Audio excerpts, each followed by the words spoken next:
Hello everyone, welcome to What If Naruto Was Banished by Village and Became Emperor movie. Before we start, please go support marioiale for writing that awesome fanfic. This is the translated version I made. There will be some mistaken characters' gender, but of course Naruto is a male. Chapter 1 Cry of Freedom. Naruto. You are here accused of being responsible for the loss of the Uchiha heir, interfering with a mission above your rank, and endangering your fellow shinobi. How do you plead? A blonde man asked a younger version of himself in a room full of adults. The boy just stared at the man. He was tied up and being accused of false crimes. He looked into the eyes of half the people in the room and knew he couldn't say anything to save himself. In his eyes, they were very happy to see him being punished and were most likely plotting something against him. It's pointless, you've already made your decision. This is just a formality. Naruto said as he began to recount his life story. Summary. Sasuke Uchiha has been offered training by the rogue leaf ninja, Orochimaru of the Sannin. Sasuke's desire for power to kill his brother led to the killing of the entire Uchiha clan under the guise of testing his power. However, unknown to the public, some knew that the Uchiha clan was planning a coup after the injustice they faced. 13 years ago, the nine-tailed fox was released by a rogue Uchiha and sent to attack the Hidden Leaf village. The nine-tailed fox was resealed into the children of the current Hokage, Minato Namikaze. However, the third Hokage, Hiruzen Sarutobi, did the sealing so that his successor could live to raise his children and protect the village. The old man sealed the yang half of the chakra into the red-haired whiskered daughter, Mito. The yin half was sealed back into the previous Jinchuriki, Kushina Namikaze, to save her life after the extraction. Finally, the soul, the chakra-controlling soul, was sealed into a young blonde whiskered baby, Naruto. Naruto never considered himself part of the Namikaze or Uzumaki family. As he grew up, he was forced to face the wrath of the Leaf Village alone. Due to the belief that the village is more important than the children, Naruto rarely received any attention from his parents. Their full attention was solely on Mito because she was the Jinchuriki of the Nine Tails and would one day defend the village from all the delicacies in the world. Naruto's existence was not acknowledged by anyone in his family. He grew up alone and in pain. The only friends he made were the Uchiha clan and the Ichiraku family. Like Naruto, the Uchiha clan was viewed in a bad light due to secret information from a rogue Uchiha who was responsible for the Nine Tails attack. Fugaku, the clan head, understood his dealings and treated him better than his family and the village. Fugaku's own family became the family Naruto never had, except for Sasuke. Sasuke believed Naruto was replacing him, so they never liked each other. After Itachi was ordered to kill the clan, Naruto was devastated and became more isolated. He would never acknowledge anyone in the village, besides the kind father-daughter duo who own a raiment stand. Naruto began to develop the mindset that Minato would never approve of. The mindset that his own needs are far more valuable than the needs of the village. He kept quiet and never raised suspicions. He wanted to be away from the place that would constrict 6-year-olds into a horrible way of life. A life he was conscripted into. He saved another Jinchuriki, saved the land of snow or the land of hot springs now, and became a hero to the village hidden in the waterfall. The only problem was that his team, Sasuke Uchiha, Mito Namikaze, and Sensei Kakashi, were all part of the mission. Kakashi strongly supported Mito at all times. He falsified his reports and gave the credit to Mito and Sasuke.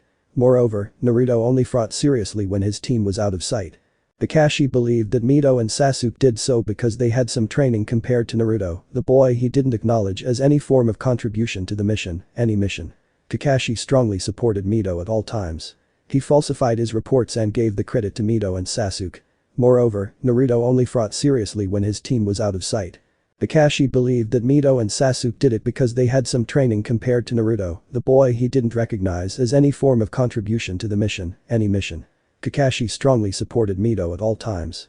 He falsified his reports and gave the credit to Mito and Sasuke. Furthermore, Naruto only fought seriously when his team was out of sight. Kakashi believed that Mito and Sasuke did it because they had some training compared to Naruto, the boy he didn't recognize as any form of contribution to the mission, any mission. Then came the Nadeshiko incident. An all-female shinobi village came to the Leaf to fulfill the promise Jiraiya made in the past. Sadly, Mito was Jiraiya's only student, so he couldn't form an alliance. Jiraiya and Minato cursed this because the Nadeshiko village was a powerful village, even if it was a small one. The thought of Naruto being used never crossed my mind. Naruto never had any real friends other than the people who used him to get close to Mito. He rarely relies on his comrades. He'll come up with plans that suit his needs. Kakashi brought this issue up in a team meeting. He suggests working together, but only trains Mito and Sasuke. He tells Naruto to do chakra control exercises. Naruto did them all and created some himself. This only widens the gap between him and the Leaf. During the Chunin exam, in which the 5 great villages participated, Naruto was recognized as an orphan by the outsiders. It didn't bother him, but when he defeated Niji and Mito in their match, it raised questions for the other cage. They noticed the whiskers, blue eyes, and blonde hair he shares with Mito and Minato. Minato said he was his son. That was it. He couldn't think of anything else to say because this was the first time in his life he thought about Naruto. All the cage saw the look on his face and knew what it meant. They were disappointed by Minato's action for a son with many talents, including his rival, the Raikage. News of his status as a Jinchuriki of the Fox Soul became public knowledge, as did Mito's status. The cage recognized that even the noblest of the five cage will do the same as any other cage. Train the one with the power and ignore everything else. This man was originally thought to be a man who wanted peace for the entire shinobi world, but his actions reveal that he only cares about the leaf. During the invasion, Gaara went into full-tailed beast mode, but Naruto stopped him. He used his white tiger summoner, Byakko, to defeat Gaara. Naruto accidentally used the summoning jutsu one day and teleported himself into the white tiger clan's lair. To become the summoner of the legendary clan, he had to allow them to look into his mind. If they don't like what they see, you die. If they like it, you're in. Naruto, of course, passes with flying colors. The boy grew up with hatred but never sought revenge. He impressed them, but they saw a lot of hatred for the village and the people, but no revenge. After the invasion, Minato gave the credit for defeating Gaara to Mito, no matter how much she protested. Sasuke just stared at Naruto, his eyes burning with hatred. He knew Naruto was far more powerful than he let on and was on good terms with his own family before his death. He couldn't stand Naruto. He was treated like the Prince of the Leaf. Hell, he and Mito were engaged to each other to strengthen the Hokage's family. Minato thought Sasuke was a better son. Sasuke used a curse seal more often and fell prey to it.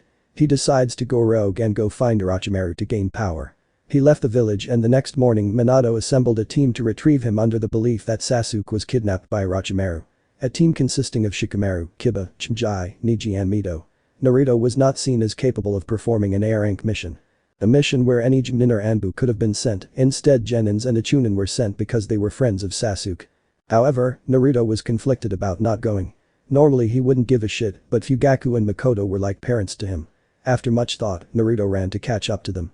He couldn't allow Orochimaru to take control of such a jerk because Naruto knew that they loved Sasuke. Naruto only manages to catch up to Mito and Sasuke fighting at the Valley of the End. Naruto was about to interfere but was stopped by an old enemy from teaming up to capture Sasuke, Kabuto. During the exam, both Kabuto and Naruto saw through both of their disguises. Kabuto knew that Naruto is dangerous. It only became more apparent that the two fought each other in the Forest of Death when Naruto began using Kurama's chakra. Kurama, the nine-tailed fox. Naruto manages to speak to Nine-Tailed Soul at a young age. And to see what it looks like in my story, search for Daluo Dalu 2, Ma Xiaodao. Just imagine 9 crimson tails on her. Throughout his life, Kurama would be Naruto's guardian in the shinobi path. Naruto would consider her as the only mother he had left after Makoto's death. Eventually, Sasuke won and Kabuto escaped. Naruto was forced to retrieve his estranged twin until Kakashi appeared and arrested Naruto for not being assigned to the mission. End of summary. Is that your plea? Minato asked in a calm tone. Naruto knew it was all over for him. He could see the civilian members drooling over the punishment against him. He'd known they'd wanted him dead since he was born. Naruto tried to bring up the possibility that Rock Lee would also join the mission without the Hokage's authority, but a member of the civilian council lied, saying he assigned Lee as backup. Something only the Hokage can do. Just get it over with. That asshole wants me dead. I bet they're the ones leading this trial against me. Something only a high-ranking shinobi could do. Naruto said in an attempt to anger them. He knew they only desired power. So if they can't obtain shinobi power, they'll obtain political power. How dare you? Devil. You must respect US. We belong to US. Shouted the angry civilian members. Surprising both Minato and Kushina, as this is the first time Naruto has been mentioned in the council, and this is their reaction. I do it because it's the truth, Naruto replied. You're a demon. You should feel honored that we spent so much time on you. What? Minato and Kushina whispered. Unbelieving that their family, the Hokage, considered everyone in Konoha family, would have so much hatred for one of their own. Enough. Minato shouted for everyone to calm down while trying to absorb the knowledge of his village beating Naruto. The council has voted unanimously that you are hereby banished from the leaf. Naruto just scoffed at this. He expected a public execution. Considering he was the last Uchiha, the civilian council might get away with it. Maybe they had something else in store for him once he was out of Konoha. He was fully aware of Root and he knew that Root was fully aware of him. Know this, Namikaze. I do not forgive and I do not forget. One day you will regret this choice of being a slave to such a corrupt system. Naruto declared as he was dragged away by Anbu that a civilian counselor summoned. Minato was beginning to see that Naruto's word could become reality. The power a mere civilian wielded was incredible. They only dealt with domestic matters. They weren't allowed to wield that much power because they didn't understand the shinobi system and would end up causing harm to the village. Did I make the right decision? Chapter 2 The Sword in the Stone. Land of the Wind. It's been several days since Naruto was expelled from the village. He headed to the Land of Wind. Kurama told him about a possible new beginning. A place where he can truly make a home for himself. A new world. Well, not a new world, more like half a world. More specifically, the other half of the world. The larger half. In the days of the Sage of Six Paths, the world was chaotic. The land was filled with species of all kinds, and they had more power than any human, despite humans being the majority of the world. The sage feared their power, so he made a decision. After becoming the Jinchuriki of the Ten Tails, he used his power to separate the world into East and West. The East becomes the elemental nation, and the West becomes the nation of endless war. When the wall was formed, he abandoned all humans in the West to fend for themselves. Later, he purged every single non-human in the East. Under the belief that only humanity could achieve peace, while all non-humans would only bring death and destruction. He slaughtered all non-humans single-handedly. Women and children were not spared. He became more of a godlike figure in the East, but is better known as a monster in the West, as some in the West had the power to shine over the wall. This is where the fear of anything non-human came from for the shinobi race. The surviving demons went into hiding because they were trapped in the East. Demons like the tailed beasts that split from the Ten Tails and others like Marioio. They grew a hatred for the sage. Marioio decided to target humans for revenge. The tailed beasts decided to target humans after breaking free from the sage. The tailed beasts would never forgive him for taking them from their home, as the Ten Tails was originally created by someone powerful in the West. They too attack humans in the name of revenge. However, the humans were left with a newfound power to fight for themselves. The sage created ninjutsu to bring humanity closer together, but they remade ninjutsu into ninjutsu. They use it for war, just like every other race uses power. They use it to fight tailed beasts. Then, he sealed them into humans, creating Jinchuriki. Tailed beasts were immortal, so they couldn't be killed, so they were sealed. Upon the birth of Jinchurikis, they were immediately shunned by society. Any connection with non-humans made them enemies. They were treated like human weapons. Or arms, depending on who you ask. Very few humans in the East understood the feelings of demons. They too were killed as demon lovers. Just like every other race uses power. They use it to fight tailed beasts. Then, he sealed them into humans, creating Jinchurikis. Tailed beasts were immortal, so they couldn't be killed, so they were sealed. After the Jinchuriki were born, they were immediately rejected by society. Any connection with non-humans turned them into enemies. They were treated as human weapons. Or weapons, depending on who you ask. Very few humans in the East understood the feelings of demons. They too were killed as demon lovers. Just like all other races, they use power. They use it to fight tailed beasts. Then, they sealed them into humans, creating Jinchuriki. Tailed beasts were immortal, so they couldn't be killed, so they were sealed. After the Jinchuriki were born, they were immediately rejected by society. Any connection with non-humans turned them into enemies. They were treated as human weapons. Or weapons, depending on who you ask. Very few humans in the East understood the feelings of demons. They too were killed as demon lovers. They were treated as human weapons. Or weapons, depending on who you ask. Very few humans in the East understood the feelings of demons. They too were killed as demon lovers. They were treated as human weapons. Or weapons, depending on who you ask. Very few humans in the East understood the feelings of demons. They too were killed as demon lovers. It's hot. Naruto shouted. Just like when he reached the border, Bayako, the leader of White Tiger Summons, went home. Naruto has been traveling for 2 days in the endless desert. Are you sure this is the only way to get to the wall, Kurama? It's either this way or you go through the land of earth. I'm pretty sure they won't appreciate you entering their territory. Even when you've been banished. Just move on, Kitsune replied, enjoying watching his host walk under the scorching sun in the middle of the desert. After a few more hours of scorching ride. Hey. I see it. It's the wall. He started jumping for joy. Then, suddenly, he stopped. How do I get past it? You said the sage made it, so chakra can't affect it. True, chakra can't touch the wall, so humans won't explore the other side. But you have me. I still have some power to cross the wall. Don't worry and leave it to me. Kurama said as she began to take over Naruto's body and Naruto's consciousness left control of his body. Naruto's hair changed to red and his whiskers became more defined as she took the wheel. There should be here's the secret door. Thank you, bastard, she said as she channeled her spiritual power, prana or mana or magic whatever you want to call it, into the wall and a door opened. I never thought having a piece of your power would lead me back home. She smiled as she thought of the man who sealed and split her original form. In the west. Naruto then regained control of his body again. His hair turned blonde and his whiskers became less noticeable. Naruto opened his eyes and gazed at the new world. So this is the West, huh? I thought I'd see bodies and destruction everywhere. He saw only beautiful scenery. Nature seemed peaceful. A wonderful forest around him, birds singing, and the sound of a nearby river. It reminded him of the forest surrounding Konoha.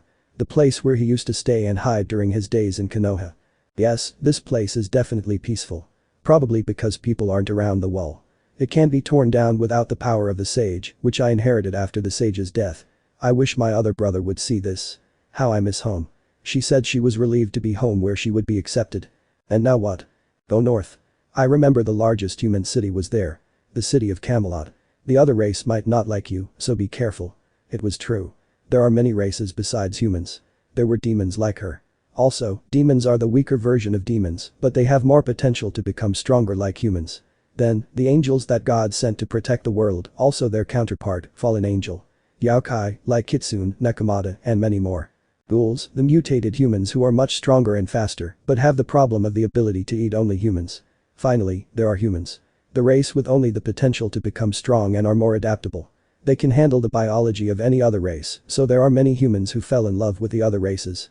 Their children usually become one race, a human or the race that is the human's wife. Even then, they would only be seen as half-breeds. Or the last time Kurama was here. Who knows how much has changed in a few thousand years. I will, but I want to meet the other races. They seem like they could be good friends. I mean, look at us. We're family. Naruto said with a smile. Kanade could only smile at this. It's been a month since Naruto began his adventure. He encountered the other races, but it didn't go as he wanted. Most of them attacked Naruto on sight.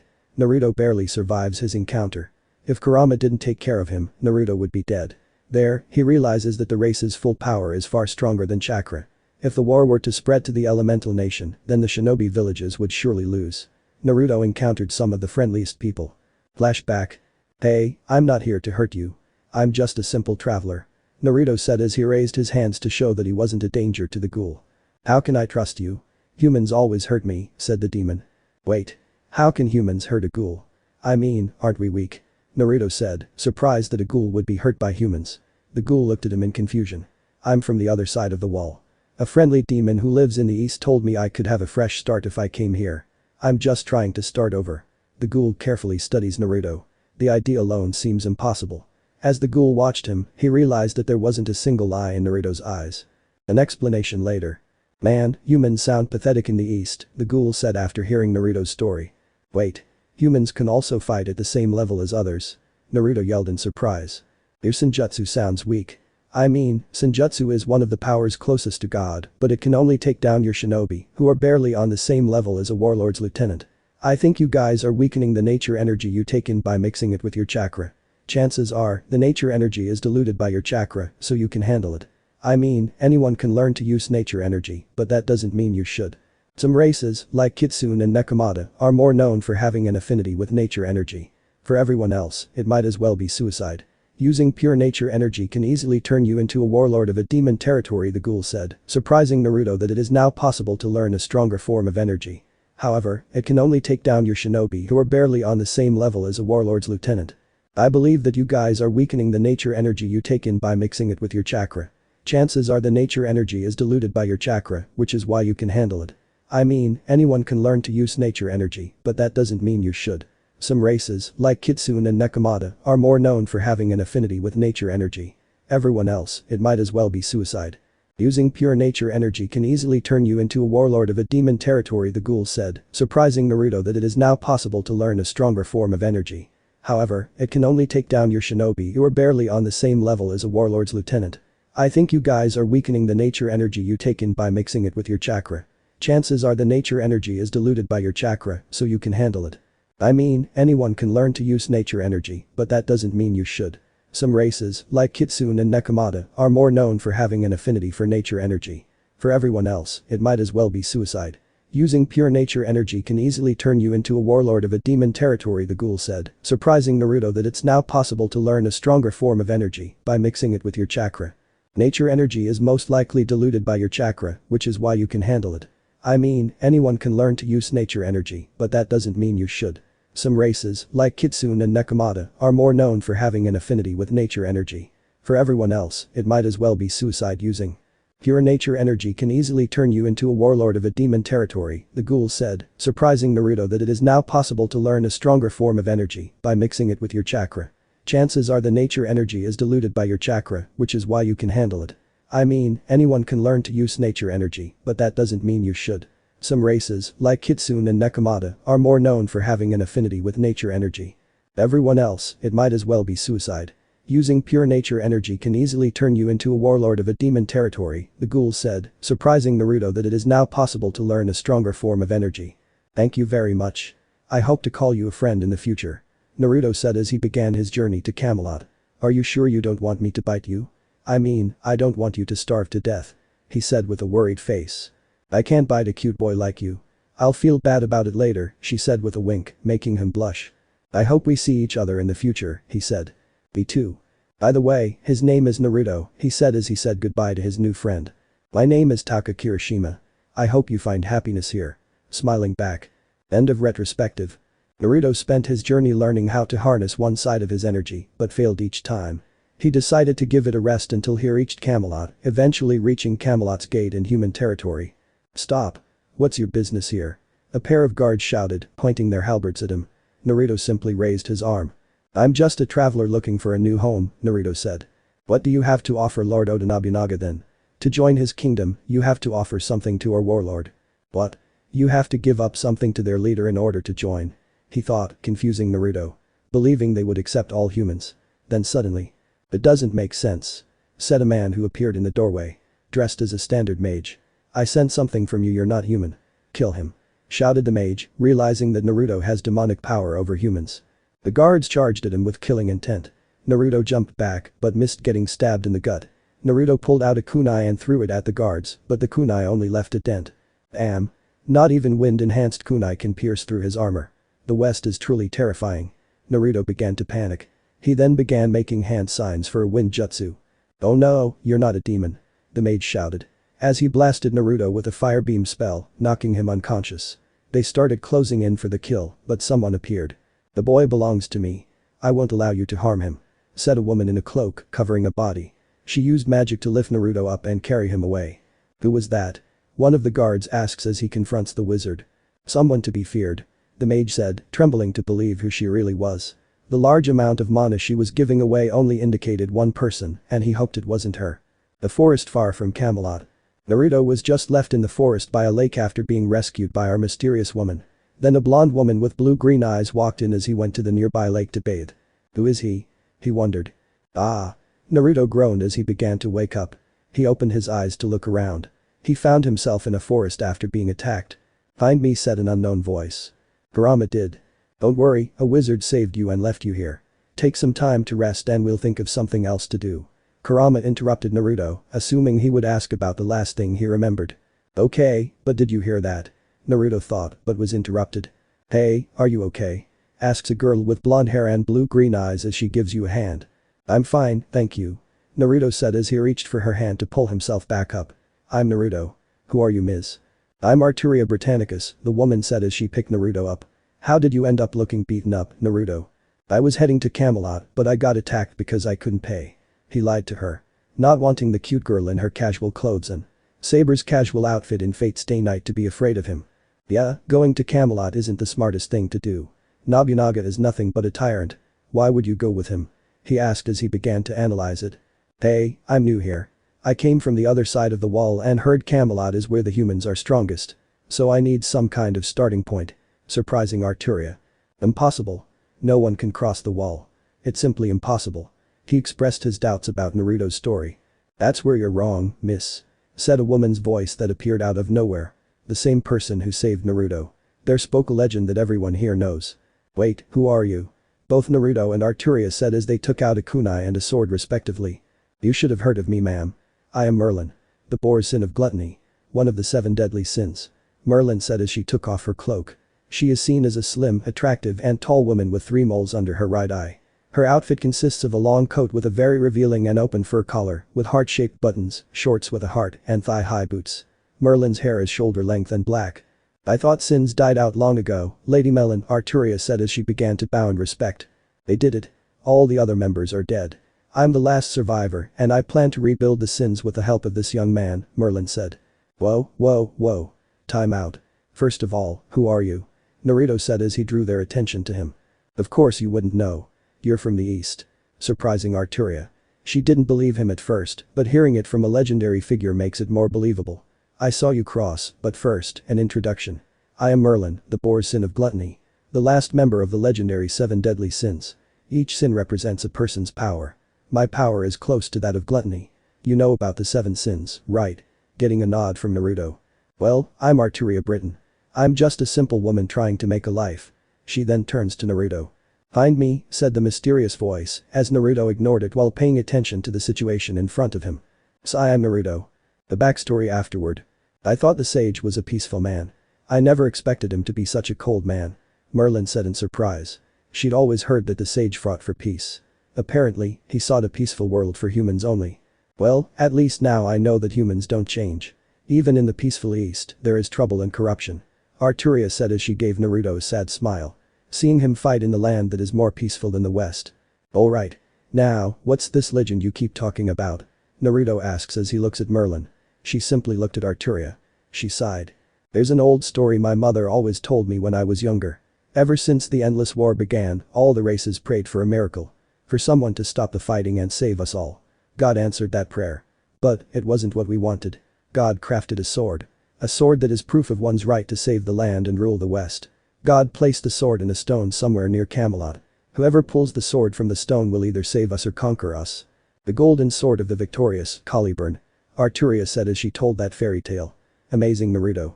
Come to me, said the mysterious voice. Naruto still ignores it. That's part of it. Time forgot one thing, Merlin said, receiving a surprised look from Arturia. Legends say that a man who did the impossible would be the one to unite the lands. Gathering the two girls, they focused on Naruto. What? I mean, I didn't do anything impossible. How can it be me?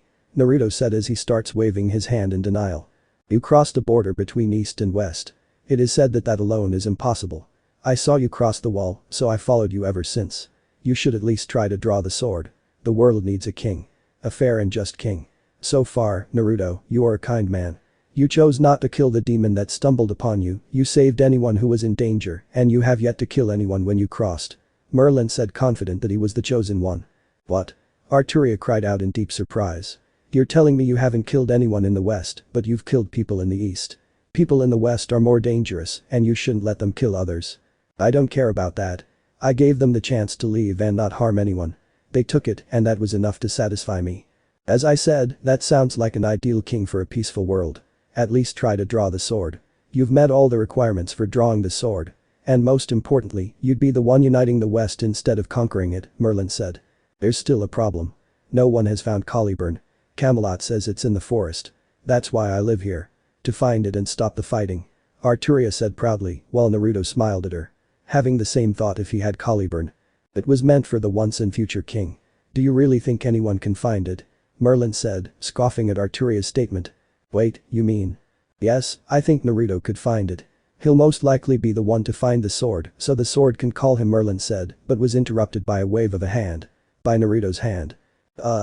Ladies, I've been hearing a voice since I woke up. I think it might be related to Caliburn. Naruto said, looking embarrassed. He widened his eyes at both women. Really? Arturia yelled. Don't lie. Did you really hear a voice? Merlin asked in a serious voice. Why yeah. He keeps saying find me for a while. Then, after hearing about Caliburn, he said come to me, Naruto said.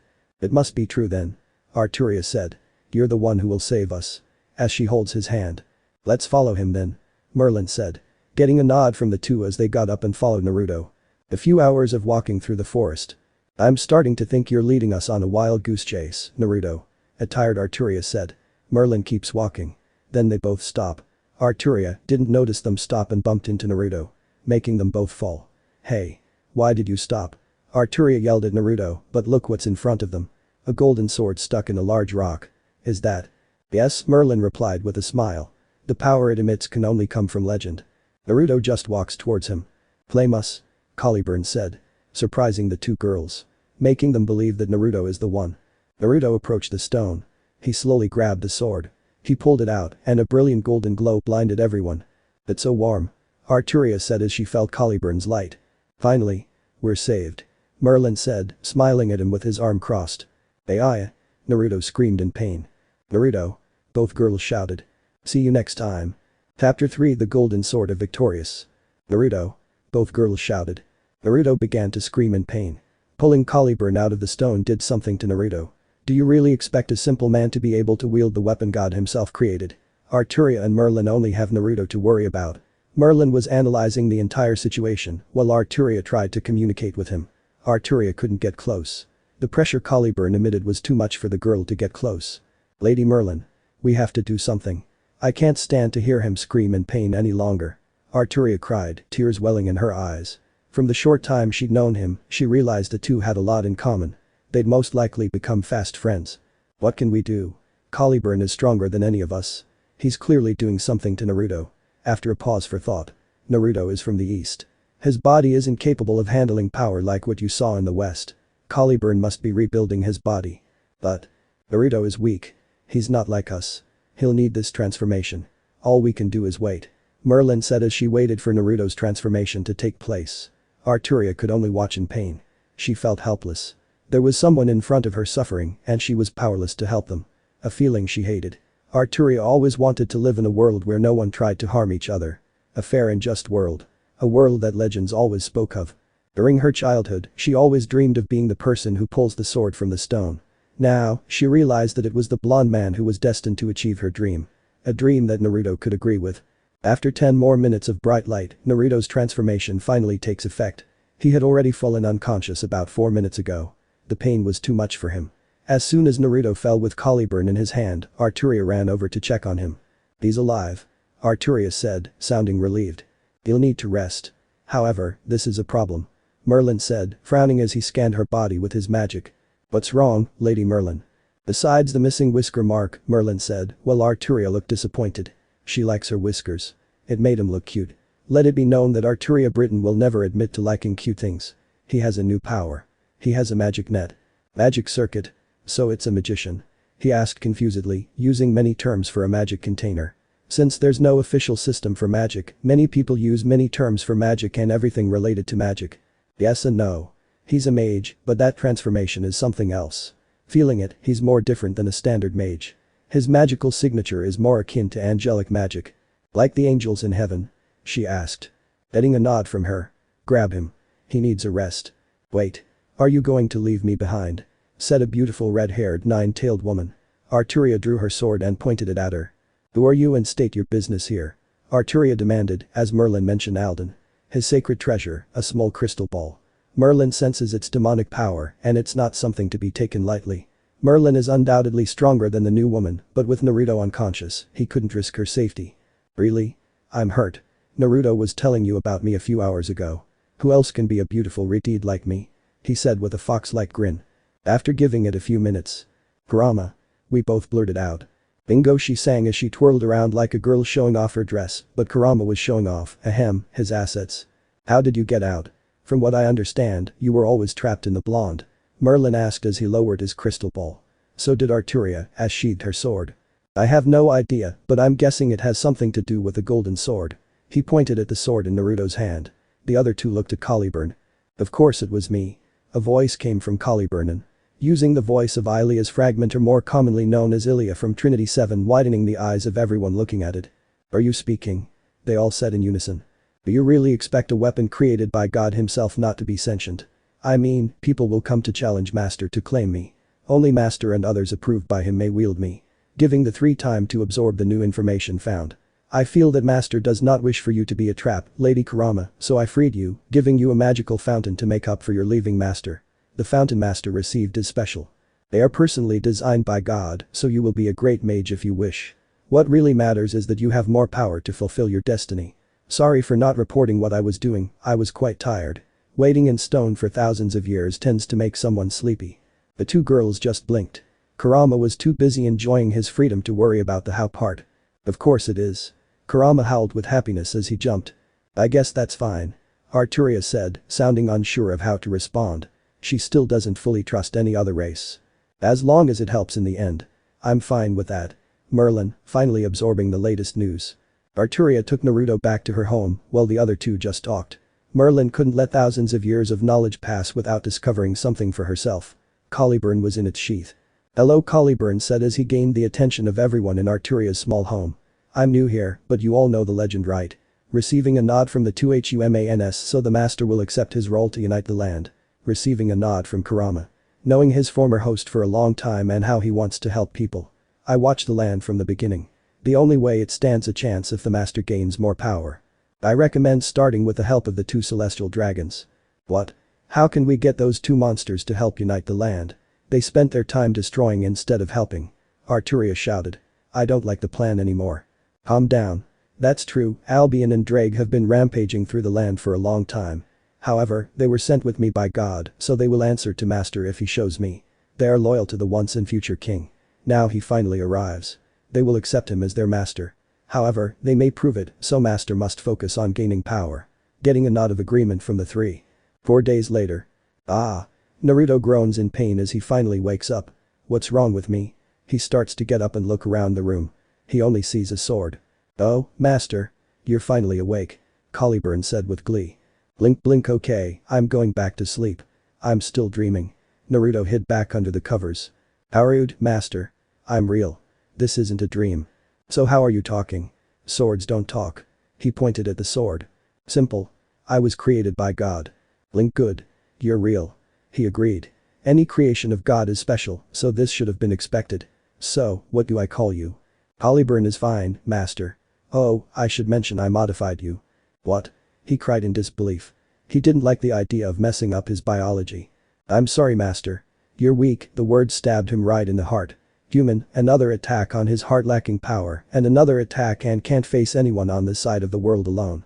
And finally making Naruto fall to the ground on his knees in tears. "I don't mean to hurt your feelings, Master. I did a good thing for you. Is there anything else different about me?" He said weakly. Still weak from her words hitting his pride. "Your eye color change." "Really? What color are they now?"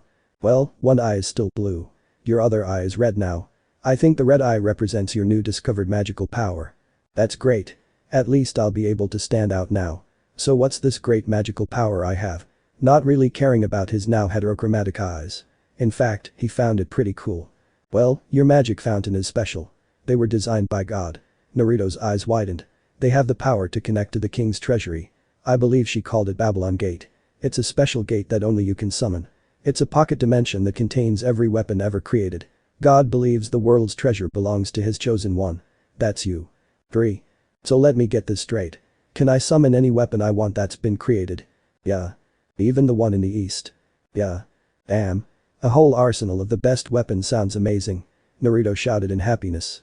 "Hey Kurama. Did you hear that?" He got no response from her. Kurama, still no response. "Oh, Master," he called out, "due to the immense power of your new circuits, I was able to safely free Lady Kurama from her imprisonment. She, as well as Lady Arturia and Lady Merlin, are out now." "Really? Please don't lie." Naruto yelled. Not wanting to believe this was a lie. He'd always wanted her to be free. "Yes. They'll be back at the end of the day." Although, Lady Merlin had to leave.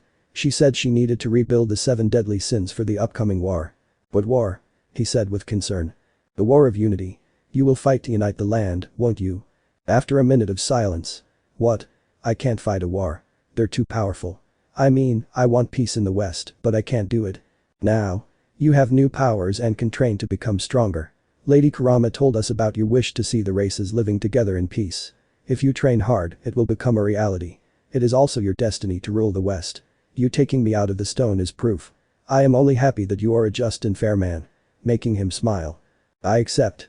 So how are we going to do this?" Naruto asked with fire in his eyes. "First, you will train in swordsmanship with me and Lady Arturia. Master, I believe she has fallen quite in love with you in the short time you spent with her, making him blush. He found her beautiful. Then Lady Kurama will teach you tactics and understanding of the other races with Lady Merlin. Lady Merlin will appear whenever she pleases. Who will teach me magic?" "Oh, Lady Merlin went to speak with one of the remaining noble family members who knows sorcery. You shouldn't learn any form of magic. Your circuits are designed to learn magic. There's a family who offered to teach you." I'm feeling a but. But, it's not a family. It's more of a person. The Tasaka family. There's only one person left. Her name is Rin Tasaka. She's about your age, but she's a genius when it comes to magic. Okay. I can handle that. Is there anything else I need to do now? One last thing. Arturia said she'll join you on your adventure from now on. That. See you next time. Past. Arturia Pendragon, Saber, Fate Stay Night. Aokakirishima Tokyo Ghoul. Merlin the Seven Deadly Sins. Kurama, Femkai Ubi, appearances of Ma Xiaodao from Daluo Dalu 2. Imagine her with 9 red tails. Ren Tosaka Fate Stay Night. Chapter 4 Naruto Goes East. Time jump 3 years. It's been 3 years since Naruto took Caliburn out of the stone. 3 years since he began his training with his friends to prepare before starting his conquest. He became a great swordsman during his training period. He mastered Caliburn to the point that he can summon enough holy power to defeat an ultimate class devil. However, training wasn't the only thing he focused on during those 3 years. He spent his time with Arturia, where they became close. To the point where it was obvious they loved each other but were too afraid to admit it or change their relationship. He then learns to be a magician under the tutelage of Ren Tosaka. The twin-tailed girl in red was a great teacher to Naruto. Her harsh teachings really pierced his thick head. However, he still had trouble handling current technology, such as the radio, which was common in both the East and the West. He ended up destroying it when someone tried to call them. Also, they became great friends. Then she started to have feelings for him, but she was at Sundeer, so it was hard for her to admit her feelings. Naruto was always insulted and hit by her when he got close to her. The two girls knew that they both liked Naruto and Naruto couldn't choose one of them because he didn't want to hurt either of them. He cared about both of them too much to satisfy his love life. So they agreed to share Naruto with any other girl who truly loves him as much as they do. That was the beginning of Naruto's harem. Although it was a great thing for him, he said that Arturia will always be his first love and nothing can change that. Of course Rin understood that, but it didn't change her status as at Sundeer. Even Merlin decided to re-enter. She found another member of the sins. She found Escanor for the lion's sin of pride. He fit her perfectly with her strange split personality of day and night. Although he is the strongest human, he wasn't granted the sin of wrath to be captain. There was someone else to fit that position. She needed to find him. Even though she was searching for members, she found someone unexpected. She found a goddess. The Lady of the Lake, Lady Vivian. The ruler of Avalon knew the legend of Naruto becoming king, so she decided to help him. She orders Merlin to bring Naruto to her.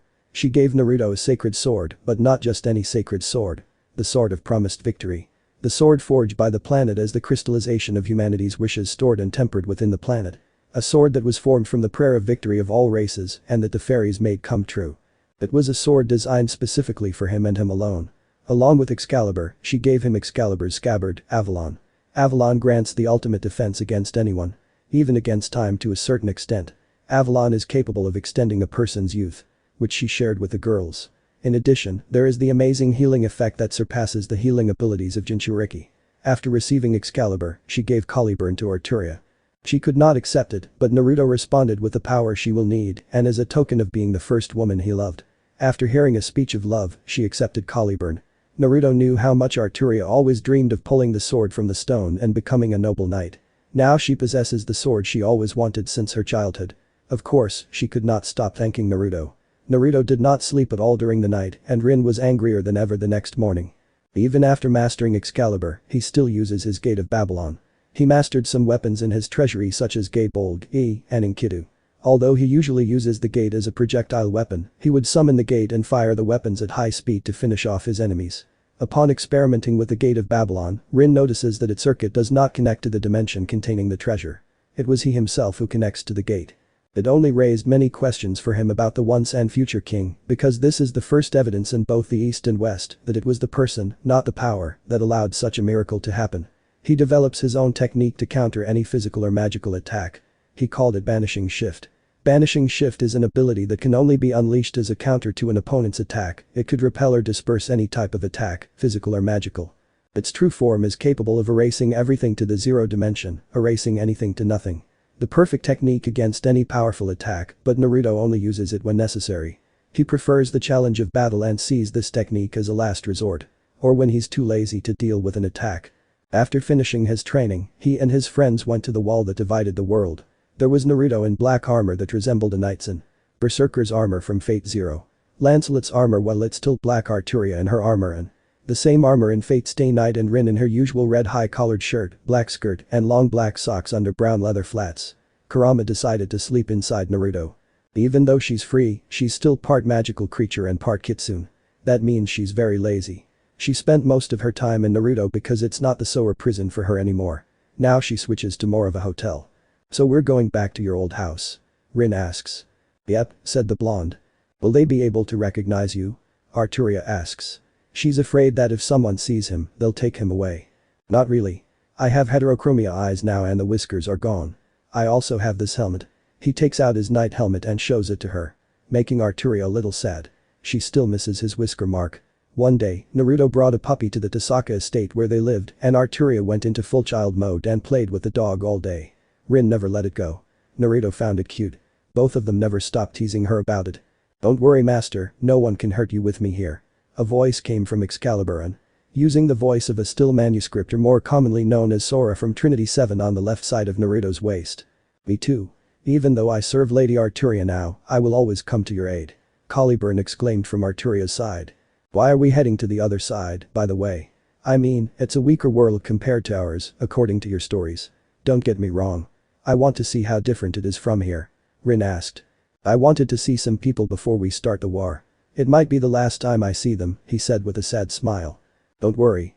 We'll survive the next war. Whatever happens, we'll get through it together. Arturia hugs him comfortingly. Thank you. As he hugs her back. Alright. It's time to go through the wall. I'm kind of excited to see the other side, Rin said with some joy. Naruto placed his hand on the wall as he channeled Kurama's chakra to open the door. Then a door opened like a spiraling portal. The group walked to see Naruto's world. The first thing that came to mind was. It's hot, both girls said in an expressionless tone. We're in a desert. Rin, don't you have anything for this heat? Being in the armor is cooking me alive here, he asked Rin. I have some jewelry that will keep us cool in the heat, she says as she hands out a blue gem to her friends. Much better, Naruto shouted in relief. Wearing full knight armor isn't a good idea in the sun. First, we're heading to the village hidden in the sand. He pointed toward the village. It didn't take long for them to arrive. Naruto summoned Byakko again to rush him there. It only took a few hours to reach the village. However, when they arrived, they found a bloody scene. Debris and a few corpses lay at the gate. It seemed they had been attacked recently. Only Temari stood at the main gate, waiting for a squad. What's going on here? Naruto yelled at him, using his helmet to hide his identity. Rin and Arturia stayed back and let Naruto do the talking. Stop. State your business. Temari shouted as she readied her fan. I'm not sure if they're friendly or not, given the current circumstances. So you don't remember me? He asked, shaking his head. Temari looked confused. I guess wearing the armor is a good idea to hide who I am. He began to remove his helmet. Temari saw the blonde hair and one blue eye and said Naruto. I'm still not sure because of the missing whiskers and the red eye. It wasn't uncommon for a shinobi to get an eye transplant due to a shinobi's lifespan. So you remember me? He exclaimed. I came here to see Gaara. So what happened? Naruto. You're alive. We thought you were dead since no one could find you. She walked over to give him a hug. Gaara has been kidnapped right now. Can you help us? What? Where is it? Just tell me where it went and I'll get it back. Naruto said with concern for his friend. Just follow me. Kankuro and I are about to go rescue him. Naruto and his team followed. On the way to rescue Gaara, Naruto learned a lot. He learned that a terrorist group, Akatsuki, is gathering the tailed beast for some kind of plan. Gaara was the start of the plan. Naruto told him that he had crossed the wall and had been living on the other side of the world. He couldn't believe it, but Rin and Arturia supported his claim. Plus, Excalibur and Caliburn were very good at convincing non-believers. Temari still couldn't believe that Naruto was destined for something as big as this. Becoming king of the West was amazing. Temari also told him what happened after her banishment. Leaf Village lost its treaties with the Land of Waves, the Land of Spring, formerly called the Land of Snow, the village hidden in the waterfall, and the village hidden in the sand as well. News of her unjust banishment spread. The entire Land of Fire went into economic decline. The Fire Daimyo wasn't pleased with the loss of treaties. He went to the Leaf Village and threw a tantrum at the council. He ended up cutting 30% of the annual budget. He then ordered Naruto Namikaze to return and lifted his banishment. Too bad Naruto Namikaze never existed. Naruto was never accepted by the Namikaze or the Uzumaki, and during the trial, Minato only referred to Naruto as Naruto, so giving a last name now was meaningless. Jiraiya used his spy network to find him, but he couldn't find Naruto anywhere, so it was concluded that he died. It was a good thing that he was wearing a helmet, so no one he trusted can know he's alive, including the Akatsuki. However, the current problem is saving Gaara, and they already broke the alliance with the Leaf, so they're not getting any help from them. Well, like them now. The Leaf are more than aware of Akatsuki's movement. They knew about Gaara's attack, so they might have planned something. Damn. It sucks being a Leaf ninja now. Naruto said. Bloody hell. Temari asked with a question mark in her head. Just a term often used in the West. It grew on me, Naruto replied. That explains your new accent. It's completely different from anything I've heard, Tamari said. I think it's nice, said Arturia. I call it going native, Rin said. Naruto quickly adapted to life in the West without issue. Even with the strict laws on travel due to the ongoing war, he still had a good time in the nearby villages. It was quite refreshing to see children playing and enjoying life instead of training to prepare for an upcoming war. Throughout shinobi history, shinobi were also in endless conflict until the shinobi system was established. Once established, the warfare became worse than ever. The only good thing about the system was the time of peace that came after the mass deaths of the shinobi population, not counting the civilians. A good 10 years or so to rebuild their numbers. Lord Naruto, I feel the presence of another like you, Caliburn said. That has to be Gaara. Naruto approaches a river with a large rock in the way. Then suddenly. What are you doing here, Leaf Shinobi? Tamari growled when she saw Kakashi, Guys, Mito, Sakura, Niji, Lee, Tenten, and Sai, Naruto Sasuke's replacement. Ma. We're here to help. Kakashi said, trying to be friendly. He focused his attention on the man in metal armor. Unable to sense who he is due to his lack of chakra. I'm more worried about your friend in the armor. He seems weak, making Rin and Arturia a little angry at her boyfriend's insult. Something Kankuro complained about when talking to girls. And that they wear full body armor. Only a samurai would wear one. It was the common belief that shinobi were superior to samurai in every way, but that was a lie they told themselves. Samurai take their training much more seriously, so a single samurai could give a Chunin a battle to the death. There are rumors that a samurai survived Hanzo, the salamander, when many powerful shinobi died against him, not including Konoha. No, this isn't the time to debate this. All you need to know is that we're allies of the sand and we came to their aid. However, you guys shouldn't be here. Akatsuki moved too fast for you guys to come to the rescue. So that means you planned this, Naruto said in his armor as he crossed his arms. Is this a problem we're helping? Mito asked. She may not have agreed with this tactic, but she went along with it because, according to her father, it was for Konoha. Yes, it is. We don't trust the Leaf. You could be here to kidnap Gaara and hold him hostage or take his biju. Kankuro mocked them. Making a couple flinch. It was common knowledge that Mito couldn't control the Nine Tails chakra, so many thought Leaf would steal someone else's tailed beast for a suitable Jinchuriki. How unjuvenile. We're here to help, Guy said, trying to calm them down. Ah. Master Excalibur said. Surprising the Leaf ninjas and making Tenten more intrigued with a talking sword. The signal just died. Gaara. Naruto, Tamari, and Kankuro screamed in panic. Enough. Rin and I will keep an eye on the Leaf ninja. Saber, you will go with the Sand Ninja to find Gaara. Arturia said, taking back command of the situation. It was also decided that Naruto will use Saber when they are not alone, due to Naruto's order. It would be bad if Naruto was forcibly taken back to the Leaf. Getting a nod from the three. Excalibur, get ready. We're breaking that rock and killing whoever's in there. Naruto said as he pulled out Excalibur from Avalon. Everyone could feel the great power that Excalibur emitted. Making the blade shinobi more intrigued. Naruto then slashes the rock. It won't work. Your sword can't pierce through the seal Akatsuki placed. Kakashi said with a smug grin. Only to have a few Leaf shinobi laugh at this attempt, but he soon stops. Saber sliced the rock in half like it was nothing. Opening the entrance and allowing everyone to jump in. Leaving the Leaf ninjas shocked at what they had seen. A sword like that could be useful to the Leaf. Plus it can talk. It can give us a lot of information. Kakashi thought as he planned to steal Excalibur. Believing that Naruto is weak because of his armor and that the girls are useless. They didn't give any chakra, so he automatically thought they were weak. Even a newborn child has more chakra than any of those three. He thought too. Well. Look at this. The nine-tailed Jinchuriki has finally arrived. Now the blonde-haired bomber, Deidre said as she sat on Gaara's body. Get away from him, bastard. Naruto yelled as he grabbed Excalibur. Who's going to force me? Deidre mocked, shifting her attention to the armored individual. He then saw many golden waves appear behind Saber. Swords, axes, spears, and many other weapons emerged from them. It was then that the Leaf ninjas jumped in to witness Saber's power. What the heck is that? Everyone thought, except Rin and Arturia. The two just gave a smug smile. Let me show you what happens when you hurt my friends. Naruto fired one of his weapons at them at incredible speed, causing Deidre to jump. What the hell is that? Deidre cried out in surprise. She saw the hole behind him, and it was deep and large. Something a sword can never do. Hahaha. Time to show you the power of a king. Naruto fired more projectiles at the two members. He managed to force Deidre onto her bird and destroyed Sasori's puppet. 1. Damn you. King or not, I'll make you pay for destroying that puppet. Sasori shouted angrily as he pulled out another puppet. Rin, can you save Gaara? Receiving a nod from her. Good. Go revive him. It will be good to see an old friend again. Naruto ordered her and she complied. Arturia, Kankuro, Tamari, watch the Leaf Ninjas and protect Rin. She revived me once before, she can save him from dying. I'll take care of the Akatsuki members. Receiving a nod from the three of them. It was true that Naruto was revived by Rin. Naruto was killed by Escanor once and she used one of her best jewels to save him. She had another one just in case for times like this. That day she learned to be very respectful of Escanor during the day. What? You're crazy. You can't handle Akatsuki alone. Mito yelled at Naruto, worried about the supposed weakling. Don't doubt my power, child. Naruto said as he looked at Mito. I am a king. He is no match for me. Like hell we are. Deidre screamed as she charged at Naruto. Deidre was under orders to focus on the Nine-Tails Jinchuriki, but Naruto was pestering her. Kakashi ordered his team not to interfere so he could see Saber's power.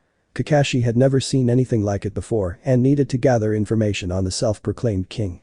Furthermore, he hoped Naruto would be killed so he could take his sword for the leaf. His home was facing a crisis due to a power shortage, so an energy sword like Excalibur would help them. Naruto just launched more projectiles at Deidre and Destroyer Bird.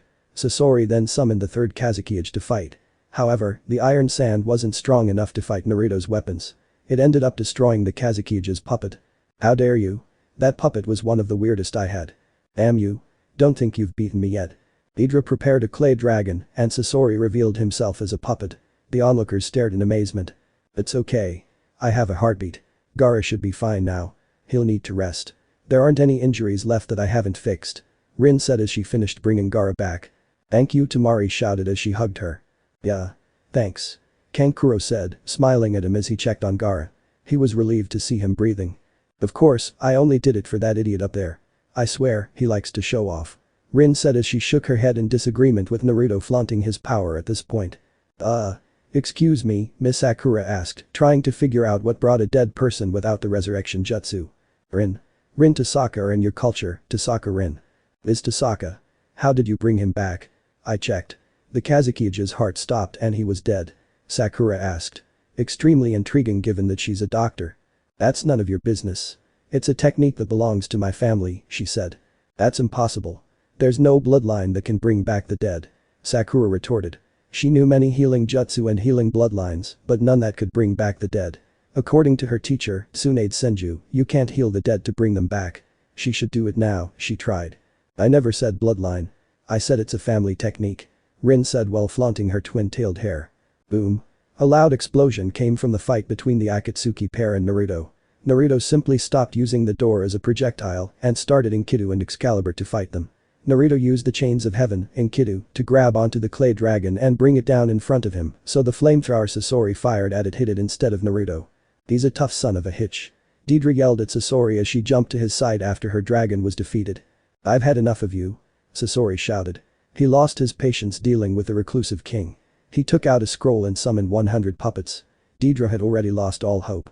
When Naruto used his chains, he pulled his arm out of his body as the dragon collapsed. Ha! Do you think an army is enough to stop this king? Naruto said with a lot of arrogance in his voice. As he drew Excalibur. Get ready, he whispered to Excalibur. Excalibur simply glowed in response. I've leveled entire villages with this jutsu. You won't be a problem. Sasori said with a laugh. Deidre already left him to save herself and inform the others. Deidre was smart enough to know when she lost. Naruto just raised his sword. Then everyone turned their attention to Naruto and Excalibur. It gave off a golden glow. A beautiful glow that no one could resist looking at. Golden light began to appear all around the room, like drops. Then some people began to hear voices. Kakashi stared at the sword. With such beauty, how could he not? Then he heard a voice. Son. An older version of Kakashi appeared, unmasked. He just gave Kakashi a sad smile and shook his head. Disappointed by what he'd done, Kakashi could only shed a tear. Then Guy looks at a man who looks like him, but with a mustache and beard. I'm proud of you, he said, giving his son a thumbs up. I began to cry tears of youth. Neji saw his father. The same father who sacrificed himself to save his brother. He just smiled at him. Making Neji cry. Sasori was ready to attack him to stop the next attack. Sheer power was enough to win. However. Mom, Dad, he said when he saw his parents. He looked very sad because his parents were smiling at him. No matter what his father said as he hugged him on the left side of his body. We love you, his mother said as she hugged him on the right side of his body. Sasori started to cry, but he had no eyes and no tears. Then all the spirits disappear. What was that? Mito said, stuttering as she pointed at Excalibur. So did the others, since they too were witnesses to those dead people. While one could say that there are many other swords more splendidly crafted and with better skill, this sword is an illusion far, far superior to them. To call it beautiful would be to sully its appearance.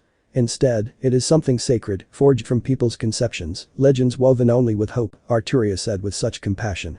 She continued. It is a crystal formed by the solitudes of humanity, making it reign as the strongest fantasy. The crystallization of the glory of prayer and of all things engraved in the hearts of those who scatter before the exuberance of the sword. The nostalgic, the afflicted, and the sacred dreams of those who found themselves in the bloody hell called the sword represents a wish of all warriors, past, present, and future, who have been fully exposed to the nightmares of the battlefield. And that wish? To be exalted. Arturia added. The +1 of the two who knew the most about holy swords. Her name transcends all boundaries. Time and space. Cultures and languages. Nations and borders. For her name is Arturia finished. Naruto shouted as he raised his sword. Preparing to take down the army. Sasori sent all his puppets to attack after he stopped seeing his parents. Caliber. He swung his sword down. Destroying all the puppets.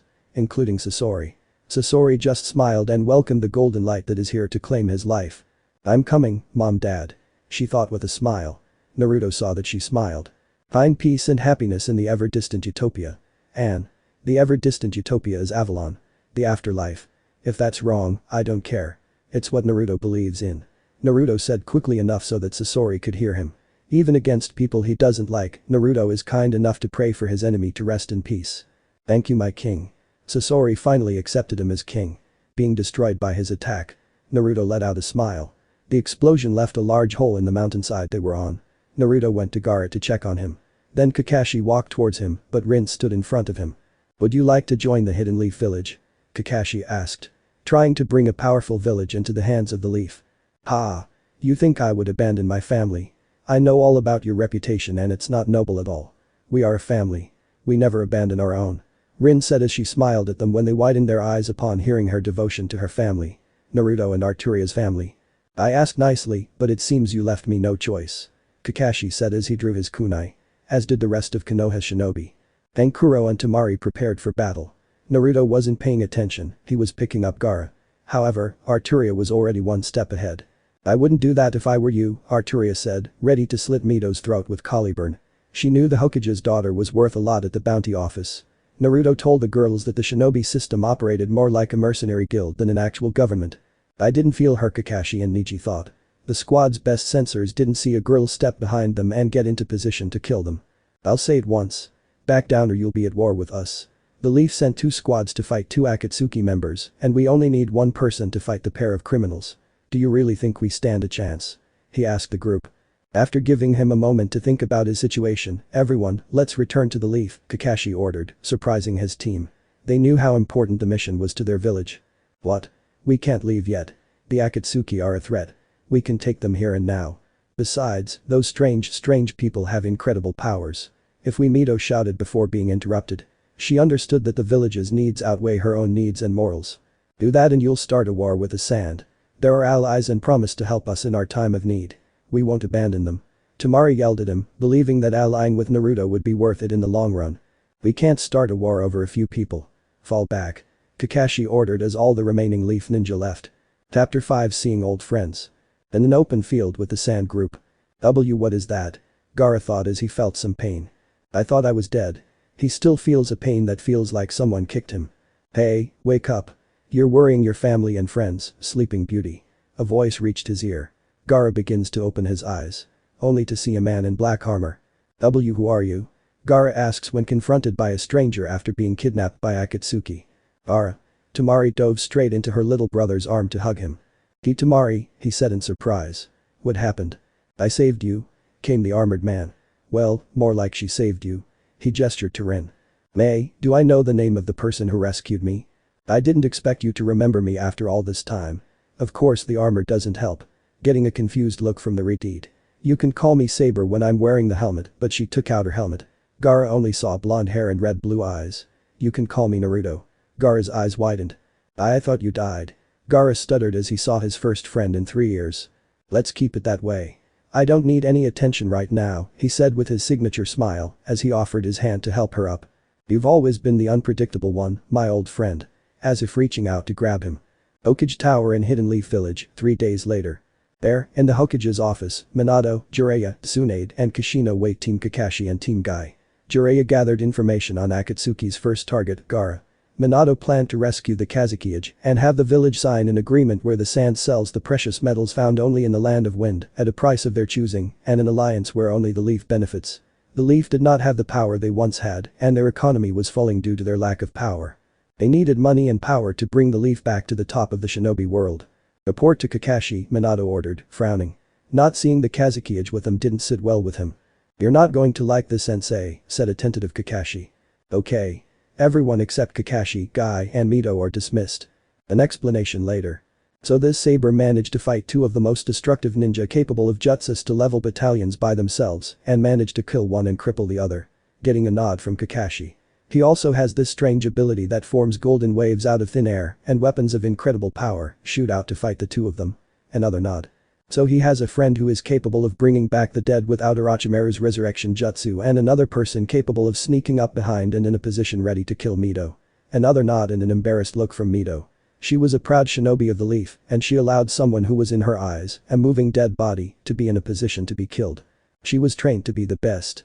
After discovering that whenever she used even the tiniest amount of the Kyuubi's chakra, it went berserk. No matter how many seals and training she had, it was simply impossible. Jiraiya theorized that they needed the Kyuubi soul to have any sort of control over the chakra. Without the soul, chakra is pure unrefined power that only knows how to cause destruction. Then, hearing about a sword capable of summoning dead spirits interested Minato, Kushina, Tsunade, and Jiraiya. Something Minato decided to file away. He, like the others, lost people and wanted to see them. A sword capable of those acts is something everyone wants. Finally, he and the two girls who displayed amazing power showed no signs of a large chakra reserve. No chakra at all. I used my Sharigan and saw no chakra or even a chakra coil. Niji didn't see anything at all. It was like they weren't there at all. Looking embarrassed.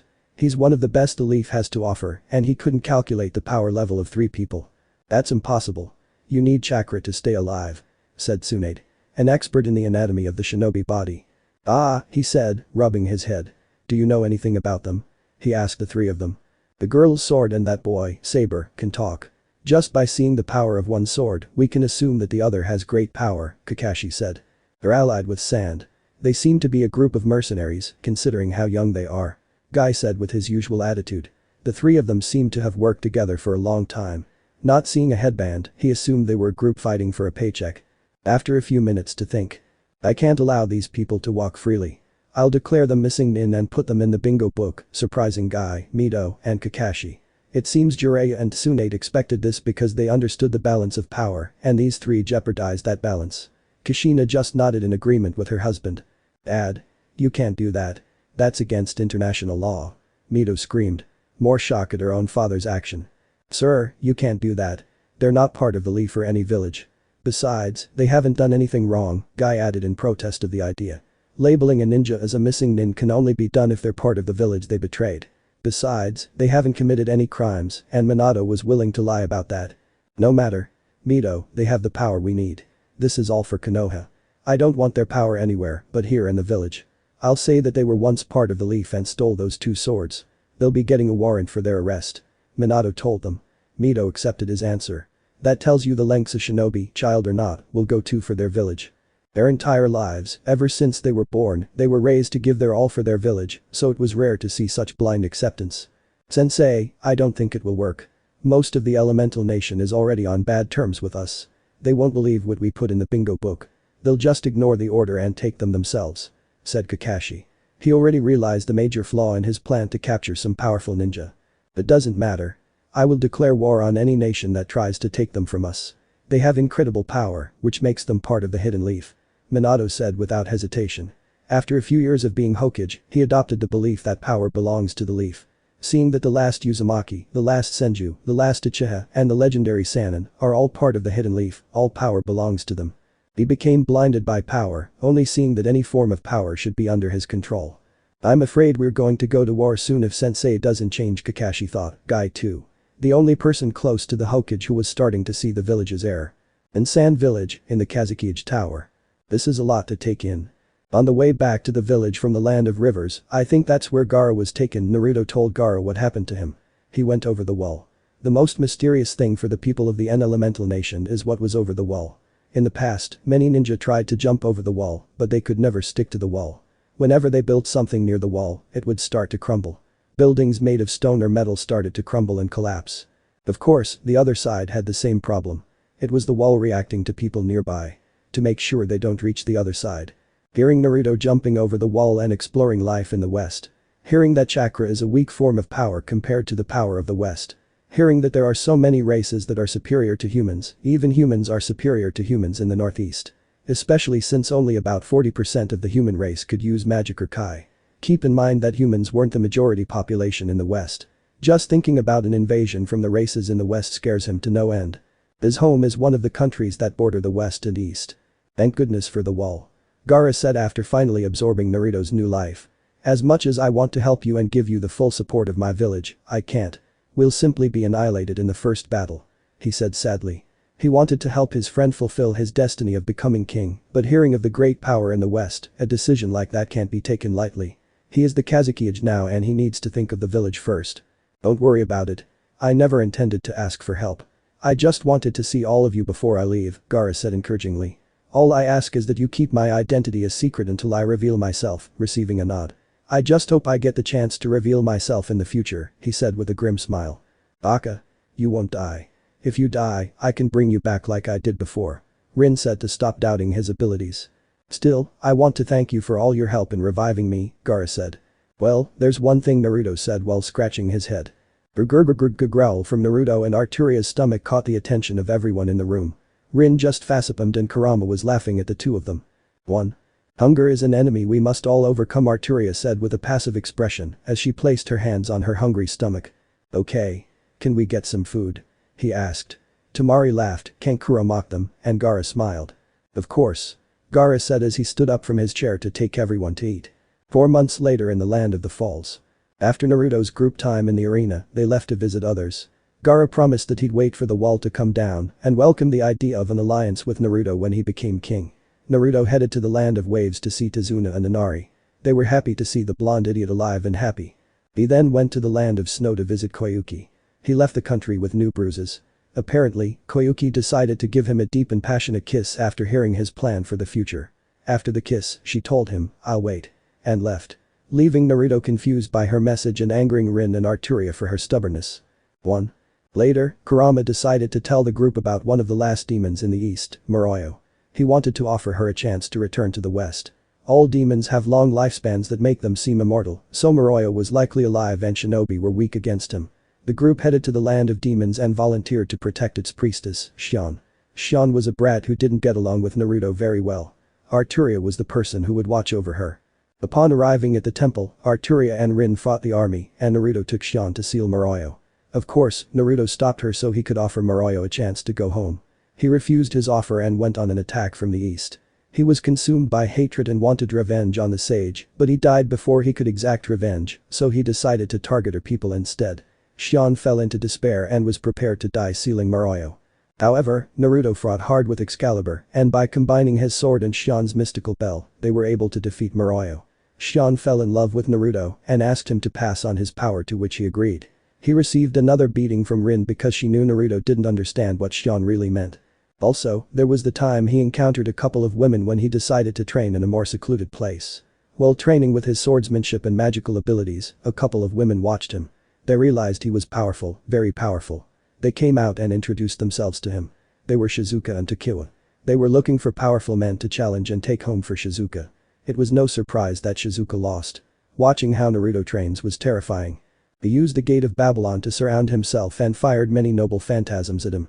Noble phantasm is the general name he gave his weapon in the gate because of the power belonging to a noble king, and power could be something found in the dreams of the powerful. Naruto would use his Excalibur or one of the legendary weapons in the gate to deflect or destroy them. This was to improve his strength, reaction time, and speed. Shizuka was not ashamed of losing to Naruto and happily accepted him as her new husband. However, there was a problem, he wasn't ready. He told them his story after making them promise not to tell anyone. They were shocked to learn that he was the former Hokage's son. Even more shocked to learn about the mysterious West. They were skeptical at first, but the look in Naruto's eyes told them he was telling the truth. She promised to wait for him. That was when he finally understood what Koyuki meant earlier. He happily agreed. Forget about telling the others about the news. It was going to be an interesting meeting for him. She felt embarrassed about losing to Naruto and happily accepted him as her new husband. However, there was a problem, he wasn't ready. He told them his story after making them promise not to tell anyone. They were shocked to learn that he was the former Hokage's son. Even more shocked to learn about the mysterious West. They were skeptical at first, but the look in Naruto's eyes told them he was telling the truth. She promised to wait for him. It was then that he finally understood what Koyuki meant earlier. He happily agreed. Forget about telling the others about the news. It was going to be an interesting reunion for him. She felt embarrassed about losing to Naruto and happily accepted him as her new husband. However, there was a problem. He wasn't ready. He told them his story after making them promise not to tell anyone. They were shocked to learn that he was the former Hokage's son. Even more shocked to learn about the mysterious West. They were skeptical at first, but the look in Naruto's eyes told them he was telling the truth. She promised to wait for him. It was then that he finally understood what Koyuki meant earlier. He happily agreed. Forget about telling the others about the news. It was going to be an interesting reunion for him, even more surprised to learn about the mysterious West. They were skeptical at first, but the look in Naruto's eyes told them he was telling the truth. She promised to wait for him. That was when he finally understood what Koyuki meant earlier. He happily agreed. Forget about telling the others about the news. It was going to be an interesting meeting for him. Even more surprised to learn about the mysterious West. They were skeptical at first, but the look in Naruto's eyes told them he was telling the truth. She promised to wait for him. That was when he finally understood what Koyuki meant earlier. He happily agreed. Forget about telling the others about the news. It was going to be an interesting meeting for him. We can't forget about the Hidden Star Village. They had issues with their leader, who forced the next generation of star shinobi into dangerous training. When Naruto and his friends arrived, they were saved. Oh, and he also killed the zero-tailed beast. When there was trouble in the land of heaven, Naruto took charge of solving it. He also helped Amaru. As well as Haruna, the new daimyo of the land of vegetables. Also, the group ran into some trouble. Throughout their journey, they were attacked by hunter nin from the leaf. They were intent on capturing them at all costs. During their time in snow, they found themselves in the leaf's bingo book. That pissed them off. To find out, they made up many lies to put in the book. The first time they encountered the leaf, they were allowed to retreat. The rest of the time, they returned to the leaf in a body bag. They were already criminals in the eyes of the leaf, so why not commit some crimes in the land of fire? The fire daimyo didn't like all the complaints coming from all the nobles in his land. He was receiving reports of various crimes committed in his land by 3 people. Of course, the daimyo noticed that Minato was back to his old ways, but this time, he couldn't stop him. They committed various crimes. Theft, vandalism, dinner and a dash, murder of leaf ninjas, and more dinner and a dash incidents. He simply let the leaf ninja hunt and kept his men out of this matter, knowing the truth and the injustice done by Minato. By the time they reached the land of waterfalls, 3/4 of his hunter ninjas and 1/4 of his Anbu, and many Chunins and Genins and few Jounins died. Minato believed that as soon as he got them, the village would win. They don't have to worry about power anymore. He believes that Rin's power to bring back the dead was enough to bring back the best they had. How wrong he was. The main village's ranking changes drastically. The sand began to grow stronger due to allying with countries Naruto helped. Mist came out of their civil war and managed to complete all of the 7 swordsmen of the Mist, except for Kisame. His position was replaced by Mangetsu. He is alive in my story as a swordsman capable of wielding all swords. The group only made them stronger. The new ranking from 1st to 5th is Cloud, Stone, Sand, Mist, and finally Leaf in last place. They lost too much reputation to get good jobs and lost too many people trying to capture our trio of heroes. The village was in such bad shape that Jiraiya started donating his Ichigo money back to the village. Also, the Uzumaki wealth was drastically reduced. Kushina uses all of the old Uzumaki clan village's money to help keep the village afloat. Now, we find our band of heroes in Waterfall Country. So this is our last stop? Asked Arturia. Yeah. I want to say goodbye to Shibuki. He's a good man, Naruto replied. How far is it? Rin asks, already tired from all the walking. Not that far. Just another hour's walk. Boom. What was that? Arturia said as she drew Caliburn. I don't know, but we should check it out. Naruto said as he put on his helmet, preparing for a possible fight. Neri-chan, we have to move faster. I feel Chimay nearby. Kurama shouted. Worried about her younger brother due to the recent Akatsuki attack. The group manages to find out that only Shikaku was captured. Since the news of Gaara's capture, the other nations kept their Jinchuriki safe from them, and the 3 heroes managed to stop the attacks. When Yujito was attacked, Naruto was nearby and saved her. Kakuzu and Haiden managed to escape Naruto's wrath. Damn. I think Akatsuki is going after the 7 tails Jinchuriki. Naruto said as he picked up the pace. The group hid in the trees near a battle between the Akatsuki zombie duo and a tan girl with mint green hair. Looking at the girl, it seems she was ready to surrender to their capture. "Give up your Jinchuriki. You won't escape us this time," Kakuzu said. Seeing that the girl is on her last legs. "Come on. Keep fighting, so I can sacrifice you for Jashin-sama." The crazed priest, Haiden shouted. "I can't go on like this." FK thought as she began to accept her fate of being captured by them. "I don't believe it," a man's voice came out, calling the three's attention. "You." Both Akatsuki members shouted as they recognized the man who prevented them from capturing the two-tailed Jinchuriki and almost killed them. "Who are you?" FK said with some concern in her voice. "The king," said the man in armor. Then her eyes widened. The man summoned a dozen golden waves right behind him, causing Akatsuki to stare in fear and her in awe. "So, will we fight Akatsuki or will you run away like last time?" he said. FK is surprised that this man manages to make these two monsters escape. "Damn it. We can't take him on. Only Leader Sama can face him." Kakuzu thought as he recalled the last battle and the order in which Pain would face him. "You may have killed the puppet, but you can't kill us." Haiden shouted as he charged at the man. However, he stopped. Kakuzu sent his footsteps to restrain his companion. "Stop, Haiden. We'll die if we face him. We need to retreat and tell Leader Sama that we failed." "Damn it." As he gives up on retreating. The two members retreated to the village hidden in the rain. Rin rushed to FK to heal her. "Thank you very much, sir," FK said as she bowed deeply to the man who saved her. "No problem. You're a waterfall ninja. Shibuki wouldn't be happy to see his people captured." "Do you know Shibuki?" "Yeah, we're old friends," he said with a smile, but no one could see him under his helmet. "We should go to town. It's still dangerous here," Rin said. "I agree. Akatsuki could still attack or Leaf could send another team since we're close to their country," Arturia said. Surprising FK that the Leaf is after her hero. "Oh. I should at least get the names of my heroes. I'm Rin Tasaka. I'm Arturia Britannico. I'll tell you once we get to Shibuki. I need to hide my identity." Getting a happy nod from her. The four headed to the hidden waterfall village. Once there, Shibuki led the group to his office. After hearing the story of FK being attacked by Akatsuki, he began to worry about her and her village. Then, when the man in the armor took off his helmet, everything changed.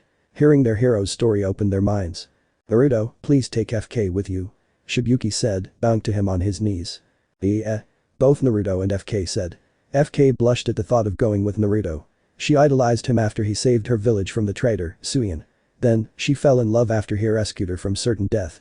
"Are you sure?" "I'm going to a place where the Jinchuriki are weaker than the others," he said. "Yes. Akatsuki is a threat I can't handle. Fu was lucky because you visited me. I'm afraid she won't survive another attack and we won't be strong enough to handle them." As he began to stand up. "Besides, I know you'll protect her." Earning a smile from Shibuki which Naruto returned with his own. Naruto faced FK. "FK, do you want to go west with me? To go to war with people far stronger than anything in the east. To face certain death with little chance of survival," he said with a smile. "Of course. I'll be safer with you, Naruto-sama," she said with a smile. "By the way, just call me Naruto." She smiled even wider. "Hey Naruto." The two of them started walking together, talking to each other. "Why does every girl he meets fall for that idiot?" Rin asks Arturia wearily. "He's Naruto. We can't stop that," Arturia said happily, not caring about all the attention Naruto was getting. She still gets the most attention from him compared to Rin. Something she plans to change. Chapter 6 I Have the Power. Now we find our newcomer, FK, joining the group. After their encounter with Akatsuki, Shibuki offered them the chance to go with her hero to a whole new world she's unfamiliar with. After a tearful goodbye between Shibuki and FK, they headed to the village hidden in the sand. Sand village. "Damn, the sun's going to kill me," Fu complained. "How can you three stand the heat?" he accused his new friends. "Didn't Rin tell you?" Naruto asked. "Tell me what?" as she narrowed her eyes at him. Rin approached, gathering their attention on her. "I have a spell that can keep you cool in the hottest temperatures," she said with a big smile, making FK's jaw drop. You. How come you didn't give it to me?" yelled a furious FK. "Well, you need some kind of housewarming gift. I thought appreciation for my genius talents would be a nice gift," she said smugly. "It would have been better if you cast that spell on me." Rin just ignores her and continues to the village gate. "Why you? Come back here."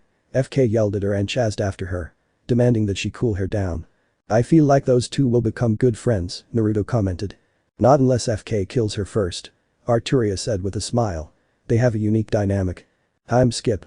There, in the village hidden in the sand, Naruto and Gaara devised a plan to deal with the box of bliss. They came up with the idea that Naruto tried to assassinate Gaara and then be captured and sent to the blood prison. Naruto, under a false identity as Tatsumi, was trying to assassinate Gaara to weaken the Sand Village. Naruto claimed he was taking a job in the Leaf Village. Something they denied, but his reputation suggested otherwise. To be honest, it was one of Minato's schemes to empower the Leaf by weakening others. Of course, he couldn't say that, and there was no real proof. The trial was held in the Land of Irons, with all 5 cages in attendance, due to him being sent to Hazuki Castle. A prison that needs to be approved by everyone. Naruto only said that Leaf hired him due to him planting the seed of suspicion in Leaf for everyone except Gaara. He began to doubt them after hearing that they were planning to rescue him from Akatsuki. He was later sent to be punished. He still had his chakra coils, and with Kurama's help, she made it look like Tatsumi was at the level of a cage in order to flush out the perpetrator. Naruto went to the prison to do her job. He was confronted by Mui, the prison chief, and taken captive as an offering for the box. However, he escaped from Mui and her men. The fire release. Heavenly Seal didn't work on Naruto because he didn't use chakra to escape. He just summoned one of his noble phantasms to fight his enemy, but he didn't escape without taking a hit. He ran and hid in a cave near the prison. There, he rested for a while until another prisoner confronted him. This prisoner was Ryuzetsu. She went in to heal him and talk about his purpose there. They got along well and agreed to work together to kill Mui and destroy the box of boundless bliss. The problem was that they needed to find the box. They decided to wait until Mui made the first move. Mui grew tired of searching for Naruto and decided to collect the chakra of the other prisoners for the box. There, Mui finally confronted her son, Mewku, whom she wanted to see for a long time. Mewku, who was actually Satori, the demon from the box, donned his skin to finally escape from the box. Just before Mewku was about to impale Mui, Naruto and Ryuzetsu entered and Naruto used Enkidu, the chains of heaven to restrain Mewku and save Mui. Mewku transformed into Satori's true form to fight Naruto, who was the only one capable of taking him down. Naruto summoned Durandal and fought a fierce battle with Satori. Naruto was struggling to eliminate Satori, and there were prisoners and guards dying at the crossing. Naruto couldn't bear it any longer and summoned Ii, eventually killing the demon and saving the others. Mui was grateful for Naruto and Ryuzetsu's help in saving him and ending the nightmare of the Box of Bliss. He allowed the two to escape from the prison, understanding their reason for being in prison in the first place. Ryuzetsu had nowhere else to go. He didn't want to return to the village hidden in the grass, so he followed Naruto. The two had become close during their time in the blood prison and thought the other side of the wall was a better option for a fresh start. Something that would later bring headaches for him and his friends. After introducing Ryuzetsu to the group, they headed west. The Saka Mansion, west. During their trip to Rin's house, which they are using as a base, FK and Ryuzetsu couldn't believe they were actually in the west. They saw a lot of death. Naruto and the girls guided them through several war zones to show how violent the west is. They saw many corpses and were forced to fight some of the other race who wanted to kill the group.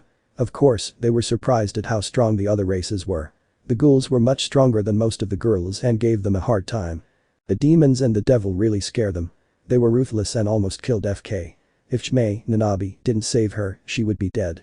Finally reaching the safe haven of Camelot, the humans finally relaxed in the Tasaka Mansion. "The part of me regrets coming," FK said with a shy smile. "Still, the West is really interesting.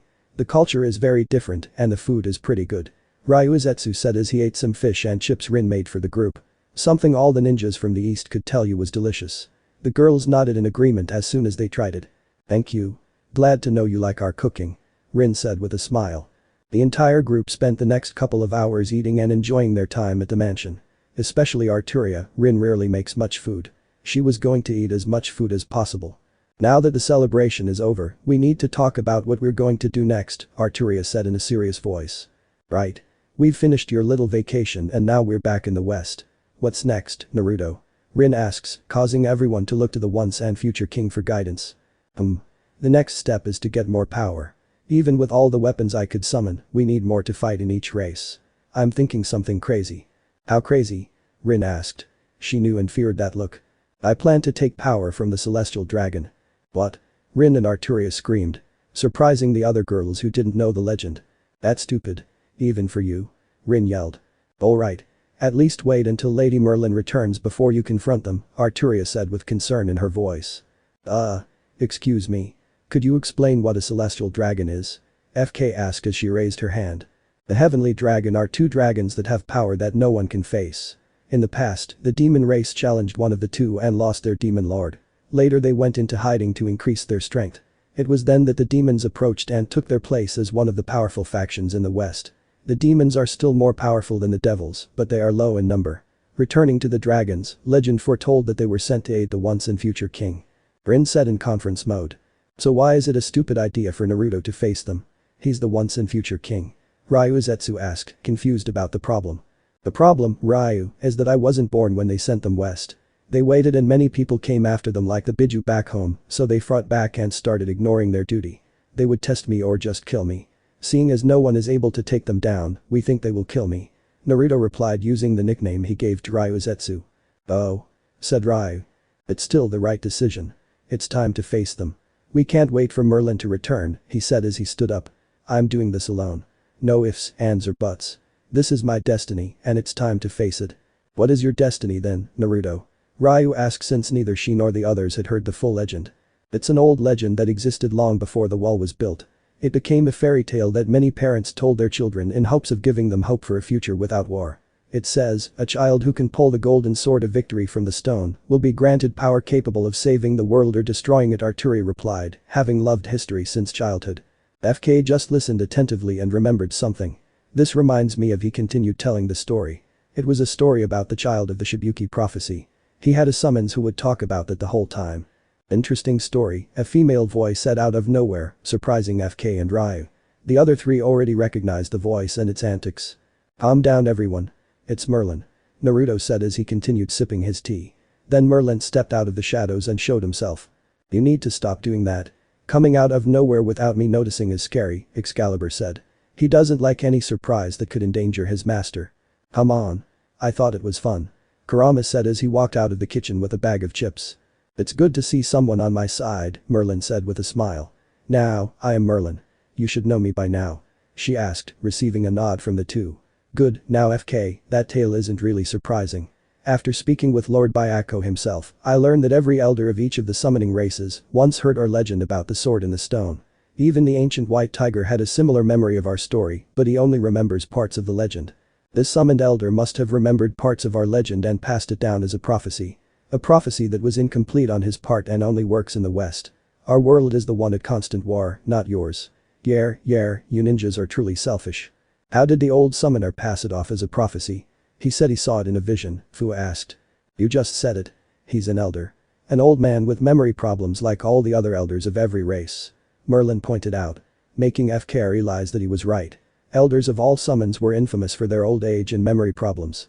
In hindsight, Naruto's heartache could have been avoided if they recognized that the Toad Elder's summon was just a forgetful old toad because he was the one who made the Namikaze family only care about Mito. Well, with that out of the way, Naruto. Merlin gave him a serious look. You're right, she said with a smile. Said all the girls in the room. Leaving Naruto dumbfounded and Kurama laughing. I said he's right. It's time for him to face those two. Albion is more loyal, so he may come quietly if you show him Caliburn, but Drake will ask for a fight. You'll have to prepare for that, Merlin said in all seriousness. Time skip. Naruto asked for Caliburn to use again against the celestial duo. Arturi returned it with a kiss. Rin also kissed him and threatened to kill him if he died. Ryu and FK made Naruto promise to return. Then Naruto heads to Mount Heaven. The mountain range where the celestial duo live and fight. It was named after them. Then Naruto heads to Mount Heaven. Man, Naruto said as he longed for total destruction around the mountain. Grrrr. Who's there? A very loud shout came from above.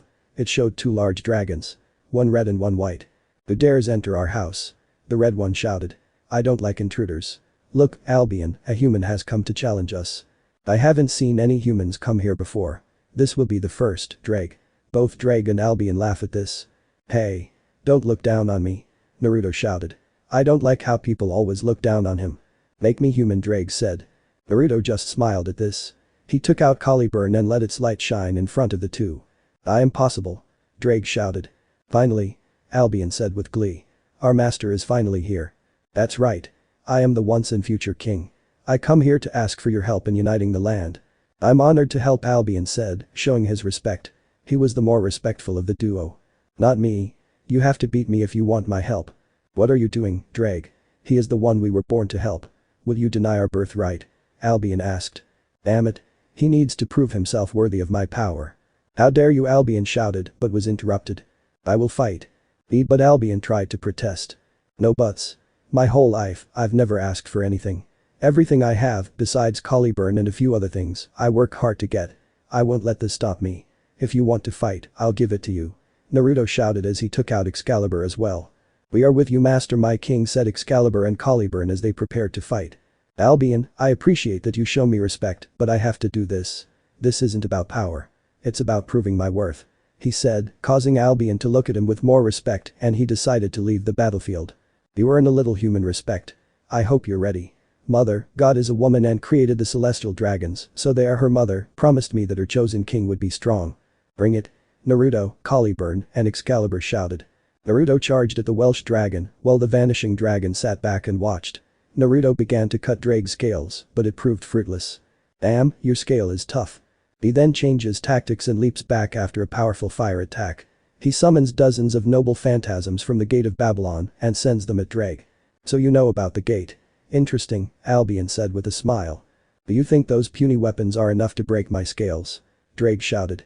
"Master, there is a weak point showing," Excalibur informs his master. "There's a weakness. It's at the base of the tail," Caliburn added. "That's not going to be easy." Naruto pressed his twin holy swords into Drake's stomach, only to notice a powerful glow begin to emit. Naruto immediately jumped back to watch for his next attack. "I wonder if you can survive this. Take this." Long Ina Smasher, Drake shouted as he shot a beam of pure green energy at him, destroying everything in its path. "I'm not good with names. Damn it," he thought as he approached. He stabbed Excalibur into the ground and gathered prana into Caliburn. "Shift banishment," he shouted as he slammed Caliburn into Long Ina Smasher and sent the attack into the zero dimension, shocking the two dragons. "Ha! How do you like that?" he mocked. "That's an interesting move," Albion thought. What the heck was that? That wasn't the Gate of Babylon, and it sure wasn't one of Caliburn's attacks. Drake shouted in anger as one of his most powerful attacks was countered so easily. "Oh. That was the gate in a way, though." Getting a confused look from the red dragon. "Gob is just dimensional magic. I experimented with Gob and tapped into other dimensions. Banishing Shift is a counterspell that dispels any form of attack by sending it to the zero dimension. The dimension where everything turns into nothing," he said with a smile. "Why you?" Drake said as he swiped his claw at him. Then, smiling, he succeeded until faggot, allowing Caliburn to fall to the ground when Naruto poofs. "What?" Drake shouted in anger and confusion. Seeing how he can do that. Not realizing that it's a ninja technique that's new to the West. Ninjutsu may be weak compared to sorcery, but it has its uses. "That was my shadow clone jutsu. I'll explain later," Naruto said from behind Drake. Drake felt a large amount of prana coming from behind which he didn't notice due to the clone's distraction. The original Naruto silently took Excalibur and went behind Drake. Naruto was behind with Excalibur raised and gathering power to use his ultimate attack. "Excalibur!" Naruto shouted as he spun down, aiming for the base of the tail with Excalibur. It did a lot of damage to Drake. After the light went out. "Hahaha. I haven't taken this much damage since my fight with Albion a few years ago," Drake said with a smile. Naruto could only stare in surprise as Drake took that attack and only took minimal damage. "Human. No king. I accept you as the only mother who sent us to help," Drake said with a big smile. "Yada. I did it," Naruto shouted and jumped for joy. "Time skip to Sokka Mansion. I hope she's okay," Ryu said as he lay down on the couch and watched television. She, along with FK, were amazed at how magic can be used to create technology for life instead of death. The West has some low-tech cars and Naruto's favorite, a motorcycle, kitchen appliances, and medical devices. All low-tech, of course, but more advanced than what the ninjas find in the land of snow. "Of course that idiot is fine," Rin said. "Rin, I still don't understand why you don't like all this cool stuff." FK asked Rin about all the technology in the house. "I just don't like it. It's confusing. I'm a mage, and tradition is everything. I was raised to do things the old-fashioned way. Arturia and Naruto brought the technology," she replied. She really didn't like technology. No matter how much she was taught about it, she still struggled. Roar. Rin, FK, Arturia and Ryu heard a loud roar outside and went out to see what it was. Only to see a red and white dragon approaching with a blonde on top of the white one. Everyone looks dumbfounded. Arturia and Rin especially. All their lives they were told how dangerous the duo was and now they watched their lover ride one like it was nothing. They expected Naruto to live and fight another day after losing to the dragon. They didn't see this coming. "Hey guys." Naruto shouted as they began to land in front of the mansion. Naruto jumped down to give the girls a hug. "Who the hell is making that noise?" Kurama yelled as he left the house with a massive headache. He'd drunk too much and was dealing with a hangover. The long introduction and explanation later. "So you see, I really don't want you two to fight." Causing the celestial duo to look at their master with more respect. The two of them could have easily conquered the entire West for him, but Naruto said he wanted to do it himself. If I don't unify the West myself, I can't call myself king. I need to do this myself. Do you have any way to give power instead? Naruto asked. I can give you a unique power by giving you part of our soul. Albion said. Breaking off a part of my soul and giving it to you will give you a pair of white dragon wings called Divine Dividing. The power allows you to split anyone's power in half and absorb that power. Attack based on chakra, prana, or kai. Divine Dividing also has more power when you become stronger with my power. Or he turned to his brother, Drake. I can give you my blessing. It will either enhance or give you a magic circuit depending on the situation. However, soul splitting only applies to you, Drake replied. Is it okay for me to get the divine division and the girls to get its blessing? Getting a nod from both dragons. Drake gave his blessing to FK, Ryu, Rin, Arturia, and Merlin, as long as he could use the boost in his circuit. FK and Ryu would gain a magic circuit while maintaining their chakra network like Naruto. When FK gains her magic circuit, this allows Chime to be freed from her prison. Something her sister, Kurama, was happy to see. Ryu was happy to get stronger for Naruto. Thank you for your gift, Naruto said with a bow. He showed off his new divine dividing wings to everyone. I'll call on you when I need your help. The two dragons flew back home after bowing. Well, this is good. We have great power, but there are some who need training. Merlin said as he looked at Arturia, FK, and Ryu. For new Magi is good, but he turned to Rin. You have to teach them. He pointed at Rin. What? Why me? Again. She yelled in protest. You or Naruto could help me, you know. I know. He said with a smile. But I'm taking Naruto with me for a year-long trip. What? They all shouted in surprise. Yes. It's time to rebuild the 7 deadly sins. I've had no luck finding more members, so I'm hoping Naruto will help. Also, this will give him the opportunity to build relationships with many of the people and races I know. He will be able to get a nod, understand the need for the legendary group, and bond with others. Rin, you will train those 4 for the next year. Understood? Fine. I'll do it. Rin gave in to his demand. Naruto, this will be your last night with your friends. Go spend it with them.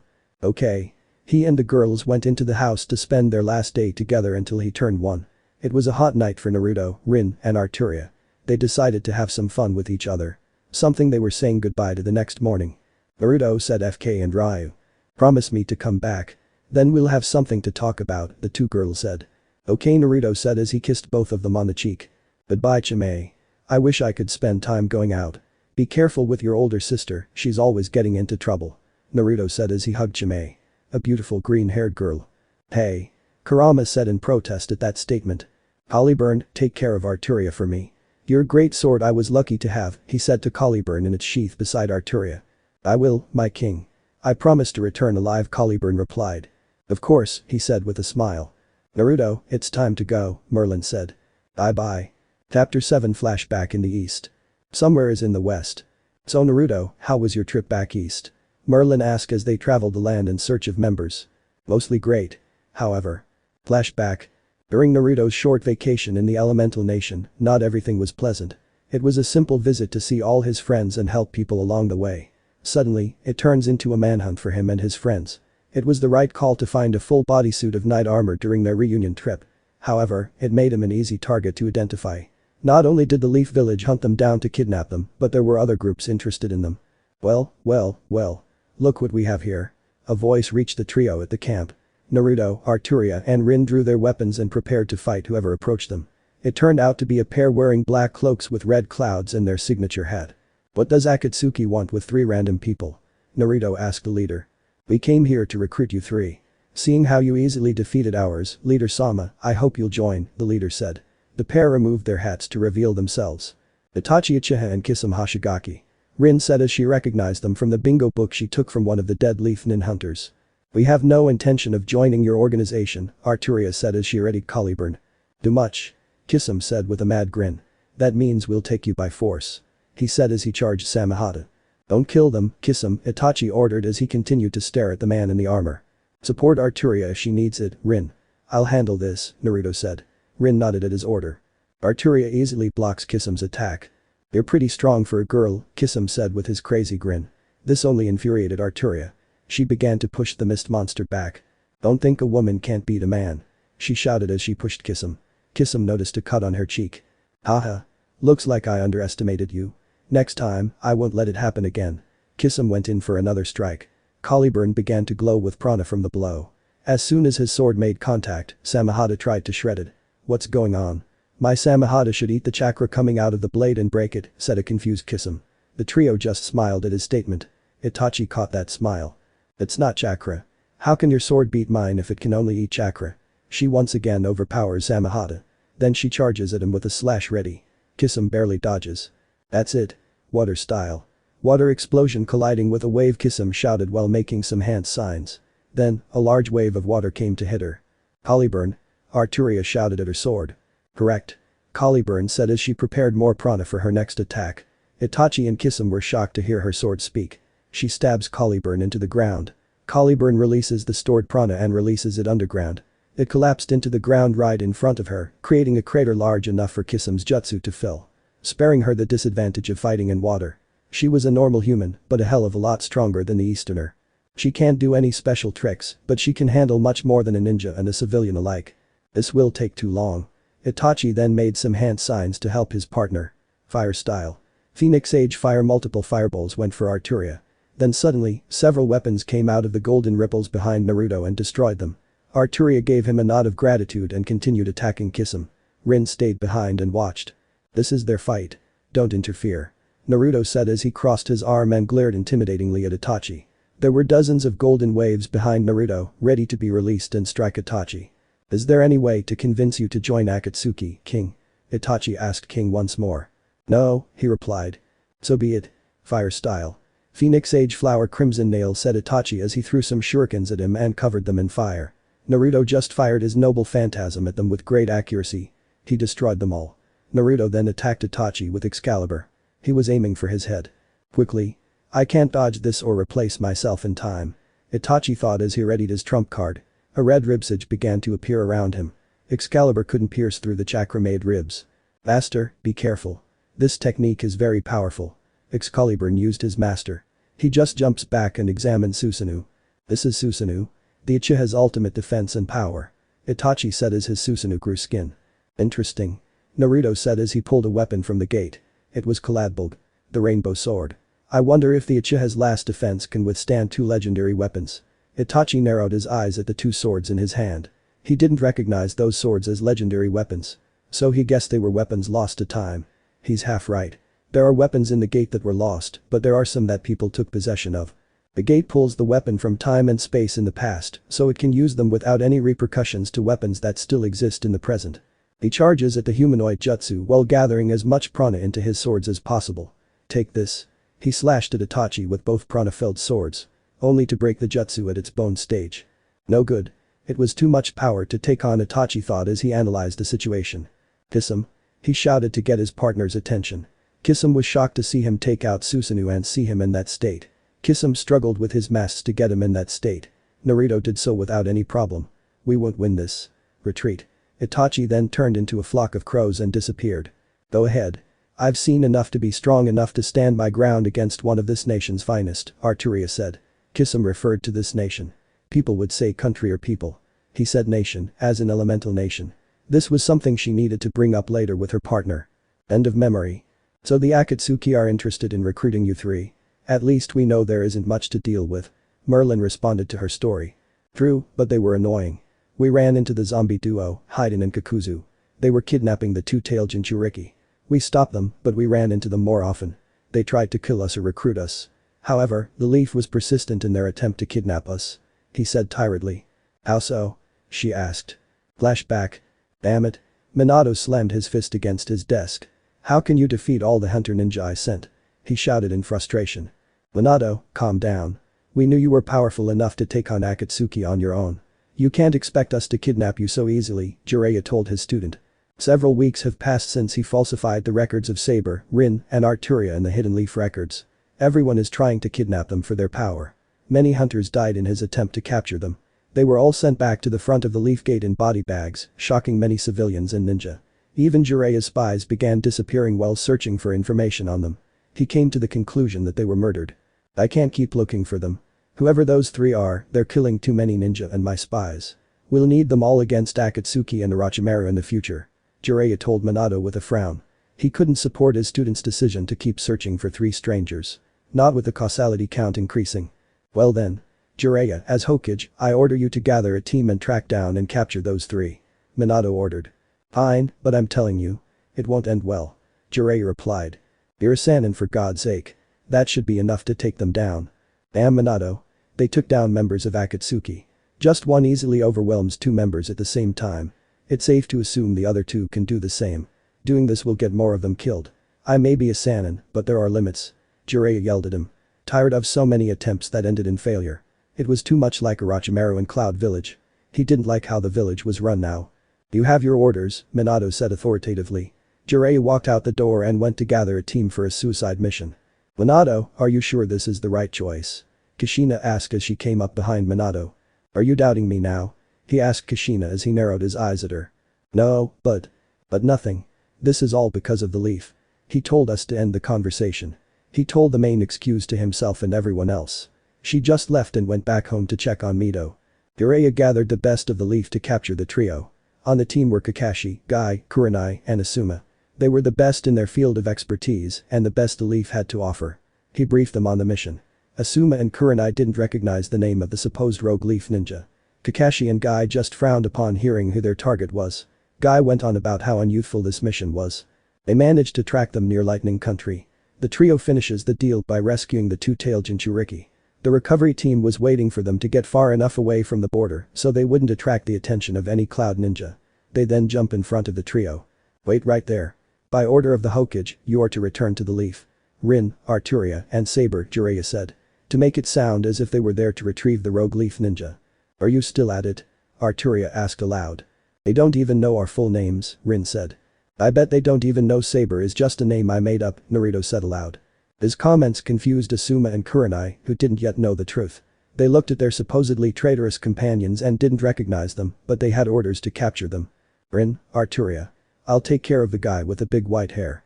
You guys take care of the break. Receiving a nod from her friends. Naruto versus Jiraiya. Why don't you just leave us alone? We didn't do anything against your village. Naruto asked. I'm sorry, Saber, but you are too powerful to be left alone. The leaf needs your power, Jiraiya replied. You don't even know my names or who we really are. Then you decided to put us in your bingo book as rogue ninja of your village. That's sad. Naruto said as he wanted to summon his portal and prepared a large amount of noble phantasms. Jiraiya flinched at his comment. He always thought that the leaf is the best and didn't need to do anything pathetic. He thought they were above the world. Now he is living his nightmare, Leaf Village in a desperate situation. Just surrender, Jiraiya ordered. Then, a dozen noble phantasms shot out at Jiraiya. Jiraiya wasn't unharmed. He immediately lost his right arm to the barrage of powerful weapons. I'm tired of your village. You think you're gods, but you're far from it. The closest thing to a god is me. I'm the once and future king, Naruto announced. Even in pain, Jiraiya listened to what he said. Once and future king. What's that supposed to mean? Jiraiya thought he'd look into that later. Give up. I've already taken your arm. You won't be able to perform any of your powerful jutsu without both arms. You're so weak. She mocked him. He charges at him with a Rasengan. Only for Naruto to use Excalibur to easily block the attack. This is boring. You're no longer capable of fighting me where many have failed. Naruto said coldly and kicked Jiraiya against a wall. Putting him out of the fight. That man is ruthless. Jiraiya thought as he fell unconscious. Arturia and Rin against Asuma and Kakashi and Guy and Kurenai. Give it up. We've got our number. Asuma yelled at the pair of girls. True, but Rin said, until Arturia continued. We've got you out of the fight. Each of us fought the Akatsuki members single-handedly. Can you say the same? Arturia said with a smile. Making everyone shudder. They knew all the members were powerful and couldn't face them alone. Upon hearing that they could, they abandoned their morale. It doesn't matter, we'll catch them all, Kakashi replied. Hey Arturia. Since this isn't a fair fight, you might want to abandon the code of chivalry for now. Rin said as she took out multiple jewels. Just this once. Arturia said as she drew Caliburn. I'll take the green one and the one-eyed one. They're close combatants. They can get as strong as Kisum. It's a shame we didn't finish our fight. This new information shocked the Leaf Ninja. Kisum is easily one of Akatsuki's best fighters. She then went to face her opponents. Arturia versus Kakashi and Guy. I hope you two are better than Kisum. He may be powerful, but my sword skills far surpass his. Arturia said as she prepared to fight the duo. We can't take any risks. Kakashi said and then activated the Manjikam Sharingan. Alright, opening gate. Guy said as chakra began to flow out of his body. Caliburn, any advice? He asked his sword. I'll prepare for the countermeasures. Just be ready to react, Caliburn said as he prepared to perform some magic. Arturia couldn't use prana, so she relied on Caliburn herself to perform any magical attacks. The guy rushes to kick. Only for Arturia's instinct to take over and she dodges. Then she turns around to slash at him. Her reaction speed is so fast. Guy thought as he watched her move faster to counter his attack. Kakashi jumps between them to block her blow with a kunai. He could have attacked her, but he didn't want to risk losing his friend. The two jump back after countering her. Kakashi, she moves fast. We won't be able to face her without taking a few hits, Guy told Kakashi. Fine. Just keep pushing her and I'll look for an opportunity, Kakashi said. Gate of healing. Gate of life. Guy shouted and went back inside. Guy came in with a barrage of attacks. Arturia could only block them. Then Guy jumped over her. Arturia noticed that Kakashi sent a fireball at her. She hit the ball with enough prana to split it in half and avoided. Guy came in to attack her from behind. He knocked her down, but his armor took most of the damage. This man hits hard, he thought, feeling the pain in his back from the kick. Are you ready, Caliburn? She asked. She was starting to worry about the fight. She didn't think she could take on both at once. Just hit the ugly one. It will take away his power. This technique is a link to his life. I can disturb him, Caliburn said as it began to glow golden. She went to attack Kakashi because Guy was faster than her. Arturia came in with many slashes to keep Kakashi in CQB. Then Guy came up to attack her from behind. She was prepared this time. She placed the edge on his back to slash block his attack. Guy was going too fast to stop. His leg was cut by the blade. Then suddenly, he started coughing blood as the doors that were open were forced shut. Boy! Kakashi cried out in fear for his partner. What did you do? He said menacingly to Arturia. I force him to close all the points in his body. As a result, his body destroys itself from the chakra circulating throughout his body. With all the chakra circulation and closed points, he is dying. Caliburn replied. You can let your partner die or leave and save his life. Damn it. I need to capture them, but Kakashi thought. Those who abandon their mission are scum. Those who abandon their comrades are worse than scum. Kakashi heard his own statement and thought about his father again. Guy's life is more important. Kakashi went to grab Guy and left the battlefield to get him help. Damn it. Why didn't we bring a medic? He thought in frustration. The reason was that there were no medic nin who would be useful. Shizune and Tsunade were the ones capable of fighting and healing, but they left. Rin versus Asuma and Kurenai. Do you really think you can capture us? Rin asked them as blue lines began to form on both her legs and arms. Even if you defeat an Akatsuki member, you're still outnumbered, Kurenai told him. She made some hand signals to cast a genjutsu on him. Do you know that each member of Akatsuki is capable of taking down squads of elite ninjas? Rin replied. What the hell is going on? You should be in my genjutsu. Kurenai screamed when she saw that she was not affected by his jutsu. Does genjutsu work on people who have a chakra network to mess with? Rin replied, surprising both Leaf Ninja. Hearing that she doesn't have a chakra network is unbelievable. In her mind, you need chakra to be powerful. Rin charges straight at Kurenai with a powerful punch. She is sent flying. Kurenai. Asuma yelled as he saw his wife fly away like a bug being squashed. You mustn't take your eyes off your opponent, he whispers to Asuma as he punches him. Asuma was able to block it with his right arm. Damn. Her blows are as strong as Tsunade Sama's, Asuma said mentally. The blow left his left arm broken. Come on. Even with Akatsuki, they managed to not get hurt in the first minute. Rin yelled at Asuma in disappointment. Asuma channels wind chakra into his trench knife. He went to cut her. However, he threw one of his jewels at Asuma and it exploded, forcing Asuma to return with several burns. I can and will kill you if you continue. Don't you have someone at home you can go to? She asks Asuma to give her a chance to leave. Kurenai. Konohamaru. Asuma thought he had people to live for. I want a child too. But those thoughts in mind, he went to pick up Kurenai, who didn't look so well. He grabbed her and left. He didn't want to lose Kurenai and he knew that trying to capture any of the three would get them killed. You had it easy, Rin. Arturia told her as she approached her. My fight was a little tougher, but nothing I can't handle. Did they escape too? Rin asked. Yes, they did. At least they cared enough to save their comrades. Arturia said with a smile. She was a knight at heart and valued those who fought alongside her. They were too easy. Naruto said as he stepped out of the bush. The legendary Toad Sage, my ass. Just one wave of noble phantasm and he fell. Several days have passed and the Leaf Squadron has managed to return home. Jiraiya, Kurenai and Guy were admitted to intensive care. A missing arm with a lot of blood loss wasn't good. Guy's chakra network was severely damaged, but he was able to recover over time a lot of time. Kurenai suffered from multiple broken bones and internal bleeding. Everyone was able to recover, except for Jiraiya's arm. Minato, we have a problem. Jiraiya told Minato from outside the window. It's been a month since he left the intensive care unit. He went to see his spies and looked for Tsunade. He thought the worst when Naruto mentioned her and needed him to get him a new arm. Only to find her disappearing. What is it? Minato asked as he stopped working on the paperwork. I consulted with my spies, they lost all three, and many died searching for them. They refused to search for them anymore. Making Minato frown. Worse, Tsunade and Shizune disappeared, he said with a frown. During my fight with King, he mentioned Tsunade. I went to see her after I left, and she's missing. My spies couldn't find anything on them. I'm afraid they've left or been captured. This isn't good. We can't lose another Sannin. Not to these three strangers. I think he's gone. I checked and he took both the scroll of seals and all of Uzumaki's scrolls. Damn it. Minato shouted angrily. He was fine with her leaving if she was still near the village. Now she's left the country with Leaf secrets. End of memory. Well, it seems they won't be a problem in the future. They can be easily dealt with if they misbehave, Merlin said to his story. Okay. Who are we going to get first? Naruto asked Merlin.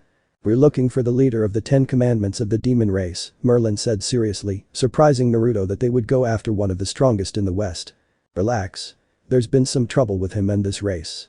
I think this would be the best chance to have someone strong on our side. Plus, he could be the new leader of the 7 deadly sins. Chapter 8 Recruitment. Meliodas. Somewhere in the West in Demon Country. I still say this is a very bad idea. Naruto shouted in protest. Stop crying about it, Naruto. Merlin replied. Every demon we encounter attacks me. You just stood there and watched. He pointed at Merlin angrily. Hey, at least I bought you a new suit. I could have left you with that damaged armor, but I'm kind enough to buy you something new. Besides, it matches your girlfriend's armor. She said with a clap. During the search in the demon territory, they were constantly attacked by demons of all kinds. They were relentless in their attack. The knight armor that Naruto once wore was damaged and couldn't protect him properly. Merlin designs a blue armor suit for him. The design is similar to Arturia's armor. Fate Extra Saber. Gawaine's armor. Fine. I'll stop complaining about it, where is this guy Meliodas. His name is Meliodas and he's someone you shouldn't underestimate. He was personally chosen to lead the 10 commandments and is the eldest son of the Demon King, Merlin replied. Why are we looking for a guy like that? He asked fearfully. Because things have changed. Since the death of the Demon King, he hasn't been the same. He's started to change. He recently left the 10 commandments. He has leadership ability and great power. Good potential for the Sin of Wrath. The Sin of Wrath stands as the leader of the 7 deadly sins. Okay, but how do we find him? Naruto asked once again. Why don't you look behind you? Suggested an unfamiliar voice. Naruto immediately pulled out Excalibur and turned around. Merlin was still relaxed and wasn't worried. He turned around slowly instead of quickly.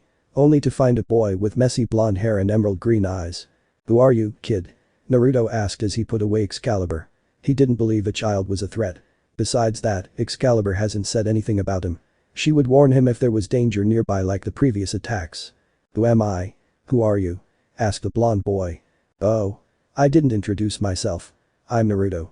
This is Merlin. He pointed at Merlin. She didn't seem surprised to see the boy. Oh, I know Merlin. I was wondering who you are. The boy asked again. I already told you. I'm Naruto. He said to the boy again. He won't understand. Just show up before nightfall, Merlin said, earning a confused look from Naruto. Fine then. The boy replied to Merlin. I'm Meliodas, former leader of the 10 commandments. Nice to meet you. Meliodas said with a smile. Naruto surprised. After a few minutes of shock on Naruto's part, I thought you would have been older. He deadpanned. Rude. I'm over 3,000 years old. Meliodas retorted, causing Naruto to faint from the shocking evidence. He fainted. Are you going to tell me who Merlin really is? Meliodas asked Merlin after he finished poking Naruto with a stick. He's the one who draws the sword from the sword, Merlin said with a sly smile. That sword you're carrying isn't Caliburn, he pointed out. It is true, Lord Meliodas. Caliburn was given to Master's lover. She dreamed of pulling Caliburn when she was a child. When Master received me from Lady Vivian, I had no need to carry 2 sacred swords. My name is Excalibur, the sword of the promise of victory. And my companion who protects me and Master as my scabbard is Avalon. Excalibur replied. Avalon began to glow as a sign of saying hello. Oh. Then it's fine. Why are you looking for me, Merlin? I want to recruit you for the 7 deadly sins. Why should I join?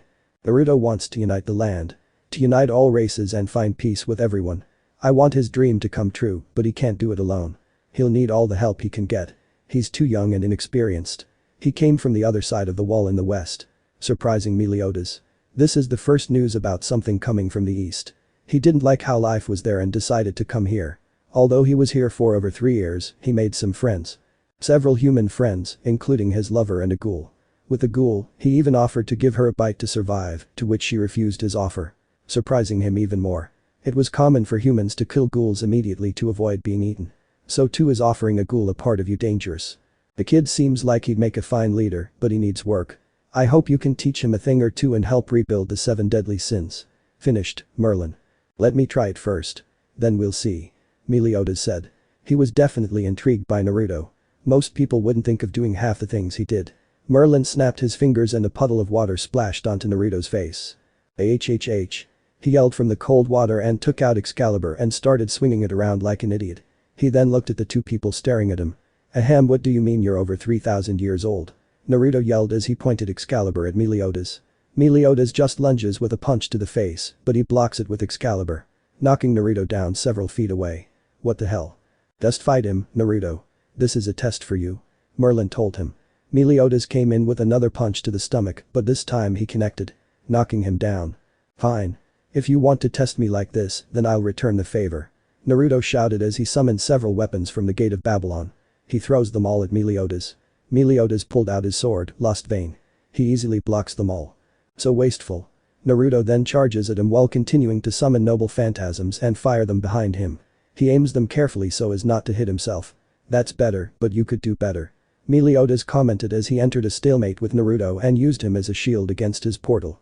Meliodas easily overpowers Naruto and pushes him back with a barrage of slashes. Naruto only manages to block half of the attacks. Good. You block all of those that would have left a fatal wound. You have good battle instincts. However, is this all you can do? Naruto jumps back. Of course not. Shadow Clone Jutsu Naruto forms 7 clones. Each clone summons a noble phantasm of the gate to use, as Excalibur cannot be replicated. Great. I can do the same. Meliodas created 7 clones of himself. The difference is that his sword, Lost Vein, was also copied. Lost Vein gave Meliodas the ability to create large physical copies of himself, unlike how Naruto uses ninjutsu to create clones. All the clones charge at each other, while the real ones attack each other. At the end of the quick battle royale, Meliodas' clones won. Damn it. It's not over yet. Naruto shouted as he pulled Durandal out of the gate and focused the holy energy from him and Excalibur together in an X shape. A glowing orb began to form between the two swords. Wolf whistle, that looks like it might do some damage. Meliodas commented. However, it won't be enough to defeat me. He said with a smile. Holy flash bang. Naruto pointed the swords at Meliodas and released the orb of holy energy. The technique grew out of the idea of Kurama's tailed beast bomb. Concentrating energy into a single point and building it up. Then releasing it to land on the target and explode in a furious blast. Naruto used holy energy instead of chakra or prana. He could do it with either of those energy sources, but holy energy is unique in its own way and is much easier for Naruto to use. Considering he possesses many holy swords and is the chosen one of God himself. Counter complete. Meliodas swung his sword at the right moment to make contact with the orb and sent it flying back. Shit. Naruto thought as he closed his eyes to take his own attack. Only to feel like nothing hit him. Naruto opened his eyes to see Merlin erupting a powerful barrier in front of him to block the attack.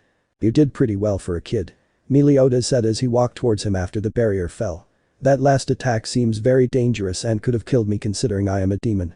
Naruto just looked embarrassed and rubbed the back of his head while letting out a weak laugh. Meliodas then turns to Merlin. Alright, I'll join the sins. I'll also teach the kid a lesson. A lesson? Naruto asks. You're a good boy, but not good enough. You're a decent soldier, but being a leader is something you'll need to learn. Who better to train you in leadership than the one rumored to be the next demon king?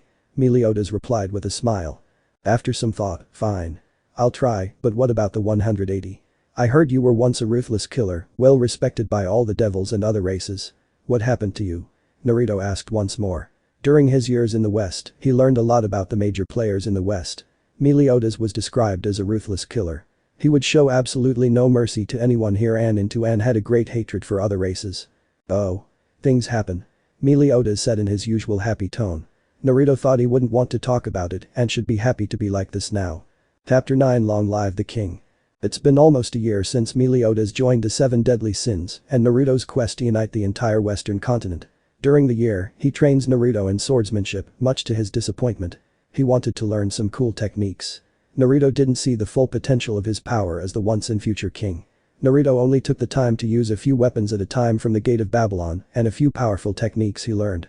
That alone made him a powerful opponent, but it wasn't enough. Meliodas gave him a few lessons on how to better utilize his gate in combat. Naruto began to use the gate in more creative ways. After the lessons, the group continues traveling throughout the West in search of members for the 7 deadly sins. At the beginning of the journey, the only members were the boar's sin of gluttony, Merlin, the lion's sin of pride, Escanor, and the dragon's sin of wrath, Meliodas. 3 of the 7 sins were fulfilled, but Merlin was determined to revive the group. During one of their journeys, they heard news of an immortal lurking in the countryside. Meliodas was intrigued by this and went off on his own to find this person. He returned a few weeks later with Ban. Like an undead Ban or now, Fox's sin of greed. Ban. Ever since Ban joined the group, he and Meliodas became best friends. A few months later, Naruto decided to temporarily separate. Naruto wanted to train on his own to master his new power, divine splitting. The cool technological-looking white and blue wings greatly surprised Naruto. In addition to the ability to fly, he could split his opponent's power in half every 10 seconds. According to Albion, if he trains on the wings, he would unlock power far greater than the wings. Naruto decided to visit the fairy forest, which was said to be quite peaceful. He thought it would be the best place to train without anyone trying to stab him in the back. Unfortunately, he ran into trouble there. He stumbles upon a battlefield in the fairy forest. A few devils and a couple dozen demons were fighting each other. In the middle of their conflict were the peaceful fairy race, or the survivors. Before the battle between devils and demons, the forest was already under attack and many fairies died. Only a couple dozen survived the attack and decided to rebuild their home. The fairies were left without their protector to fight off the final attack that destroyed their home. The peace-loving fairies had to fight alone against creatures that wished for their destruction for the first time, and the outcome was clear. The next attack, they got lucky. Naruto tried to stop the demons and devils from fighting each other, but failed, so he had to kill them. During the short 3-way battle, he managed to accomplish what he was training for a few minutes. His desire to protect the dying race, the fairies, was enough to achieve what Albion called the vanishing dragon balance breaker. The decisive factor is the scale mail armor. It provided the same protection as a dragon scale, enhanced physical capabilities, and the use of the splitting abilities in shorter intervals. After eliminating the dozen demons and all the powerful demons, he managed to save a good number of fairies. About several dozen. Naruto promised to stay for a while to protect them so they could put up a barrier to keep everyone out. Naruto helped create the barrier by changing it so it would keep out those with negative emotions. He learned this by sensing Kurama's emotion and Rin's barriers. The new barrier would only allow people in who wouldn't harm them. The barrier itself was also designed with Byaku's help. She may not know much about magecraft, but upon meeting Naruto in the forest, she realized that the forest has an unlimited supply of natural energy. He was quite jealous of this place because of the supply. He worked with Naruto to adjust the barrier so it would absorb nature's energy to strengthen the barrier for an eternity. After a few more weeks of training in the forest, the protector decided to return, only to be devastated by how his home was destroyed in his absences. The fairies refused to acknowledge their protector, King Harlequin, as their leader. He was not welcomed by his fellow fairies. Even if the other fairies ridiculed King, he would always look out for them. He decided to repay Naruto. Naruto needed help in aerial combat, so King began teaching him how to fight while flying. By the end of his training period, he came out ready for aerial combat. He may have failed at achieving the balance breaker, but he was able to learn how to fight with his divine dividing wings. King couldn't help but feel guilty about what happened to his people and his sister when he left, so he followed Naruto. He would later join the 7 deadly sins as the grisly sin of sloth. King. During his friends' gathering, they managed to recruit a new member who Meliodas stumbles upon. A giant lady, Diane or now, serpent sin of envy. Diane. The 7 deadly sins began to go their own way, traveling across the west. They needed to know what they would face. The only ones who stayed with Naruto to return to the human world were Meliodas and Ban. Escanor followed Merlin to find the last sin. King and Diane left to travel across the lands to help in any way they could, as they had done in the past with each other. During the disappearance of the king of the fairy forest, she was searching for someone. During her hunt, she lost her memory and ran into Diane. The two stayed together for a few hundred years. Giants and fairies naturally live long lives, so 100 years didn't seem like much to them. She later regained her memory and returned to the forest alone to find Naruto. Diane waited for a month, but soon left when she saw that her friend hadn't appeared. It was then that she ran into Meliodas. Naruto, Ban, and Meliodas headed to the Tasaka estate to see their old friends and begin their crazy plan. But the girls, they had an eventful time with each other. FK and Ryu had been learning about Sorcery 1. FK decided to learn more about flying magic and a couple of elemental magic. Since Chmei's elimination, FK didn't want her to be imprisoned again, but she missed the wings that allowed her to fly. She took up Aero Magic too to grow a pair of wings to fly once again. Seeing that she wanted to help Naruto in his attempt to unite the West, she learned another set of magic. She learns lightning and water magic. Using lightning from the sky to cast long-range lightning spells at the enemy and water magic for close quarters or long-range combat. She wanted to learn how to generate water using magic so that she could use ninjutsu to use water-style jutsu in remembrance of her home. Bigzetsu, Ryu, wanted to be a cross between a spy and a witch. She learned the reflector spell. By distorting the light around her, the user is able to hide her body, disappearing from sight in a blue flash and then becoming invisible. In this way, she would be an effective spy and reconnaissance spell. Arturia and Rin only polished their skills. Her magic resistance was quite high, so she didn't need to worry about attack spells. She develops a magic technique that works well with her swordsmanship. It was mana that infuses and accumulates magical energy into her weapon and body, momentarily injecting an arbitrary vector that allows for an exceptional boost to her skills by instantly releasing the magical energy to reinforce herself. A jet of magical energy can be called upon to augment her movements in close combat, and executing a large-scale body reinforcement through mana burst is only possible with her immense magical power. She has immense magical powers compared to the others who obtained magic circuits from Drake. Rin theorizes that it was the gift of Caliburn that augmented it. Rin, not jealous, did not want to learn about any other spells. She still wanted to base herself on a knight, not a mage. Hello, Naruto sang from the gate of the Tasaka estate to see if anyone was home. Naruto. Two girls shouted. They were Arturia and FK. Arturia gave him a long passionate kiss. Ban and Meliodas just whistled at her action. Arturia. Fu. It's great to see you too. She said happily and walked over to give Fu a hug. Where are the others? Imei and Kurama went somewhere. They wanted to visit a place a few months ago. They wanted to see how much it's changed. They haven't returned yet, Fu replied. You deserve this break. You've been away from home for too long, Naruto said. Rin and Ryu went to get supplies, Arturia told her. Supplies? Naruto asks. Mainly herbs and other medicinal or poisonous ingredients. I didn't like the idea of poison, but Rin pointed out that some poisonous ingredients could act as a cure for poison and are used in many potions. They won't be back until the end of this month. Ban said. We can't wait that long for them. The five of us can do it, Meliodas said. Oh, excuse me. Who are you two and what do you mean? Fu asked. A couple of introductions and travel stories later. If we attack Camelot in a few days, we can eliminate that bastard, Nobunaga, and take control of his entire human territory. Ban explained his plan. During their return trip, they learned that Camelot is under surveillance due to tax collection. Usually, it would be at unknown times, but they know they will know when Nobunaga plans to collect taxes from the entire territory. This tax collection forcibly takes supplies and money from every human being. Even the people who don't receive his protection from the other race. If we do this, how do we know no one will turn against us? Arturia asked. She knew it was wise to get rid of Nobunaga. Simple. This. Meliodas said as he tossed a piece of paper with several names on it. Arturia and FK looked at the note. Those are the names of people who support Nobunaga and their pockets are getting lined. If we eliminate Nobunaga and those people, we'll be able to make the most of the army and all the humans on our side. Many people don't like either of them. Several corrupt officials would need to be eliminated or replaced. With all that done, we have an army and a base of operations. That still leaves one problem. Who will kill Nobunaga? I've heard he's not someone to be underestimated, Fu asked. He should be the strongest of us all. Sir Meliodas should Arturia said, but was interrupted. No. I'll take it. He said. Meliodas just smiled at her while the girls looked worried. He realizes what it takes to be a leader. Leading by example is the best way to convince people, Meliodas thought. There are several leaders in the West who have generals leading their army while they simply sit on the throne and make decisions. Those leaders are rarely respected and would end up being assassinated, so someone else would take their place. Then Naruto, it's too dangerous, Arturia and FK tried to protest. They didn't doubt his ability, but Nobunaga was someone capable of fighting and leading humans, the weakest race in the West, against all other races for many years. That alone speaks volumes about his leadership and power. It's only his failure that people don't like. No. It has to be me. If I'm going to unite the West, I can't hide behind others while they fight for me. They won't recognize me and they'll doubt me if I let others fight my battle. This isn't a fight for humanity. It's a test for me. It's to see if I'm worthy of being the once and future king. You remember my fight with Drake. He didn't listen to me because he didn't think I was worthy as the king.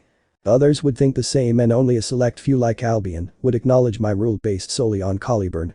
I won't accept that. My fight to rule will be the blood and sweat on the battlefield. I will sign as my right to rule. Naruto explains. Fine, Arturia nodded reluctantly. I'll let you fight him alone. Good. Now, FK and Ban would eliminate the targets. Their skills are better suited for assassinations. Meliodas and Arturia will gain the attention of all the guards and keep the focus on the two of you. Try to kill as few as possible. Those soldiers have families to go home to. Getting a wink from him, Meliodas was proud of his plan. The plan was to do as little damage as possible, but effectively eliminate all corruption and danger to the territory. It showed that he is not out to kill, but to save and unite. Hopefully, the other race would see it that way and not another human power struggle. I will take care of Nobunaga. Naruto explains his plan. Correct. The four people said together. In recognition of Naruto's plan. Good. The operation begins in 4 days at dawn. Rest and prepare. 4 days later. Everyone left the Tasaka estate and headed to Camelot, the capital of the human territory. The plan was simple, FK and Ban eliminate the corrupt politicians and Nobunaga sympathizers from the list. Doing so will eliminate the corruption that everyone in the human territory lives under. Naruto heads straight to the castle and eliminates Nobunaga himself. The problem with that is that Nobunaga wields a powerful sword, the Mi no Murakumo no Tsurugi, or, as Naruto calls it, the Kusanagi. Not to be confused with the Kusanagi sword that Orochimaru wields. Orochimaru's Kusanagi is a sword created by summoning the snake. It is just a very tough blade that is coated with the special venom of the Snake Clan. The Snake Clan based their sword on the original Kusanagi that came from the corpse of a very powerful snake, Yamada no Orochi. The original Kusanagi is said to have the ability to command all snakes and serpents. In addition, it also has great skill that can challenge many people. 3. It is unknown how Nobunaga acquired the sword, but many did not ask when he showed how powerful he was with it. Meliodas and Arturia were both great swordsmen. The two of them should be able to hold off most of the city guards and keep an eye on them. Especially Nobunaga. Meliodas is well known among the powers of the West. Challenging him without 2 or 3 other powers would be considered suicide. Officially, there are only around 50 powerful players in the West. Though it's not certain due to the lack of a proper system for spreading news. I only heard rumors and experienced them in battle. Naruto was using his shinobi training to quietly sneak into the castle. He managed to get to Nobunaga's room to kill him while he watched. However, he did something stupid. Nobunaga. Naruto yelled from behind him. Nobunaga was shocked to see someone come so close to killing him. He drew his sword as he turned around. I'm here for a battle to the death. Naruto declared as he pointed Excalibur at him. He wanted to fight like a warrior, not a killer. Master is sometimes an idiot, Caliburn thought with a sweat drop. I mean, I could have just killed him right there and accomplished the mission. Before the battle, Naruto asked Arturia to switch swords for this battle. Seeing how Excalibur and Caliburn function similarly, but Excalibur was always the superior holy sword, confused her. He confided in her his plan to properly challenge him as a knight, warrior, and king. He wanted to fight like the once and future king when he started. Who are you, boy? He demanded. I am Naruto. He held Caliburn up vertically, parallel to his face and body. Showing Caliburn in all its glory. I am the one who pulled the sword from the stone. I am the once and future king and I will unite the West. Once and future king. Ha ha ha ha. He laughs like a maniac. The legendary sword Caliburn in the hands of a child. I'll kill you and take that sword for myself. He charges at Naruto. Only to clash swords with him. I am possible. He shouted. His sword was being overpowered by Caliburn's aura.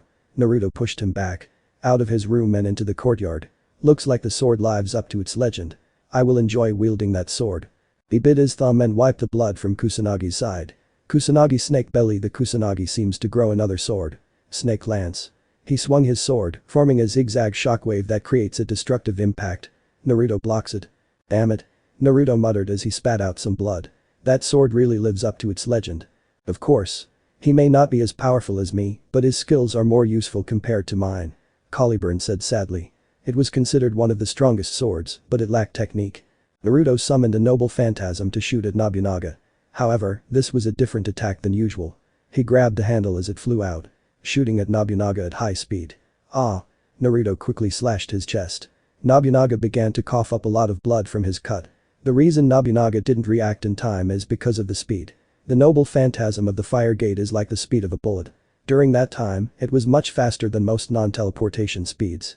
Even Meliodas couldn't defend against the speed and had to rely on his demonic body and regeneration against that attack. That damn brat. How dare he do this to me? He bit his finger again and wiped the blood off his sword. Kusanagi snake form. The Kusanagi transforms into a larger blade with 4 additional leaves.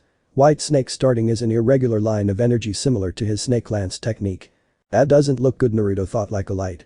He channels prana into Caliburn. Shift banishment. He shouted, intending to cancel the attack. Only to fail as the lights transformed into multiple snakes that wrapped around the target, tying them up from head to toe. Shit. It's over. He shouted, laughing at his fate. The snakes exploded.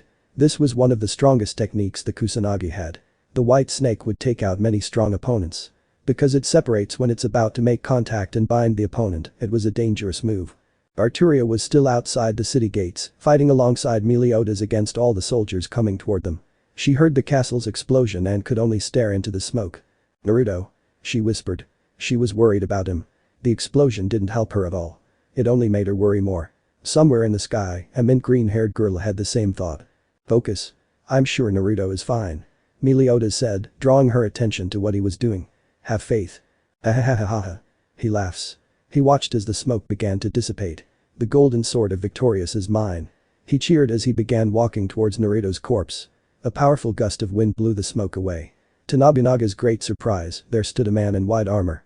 The armor looks like a refined version of the dragon scale armor. Furthermore, he was still holding Caliburn. Vanishing Dragon Balance Breaker. The Vanishing Dragon. Like an Albion, the Vanishing Dragon. One of the Celestial Dragon. He demanded fearfully. The Welsh Dragon and the Vanishing Dragon were the common name the two celestial dragons were often referred to by. "This is the power granted to me by my friend, Albion. Divine Division. It allows me the ability to split my opponent's power in half every 10 seconds, but in the form of Balance Breaker, I can use as much as my body can handle, and I can handle a lot of power," said Naruto. He was a Jinchuriki, albeit a Jinchuriki soul. Still, as in Uzumaki, he could wield a great amount of power. One of the things he doesn't hate about being born to Kushina Namikaze. "Impossible." Nobunaga cried out in denial. He charged at Naruto with all the prana he could muster in the Kusanagi. Naruto only just caught the sword mid-blow. Split, split, split, split. Naruto absorbs all the prana into the sword and its magic circuit, rendering it powerless. Naruto then took the sword away from him and stabbed Caliburn in its stomach. He started coughing up blood. Too much blood. "So this is how it ends," she muttered as she supported Naruto on her male scale. "This is the end, Nobunaga. You may be a monster to many, but I hope you find peace in the next life," Naruto said. "If forgive a monster like me, perhaps you are the once and future king. Tell me what is your full name, so I know who will lead my nation and unite the West," he asked. "Naruto. Just Naruto," Naruto answered. It was the right thing to answer a dying man's question. "Aha," he laughs weakly. Fishcake getting a check mark from Naruto. "No, Maelstrom. That suits you, but you need a proper legacy name." After a few seconds of thought. "Pendragon. Naruto Pendragon, the man who wields the power of a dragon," he said while laughing. Naruto places it down. He started laughing as he died. A man should always smile when he dies. It shows he has no regrets. "You may have been a monster to your people, but you have the heart of a warrior. Rest in peace," Naruto said as he closed Nobunaga's eye. The battle is over. The targets are killed. Order is slowly being restored. A few weeks later, the rest of the girls return. Only to find that everyone else is back in Camelot, doing their best to restore order and unite the people. Surprisingly, it was much easier. When Naruto went out to face all the city soldiers and citizens, he waved both Caliburn and Kusanagi in the air. There, many accepted him. For a strong warrior because he had his old king's sword and a king for holding the golden sword of Victorious. Many humans knew the legend and how it is described because many placed their hope in it. Funny enough, Excalibur was built from everyone's wish and hope when it was placed in Caliburn. Merlin returns in time to see Naruto. She was proud of what he had done. The girl scolded him for a crazy plan and his recklessness. Naruto was injured and left in bed before Rin and Rai returned. Word has spread that the once and future king will finally arrive in the west. The majority of the army serving Nobunaga had no problem serving Naruto. The citizens of the human territory heard about his action and his attempt to help all of them, including other races. Many accepted him as the new king to lead them. In Camelot, many people gathered at the castle, including all of the 7 deadly sins. Including the newest member, Goat Sin of Lust. Gother. It was the day to announce the rebirth of the legendary 7 deadly sins and their new king. After Merlin gave a long speech about the group and Naruto. "I present to you the once and future king. Naruto Pendragon," Merlin announces, earning a round of applause for the blue-armored king. Behind him were his friends, lovers, and family. Felix was there as well. "I, Naruto Pendragon, am the one who drew the golden sword of Victorious, Caliburn." He drew the sword and held it up to the sky for everyone to bask in its golden light. "I swear that I will unite all of the West. I wish for peace. But not just peace for humans. But peace for the angels, devils, demons, fairies, humans, and all other races." Receiving loud applause. "We will unite this war-torn world. We will stand together as one and fight as one." I know it will be hard for you to find peace with the other race that once persecuted you, but I have faith in you and them. We will find peace. We will find a happy ending. Every single one of us." Even more applause roared. Many people were inspired by the powerful yet peaceful and kind man that is Naruto. "I will lead us to a golden age. Long live the king." Meliodas shouted after Naruto finished his speech. "Long live the king. Long live the king. Long live the king. Long live the king." Everyone began to chant, bringing tears of joy to the young king. Chapter 10 Meeting. 1 month later. Camelot. Deep breath. Naruto woke up from his bed. His eyes began to scan the room. Only to find himself naked with Rin and Arturia equally naked. Then the memories of last night's event came flooding back to him. A threesome. I didn't see that one coming. Naruto thought. After a night of drinking and celebrating and those two dragged me into bed. Haha, I thought men were the perverts, not women. Naruto quietly got out of bed and replaced himself with a clone for the girls to cuddle with. Naruto dressed in black pants and a red shirt. He then went out to fulfill his duty as king. It's been a week since Naruto was crowned king of humanity. Since his declaration, everything has been going very smoothly. Naruto managed to gain control of the entire human territory with little resistance. Apparently, people were willing to listen to the once and future king more easily than he thought. However, there were still several rogue elements in his small kingdom, but it was nothing he couldn't handle. Naruto took down all of the corrupt families that supported his predecessor. One of those families was the Matu family. One of the most powerful magical families in humans. They were known for their cruelty and ill-considered methods. What really caught Naruto's attention was the next heir to the family, or should I say heiress. Sakura Matu, formerly Sakura Tasaka. This case was difficult for Naruto. The first was that the clan refused to recognize Naruto's rule. He had the choice of leaving them alone where they could cause a lot of trouble in the future or dealing with them now. It was one of the first choices he had to make as king, and it was difficult. He knew that not all of them were evil like the current chief, but they were powerful and dangerous enough to cause enough trouble and death in the future. Naruto asked for a full file on the family. So far, there were very few who seemed good, so Naruto decided to launch a rescue mission and eliminate the rest of the family. Overall, it was a success. Some Matu were saved, including Sakura. Most of the family, including the monsters Awaken, the rapist Shinji and others, were killed by Naruto, Meliodas, and Merlin. The current problem was Sakura. She was very lifeless and had the cursed crest worms in her. Thankfully, Merlin was able to get rid of all the crest worms inside her, but she still needed therapy for all the trauma she had been through. For the past few weeks, Naruto visited her and spent time with her to help her regain her humanity. He usually sent his clone to take care of his friends and family or his duties because he wanted to personally take care of Sakura. There was also the fact that she is Rin's sister, whom her father gave to the Matu family. In the past few weeks, Sakura has changed radically since Naruto first saw her. From a lifeless little girl to a kind and shy girl. It's not much, but it's a huge step forward. She became very attached to Naruto and developed romantic feelings for him, calling him her shining knight. Naruto noticed she had a pink ribbon in her hair and told her it was a gift from Rin when they were still sisters. She held onto it because it gave her hope that her sister would rescue her. There were times when she becomes very dark, but she quickly grows out of it. Her dark side came from the years of endless torture from her adoptive family. Now was the day to check on her. He hoped she was ready to live her life without any pain and finally reunite with her sister, something he was trying to surprise Rin with. Naruto headed off to meet the purple-haired girl. Knock knock. Sakura. It's me. Naruto said as he knocked on her room door. Naruto. Click come in. Please. She said happily as she let Naruto into her room. Naruto took a seat at the table where Sakura sat across from him. How are you feeling? I feel much better now. Good. You've been through a lot, Sakura. You deserve to be happy. Thank you. Today, we'll see how far you've come. I know you don't get out much, but it's time you saw what life has to offer, so let's go on a date. Sakura gasped at the news. She hadn't expected a date with the man she'd fallen in love with, and she definitely wasn't against it. Okay. Let me get some change first. She said happily. Naruto couldn't help but smile. She was acting well for her age. A happy schoolgirl hanging out with her senpai. He couldn't say that for himself. He took on so many responsibilities at such a young age, but that had to do with his life in the East. Children were groomed and indoctrinated to become child soldiers, ninjas. A practice that is very rare in the West since races in the West fight for their children, not arm them to fight for the home. It was I guess old habits die hard, he thought bitterly. He never liked the idea of children not getting the chance to live life. That's why he's doing everything he can, so Sakura can enjoy the happiness that was taken away from her as a child. If he could make one person smile, like Sakura, then he would continue through all the hardships the world has for him. Naruto took Sakura for a pleasant walk through the local park. It was morning, so the scenery was breathtaking. Sakura enjoyed being in Naruto's company throughout the walk.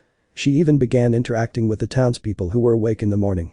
After the walk, he took her to a nice family restaurant for breakfast. Overall, the date was a success.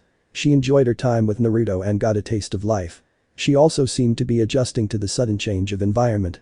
She seemed ready to be reintroduced to the world. Free from the cage the Matu had put her in. Walking back to Camelot Castle. Sakura, do you think you're ready to reunite with your sister? Naruto asked. Naruto noticed her body trembling at the question. I am scared. What if she doesn't accept me? She asked, tears in her eyes. Naruto wiped her tears and pulled her into a hug. Rin isn't like that. I've spent enough time with her to know that's not the case. She's rude, loud, stingy, sneaky, bossy. She's right about a lot of things. He said with a slight sweat as he realized there were a lot of things to describe Rin. But she's not cruel. I remember her once telling me that her biggest regret in life is that she failed someone she loves. She may not have talked about you, but it was clear she was thinking about you. I know she failed to save you, but you must give her the chance to be the big sister she always wanted to be. Just do as I say, and I'll show you that she loves you very much. He let her go. He reminded her of the plan for their meeting with Rin.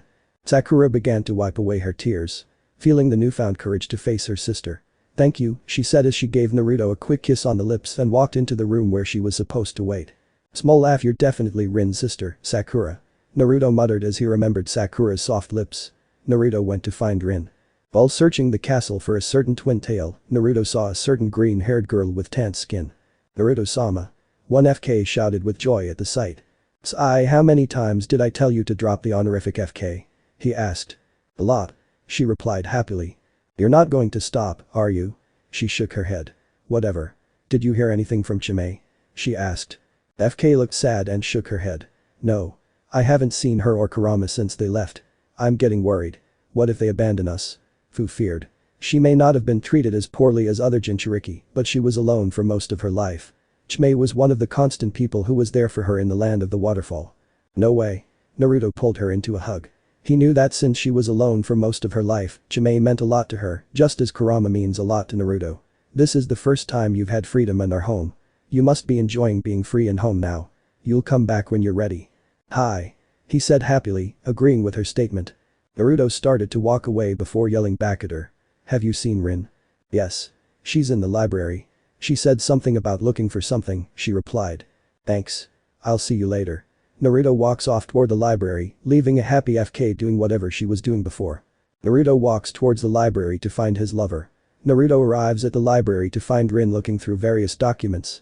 Documents that were blocked off due to privacy. Documents that Naruto looked through himself. She must be looking for information on Sakura. I made it difficult for anyone to obtain those documents. He thought as he recalled various decrees he made as king. One of those laws is regarding the privacy of his citizens. Records would be kept of them, but they won't be open to the public, only high-ranking people would be able to get their hands on them. A position Rin didn't hold. Naruto passed her to check the unlocked cabinet containing information on magical families and search it to see if she took the folder he wrote about Sakura. He found the file was in the cabinet. She must be looking at the Matu file. He didn't know that Sakura's personal file already exists. Naruto took out several papers from the file that had details of her recovery and therapy and put them in his pocket. Naruto took Sakura's file to Rin. It only detailed her horrible life with the Matu family. He then grabbed one of Rin's twin tails and began dragging her out of the room. Ow. Ow. Ow. Ow. The hair. Naruto. She screamed at Naruto in pain. She finally let go. Rin, follow me, he said sternly, surprising her. This can't wait. I'm busy. He said as he fixed her hair. Naruto just continued to stare at her. It surprises her that Naruto seems so cold toward her. She shuddered a little. What's with the look? He demanded. Even if he is the king, he would always be her stupid idiot. We should talk in private, Naruto told her. She refuses to move. Not until you tell me what happened to you. Sakura Matu. Rin froze at those words. What? She muttered in shock. After several seconds for her to recover, he continued. I don't know what you're talking about. She stuttered due to the topic of conversation. Naruto simply took her hand and dragged her to the room Sakura was hiding in. The room was more of an interrogation room.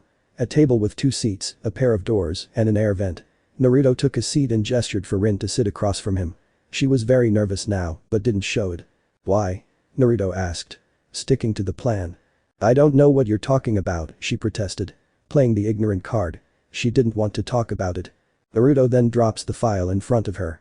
The whole time, he claimed and acted like he didn't care about a Sakura Matthew, but he immediately began reading the file. Not caring what Naruto thought of her now. Let me break it down for you. Sakura Matthew, formerly Sakura Tasaka. Your younger sister. She ignored Naruto as she was still reading the file. A girl who went through hell. She was abused, tortured, and raped. Rin froze. The Matthew family was one of the few to go against my rule, so I had to deal with them. Little Sakura was the heir to the Matthew family, Naruto said coldly. Rin picked up the word, was. You don't tell me. He said weakly. Not wanting to believe what Naruto was suggesting. The Maidus were a danger, and I made a call. I couldn't allow them to continue. Bam. Rin leaped out of her seat and tackled Naruto, choking him with pure rage. She wasn't strong enough to try to strangle him, but she did her best. Naruto could only feel her hands around his throat and a few tears on his face. Rin was crying. Why? She muttered. Why? She yelled at him. Even if she loves him, she can't help but feel hatred for him now. You killed my sister. Naruto just continued to stare at her emotionlessly. He needed her to express her feelings for her little sister. I know I failed her, but I still love her. I could never find her after my father gave her to him. No matter how hard I tried, I failed. She stopped trying to strangle her lover and just lay on top of him crying into his chest. I'm a failure. She screamed. Naruto started to comfort her. That's when a door opened, but Rin didn't hear it because of her screams. Older sister. Rin immediately stood up while still crying to find the source of the voice. She saw a beautiful girl with violet hair and violet eyes. Rin noticed that the girl seemed to be crying like her, but with a smile on her face. Then she saw a pink ribbon tied to her hair that she immediately recognized. Sakura. Rin jumped off him and dove into Sakura to hug him. Then began an emotional sister reunion. You're right, Naruto. She does care. He thought as he continued to cry tears of joy, while Rin cried tears of relief and happiness. Knowing it wasn't necessary at the moment, he let the two catch up. Chapter 11 Holy Sword vs Cursed Spear. Next day, midnight. Naruto allowed the two sisters to catch up on all those years of separation. He didn't bother to look at them. It was a very emotional moment for the two of them. Besides, he knew Rin never meant to hurt him when he tricked her into revealing his feelings for Sakura. Rin is a strong woman who doesn't like to open up much. That's why she wore a fake smile in public. We found our blonde king underground in the castle. Naruto was wearing a dark blue V-neck shirt with a high-necked black leather jacket over it. He also wore burgundy jeans with a silver chain hanging over them, black leather chaps with 3 bands surrounding his right calf, and black shoes with black buckles. He also had a backpack with supplies and Excalibur and Avalon by his side. Naruto was finishing packing. Are you going to tell me what you're doing, or do I have to force it? A woman asked behind Naruto. He froze as he was caught in the act of leaving. Naruto turned around to find a fair-skinned woman with waist-length white hair. Rigetsu. He said nervously as he looked into her gray eyes with multiple circular patterns. Rigetsu just kept a stoic face as he waited for her answer. You caught me. I'm leaving. Naruto said as he put on his backpack. Why are you leaving? Rick, how much do you know about the West? He took a minute to think about his question. Wondering where he was going with this. I know about all the other races, magic, and territory. Why? There's more to the West than that. I know there's some amazing wildlife out there. More reasons for races to fight each other. Also, physical energy, Dukai. I only hear about how magic is cool and what isn't, but I rarely hear about this Dukai that I was told about when I first came here. There's so much to learn about the West, which I can't learn if I stay in this castle. You're the king now. If you left, you'd be putting your life in danger. Maybe, but I think it's worth it. How can I be king if I'm not willing to face the problems myself? I have to go out and speak with the leaders of each faction personally and learn for myself. And most importantly, how can I be king if I don't know what it means to be king? Nobunaga was a greedy man, but at the same time a warrior. The Demon King rules with absolute power. The Cage are ruled by a council. There are many ways to rule, Rick. I need to see them all, so I can figure out how to be the king I want. You're an idiot. She walks toward him. Slap. Rigetsu slapped him hard. OWWW. Rick then pulled him in for a deep kiss. After a moment for Naruto to recover from the pain, he kissed him back. After a minute of kissing. Promise me you'll come back alive, she whispered lovingly. Of course. He whispered back. I can never leave any of you girls like that. The two then released their hug. Naruto reached into his cloak and handed her a letter. I need you to deliver this letter to Arturia, Rick. Merlin and Meliodas know what I'm planning. The letter says that Arturia will be in charge when I'm not around. Merlin and Meliodas will help her keep the peace when I'm away. Rick took the letter. What if there's a problem we can't handle without you? Naruto took a minute to think about it. Then he bit his thumb and slid it over his other palm. Summoning jutsu. Naruto, do you know it's late? Why did you call me so late at night? A 4-foot white tiger appeared and asked Naruto. It seemed to be sleeping before Naruto called it. "I'm sorry, Felix. I need a favor from you." "What is it?" asked the white tiger, Felix, son of the summon chief, Byako. So far, no Western name has been given to an Eastern creature. Felix was a newborn and Byako allowed Naruto to name him. Seeing as Naruto is in a new world, a new name is needed. "I need you to accept Rick as a summoner." Surprising the tiger and the girl. "You want me to accept someone who hasn't passed the test?" he asked in an incredulous tone. "Yes. I know her. She's lost people and fought hard. I have faith in her. Trust me on this," he told him. Rick was still in a slight state of shock. Felix simply stared into his friend's eyes. Seeing that he had no doubt in his statement, he said, "Fine, but you owe me." He disappeared to retrieve the contract scroll.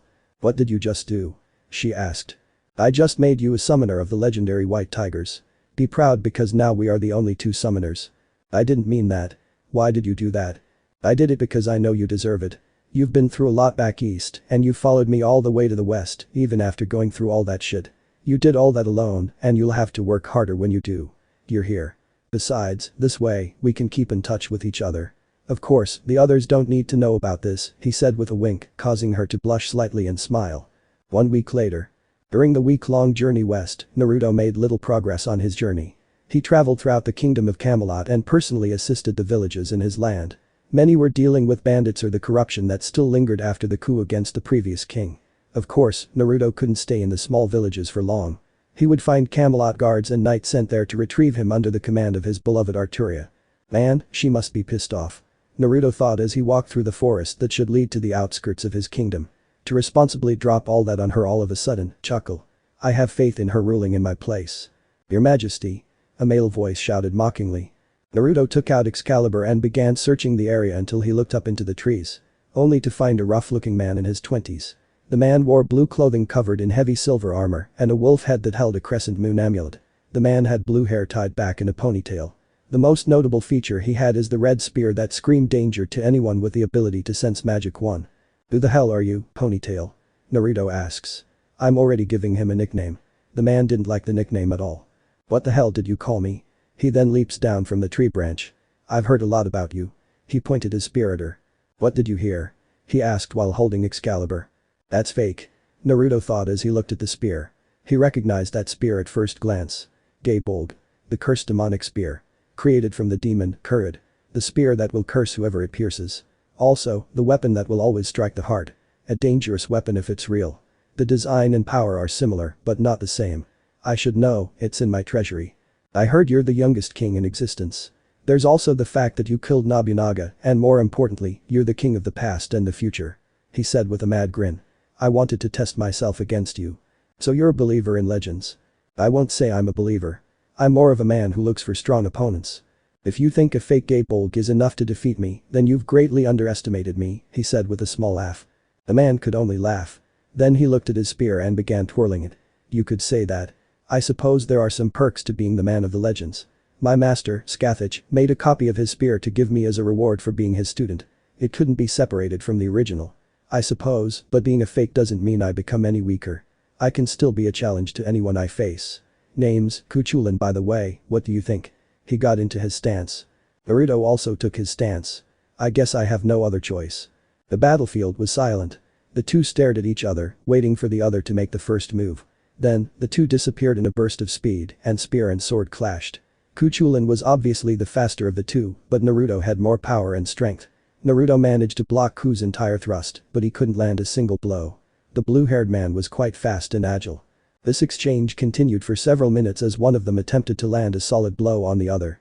Unfortunately, both failed. "There seems to be some truth to the legend," he said with a smile. Naruto could only smile back. He's quite enjoying the battle, but his speed is making him nervous. "You're not bad yourself, but I'm getting tired of you dodging my attacks. It's time I took it to the next level." Kuchulin's eyes widened as he saw golden ripples appear on Naruto's back with weapons protruding from them. His instincts told him those weapons were dangerous. He then quickly unbuckled his armor to gain more speed. Naruto lets the man take off his armor so he can see his full potential. As soon as the last piece of armor fell, he fired all the weapons he prepared. Ku, of course, dodged them, but Naruto was able to predict where he would dodge due to shooting at him from a certain angle. Naruto charges at the position that Ku jumps to and Naruto finally manages to cut down the spearman. The battle went on for hours, and Ku took a lot of damage and was starting to tire. Then there is Naruto, who seems to heal from everything Ku could throw at him, and his stamina seems to be never ending. Damn it. I didn't see that coming, Ku cursed in his mind. Even with the extra speed, he can counter it with more weapons and the right strategy. Ku quickly recovered from the attack and managed to land a powerful kick that sent Naruto crashing into a tree. The two then clashed. Naruto easily pressured Ku, but upon getting close to him, Ku was able to kick him and then charge at him to push him back with Gaebolg. Naruto was affected by the curse inflicted by the spear too. Whistles, that's impressive. You managed to ignore the curse. Even though this spear is fake, it's a very good forgery that Scathach created. I can't take all the credit, Naruto said. He then gestured to his scabbard. Avalon, Excalibur's scabbard is my ultimate defense. It gives me protection and amazing healing abilities, but then again, I was born with great healing abilities. How about we get this over with? Guchulin could only smile at this. He then jumped back. Alright. I have a feeling you'll be the first to survive my next attack. He then took a crouching position on all fours. He then began running towards Naruto before leaping into the air. He arched his back as if drawing a bow. So this is Gaebolg's full potential, he thought. He was very impressed by the amount of power Ku was building up. Master, you won't be able to tank this attack. I recommend using me and Avalon. Excalibur advised Naruto. No. I think the demonic spear deserves to fight a dragon. Vanishing dragon balance breaker. Naruto materializes in full white dragon armor, ready to take the spear. Gaebolg Ku threw the spear at him with the intention of killing him and anything in between. What surprised Ku the most was that Naruto caught the spear with both hands when it was inches away from his heart. Damn, that's the power of the rumored dragon. The power that earned him the name Pendragon. He thought. He knew very well how dangerous dragons were, even the weaker ones, but he had never faced one before. Split split split split. Naruto was splitting the spear's power, but it seemed endless. The spear continued charging towards Naruto, but Naruto managed to keep it at bay with his own power. The dragon and demon's power collided with each other, eventually causing a massive explosion that sent Naruto and Ku crashing into many trees. Evening. Panting deep breath. What? You're alive. The man who woke up was Kuchulin. He turned toward the sound of the voice. He found Naruto at the campfire roasting a deer and already eating the venison. He then looked down at himself to see that he was covered in bandages. Don't sit there. You've been knocked out all day. Naruto gestured to the log he was sitting on. Ku took a minute to think about it. He wondered why he wasn't dead. He knew he'd lost as soon as Naruto caught the spear. Then he gave up and listened to his stomach and walked over to the campfire to grab a piece of venison. The man enjoyed the beloved barbecue. Then came the moment of truth. Why am I alive? Better question is, why should I kill you? Naruto replied. I challenge you to a battle to the death. I don't care. I saw that you're powerful. It would be a shame to kill you when there are plenty of upgrades for a better fight next time. He said with a smile, his cheeks full of venison. Ku could only laugh. It was something he completely agreed with. He may not have given his previous opponents the opportunity he was receiving, but he could understand Naruto. In a way, he was nurturing him for the battle next time. I feel like this is going to be a beautiful friendship. He said with a laugh. I never introduced myself to you. Name Naruto Pendragon, King of Camelot. He said, offering his fist for a fist bump. Ku could only smile at his action. He fist bumped him. Kuchulin. Sometimes called the Child of Light. My friends call me Satanta. Deciding to call Naruto his friend. Chapter 12 Forest of Magical Beasts. Run, you son of a hitch. Run. Naruto yelled at his new best friend bodyguard, Kuchulin, also known as Satanta.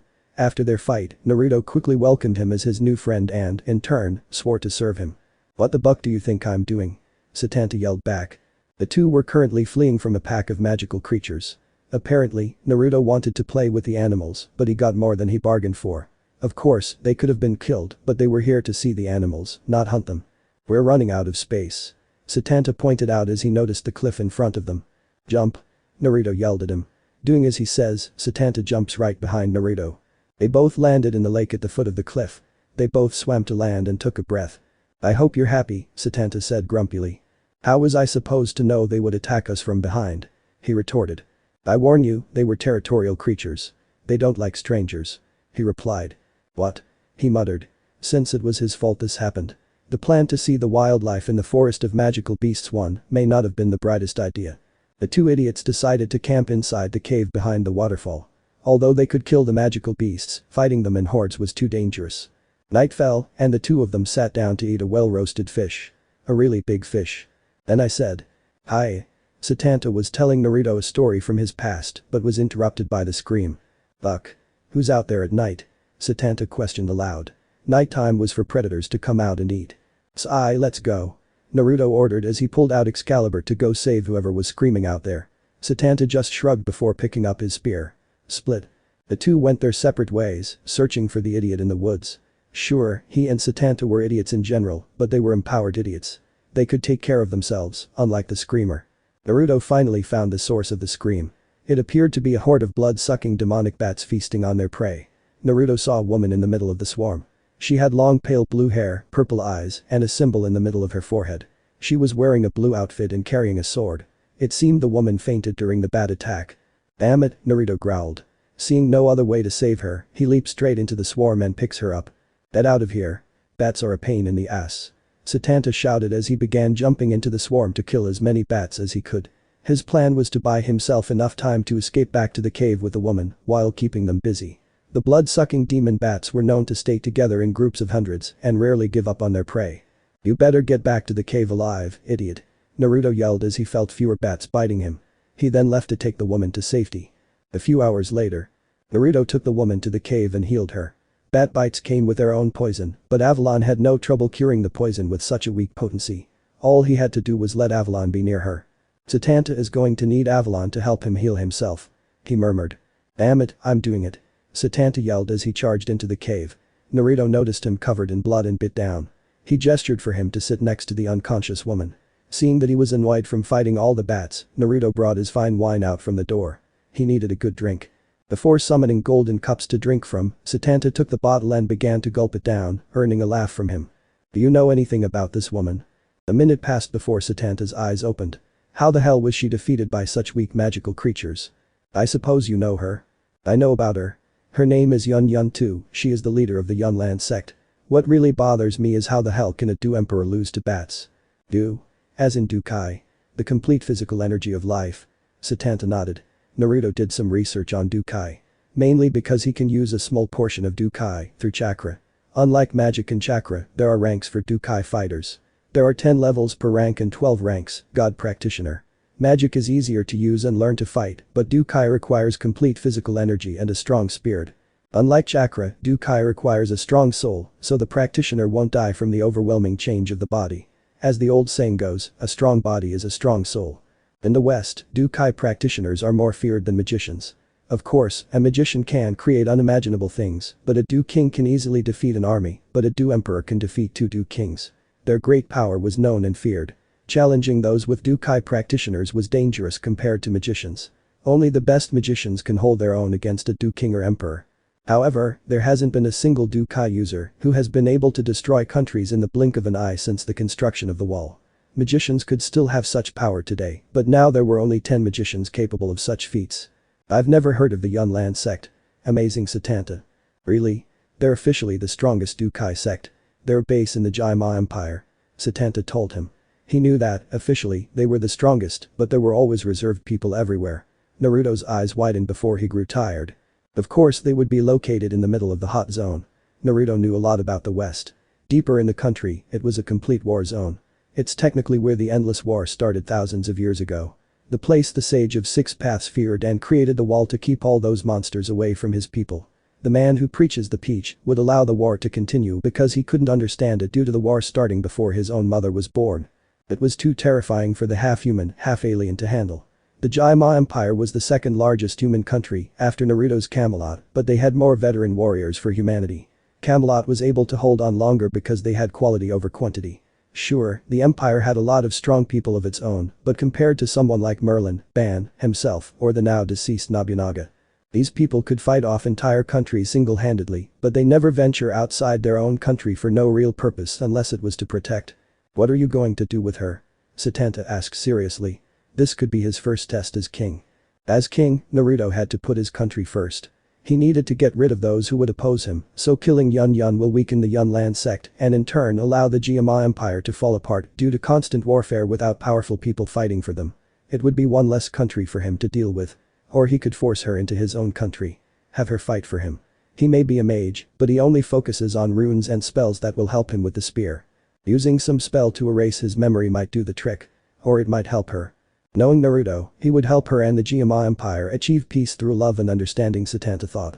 She's been with Naruto long enough to know that he'll help those he believes need it, and in turn, the people he helps will understand and follow him. Probably because of his kind heart and charisma. I'm going to let her rest. She'll get up tomorrow. Correct. The two begin to spend the night. In the morning, the two simply relax outside by fishing in caves. I'll never understand how fishing is fun. Naruto complains. Satanta just laughs at him. It's peaceful and requires a lot of patience. Someone as hyperactive as you will never enjoy the beauty of fishing, he commented. It was one of her favorite pastimes. It was then that the two heard a splash. It came from the waterfall that hid the cave entrance. It was Yun Yun, and she didn't look happy, but she wasn't angry at the same time either. She looked indifferent as she looked at the two. Look, look. The princess is awake. Hey sleeping beauty. Naruto said as he started to feel a tug on his pole. Oh. Here comes another one. He said excitedly. What the hell? That's the seventh. And you hate fishing. Satanta raged. How the hell can he say it's boring and then get all excited when he catches a fish? Hell. How the hell is he catching all the fish? He thought. He doesn't like Naruto's luck. His luck made fishing pointless in his opinion. Who are you? Yun Yun demanded as she pointed her sword at Naruto's neck. Naruto didn't flinch, but Satanta immediately pulled out Gape Olg and held it behind his back, ready to pierce her. Now. Let's all put down our weapons. He asked politely, but Yun Yun refused until she got her answer. Seeing that she wasn't backing down, Naruto unleashed his control over her power so that everyone in the area could feel its raw power. Yun Yun began to tremble for a moment before compassing herself. You're the leader of the Yunlan sect. You can't show fear. She thought. Feeling his power, she knew she couldn't beat him, but she has her reputation to protect. She lowered her weapon. Then Satanta lowered his, but kept a close eye on her. He swore to serve and protect Naruto, and that is what he would do. Now let's relax and enjoy some nice grilled fish fish. As he pointed to all the fish he and Satanta caught. Before she could object to this. Complain. She was hungry. Her face lit up like Christmas lights before she started nodding. The three of them enjoy grilled fish. Naruto decided to break the ice. Now. Do you want to tell me why the beautiful Yun Yun fell victim to a group of weak bats? Naruto asked, causing her to blush at his comment on her beauty. Most men didn't have the courage to call her beautiful like he did, insulting her strength. She also blushed as she remembered what happened last night. What was that? Asked Satanta. Can you speak a little louder? Satanta said with a big smile, he knew it was going to be fun. I'm afraid of bats. She screamed. She's no longer able to mumble it. The sight of bats will render her unconscious, and that's what happened last night. She could have died from the poison or the constant blood-sucking if the duo hadn't saved her. A moment passed, so they could both process what had happened to them. Ha ha ha ha ha ha. They both laughed out loud. Rolling on the floor. Holding their insides in. Yun Yun was very embarrassed and angry because they now know her weakness and saw her like this. She rarely acted like a lady, well, more like a child. An embarrassed child. So she reacted the only way her instincts would tell her how to react. Bam. Oh why. Satanta and Naruto cried out in pain from the blow to the head. She just snorted in anger and embarrassment. After a few minutes of rolling on the floor in pain. What brings you here? Satanta continues asking. You never gave me your names. You two know me, but I don't know either of you. She pointed out. It seemed like she was going to be around these two for a while, so I should at least know their names. Right, my mistake. Kuchulin. The Child of Light? She asked, completely surprised. He nodded. She'd heard of him. The Child of Light was said to be a powerful caster and mage. His runes and natural connection with nature made him a powerful warrior. Then she turned to Naruto. Sai Naruto Pendragon. King of Camelot. The once and future king. Naruto told him. All the village nonsense was out of his system and all that was left was a king. She didn't believe it. She'd heard the legends like everyone else, but she'd passed off Naruto's story as hearsay. But the news of Camelot's change caught her attention. He was something that threatened her home, and she was afraid of him because he defeated a man, Nobunaga, who allowed her to live because she was beautiful. She turned to Satanta for confirmation. Unfortunately for her, he nodded. Now I ask, what brings you to the forest of magical beasts? He asked, still using his kingly tone. She felt that if she lied, he would find out and punish her. She unconsciously answered truthfully. There's a magical beast awakening soon. I need to kill it. Its bones and its power will make me stronger. Because. Still terrified by the idea of lying to the man in front of her. I need to protect my home. After a minute of thought, she looked to Satanta to send him a message. He nodded and went to get the supplies from the cave. Satanta knew Naruto could easily take what she was looking for, but he wasn't the one to do something as base as that. One last question. She asked, using her royal tone. Then he flashed a kind smile and offered her his hand. Would you allow me to help? she asked gently. She was completely stunned. All she could see were his deep blue eyes and the hand he offered to help her. Helping her home. Helping her enemy. What was his game? She wondered, but she couldn't continue with that line of thought. His tone was too genuine to be faked, and that smile made her happy. Truly happy. Chapter 13 Snakes in the Desert. Tagir Desert. It's hot, Satanta said bluntly. Damn it, damn it. That's it. Naruto yelled in frustration and began beating his friend. The two entered a massive ball of violence where punches and kicks could be seen coming out of the bubble cloud. Naruto emerged victorious as Satanta lay down defeated. The two were currently in the Tagir Desert after aiding Yun Yun in her quest to kill a powerful magical beast. After killing the monster and allowing it to absorb its power, she told them about her home and other countries in the hot zone war zone. She mentioned the Tagir Desert and that got Naruto interested in who lives there. The Gyama Empire's enemy, the Snakemen tribe. They are a powerful race with strong Dukai fighters. Snakemen are humans with a leg part that is that of a snake. They have superior bodies compared to humans, demons, and angels. The only race considered superior in body are ghouls and demons, but they rarely venture outside their own territory unless they are marching into a major battle. Naruto wanted to go there for the Kusanagi he got from killing Nobunaga. The sword originally belonged to them and Naruto wanted to return it. He already had one in his treasury, so having two is excessive, but then again, his treasury is excessive. Stop whining. We're almost there, Excalibur said to Satanta. He only complained about a couple of jobs about the damn heat and Naruto's annoying chivalry that his beloved Arturia appreciated so much. The two eventually headed to the Snakeman tribe's capital to request an audience with their queen and return the sword. Satanta mentioned that it was a foolish idea because they might be attacked by the Snakemen. Naruto didn't care about the consequences of his choice. All he cared about was doing the right thing. Get out, humans. A rather large and muscular purple snake man yelled at the pair as he sent a punch using a Dukai wave technique. Satanta jumped out of the way, but Naruto stood in front of the path, letting it hit him. Naruto stood his ground without moving or flinching. I actually felt that. It wasn't much, but it was something. It usually takes a powerful magical attack for him to feel pain when his guard is up. This was his first experience with Dukai and he wasn't disappointed. In fact, it was powerful. Satanta returns to his king's side and raises his spear, ready for a fight. We've come here for an audience with your king, he answered for Naruto. Do you think a lowly human is worthy of seeing our queen, scum? The purple snake man yelled at Satanta. Don't disrespect my king. He yelled angrily at the snake man for his disrespect toward Naruto. He then gestured to Naruto. This is the once and future king. He has every right to meet with whomever he wants. Scoff the king of the past and future. Chuckle, don't make me laugh. That's just a legend. This man is just a fake. He commented as he looked at Naruto. Not at all impressed with his appearance. Before things could get any worse, a beautiful tan snake woman with blonde hair came flying towards the other snake man. Those wings. They're not as cool as my divine dividing, but they're a display of power. A power that belongs to a Duke King. Naruto took note of the newcomer.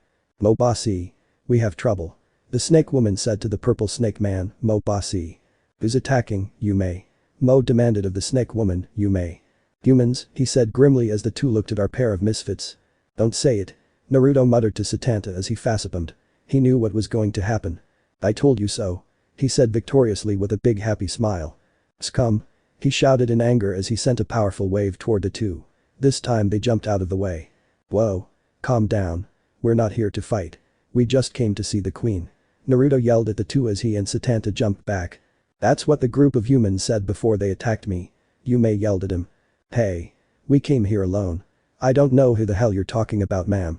Satanta shouted back. Shut up, human scum. Mo sent a powerful Dukai fist strike towards them.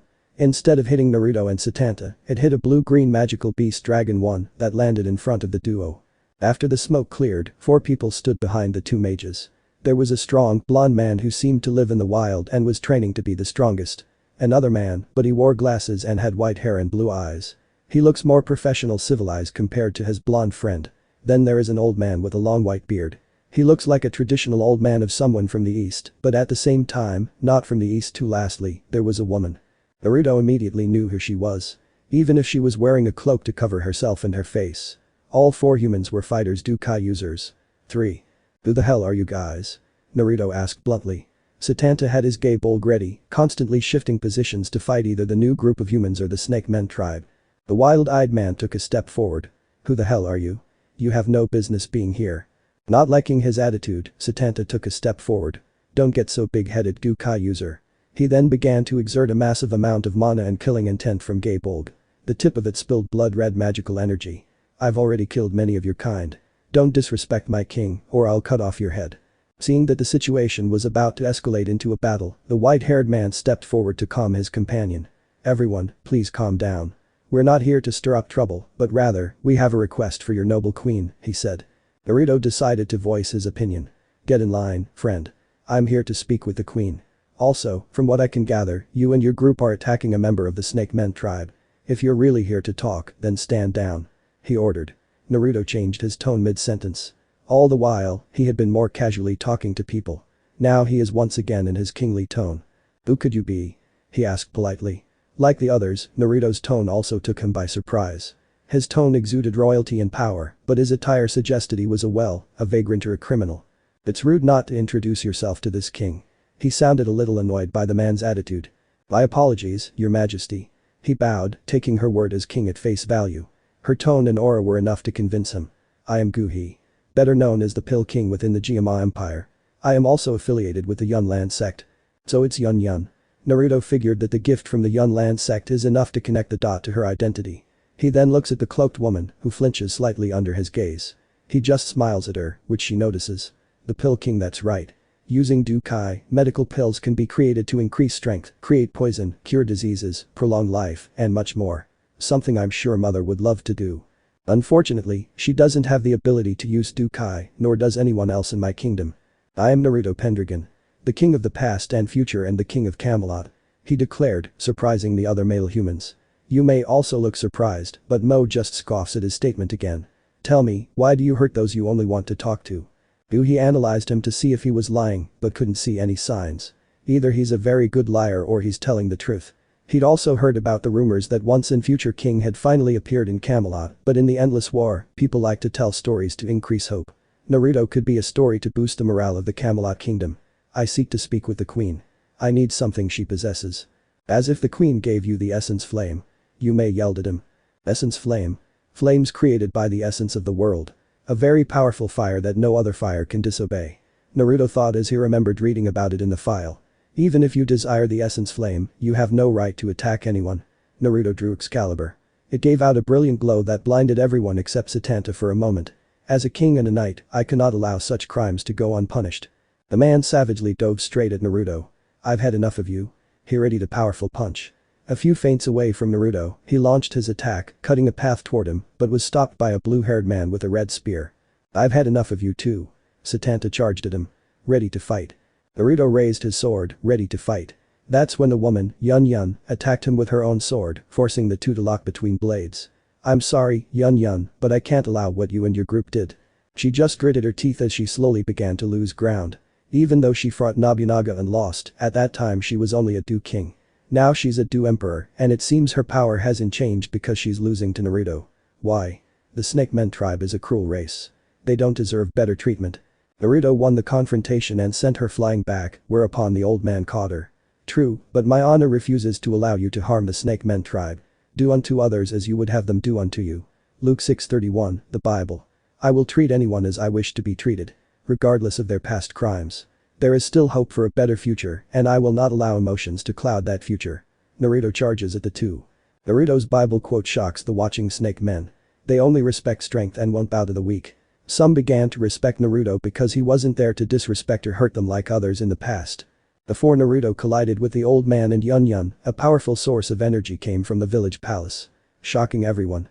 A bright purple light emerged and a large purple snake floated in the sky. He started to panic when he realized what was happening. This is bad, the queen is beginning her evolution. He then noticed what appeared to be a blue lotus on the purple snake. That's the essence. It then began to dive towards him. Don't even try to disturb the queen's evolution. Yume shouted at Guhi.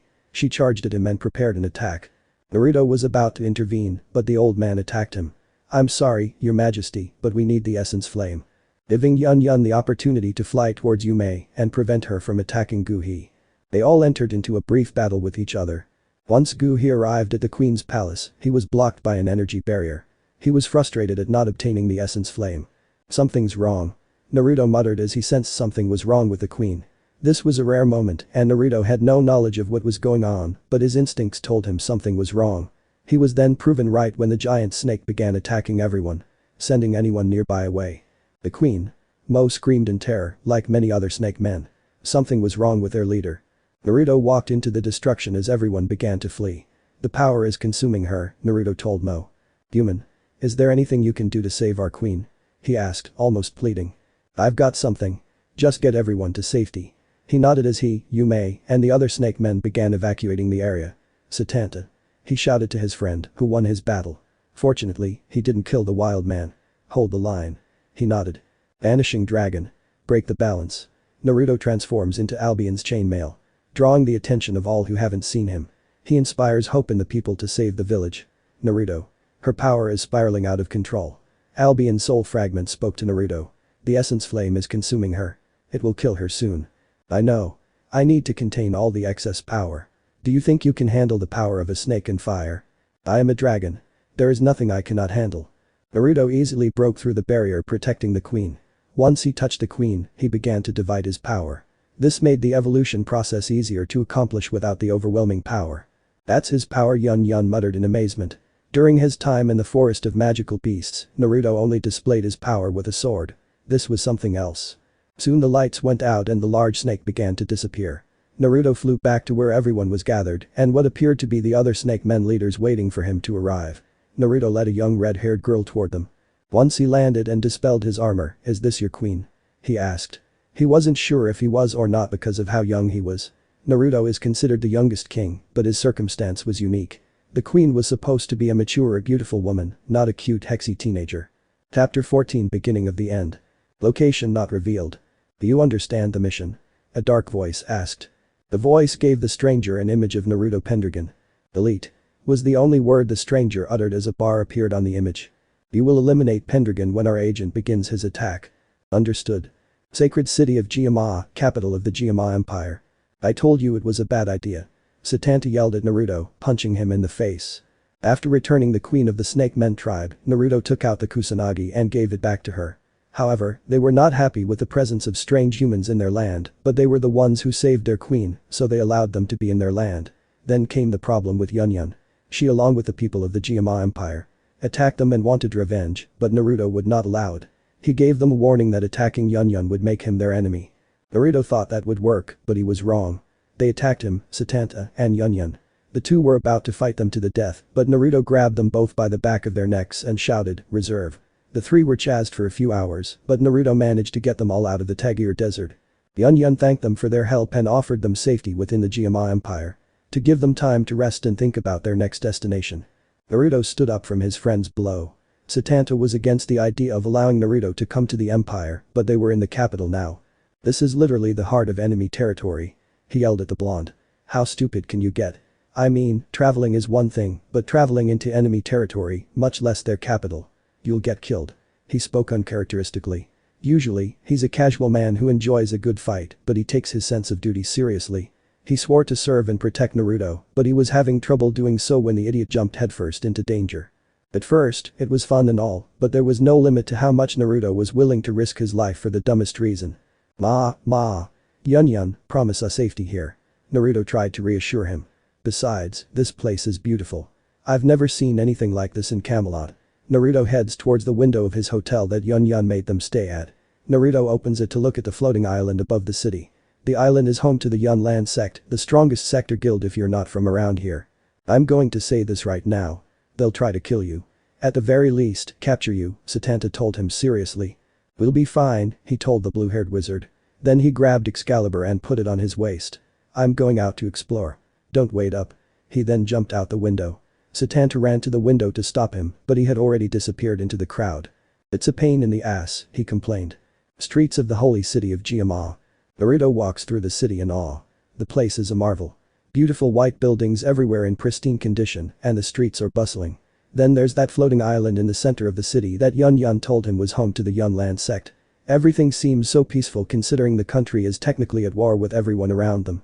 It's a miracle they can keep this place so nice when they're in the middle of a war. Even Camelot is nothing compared to this place.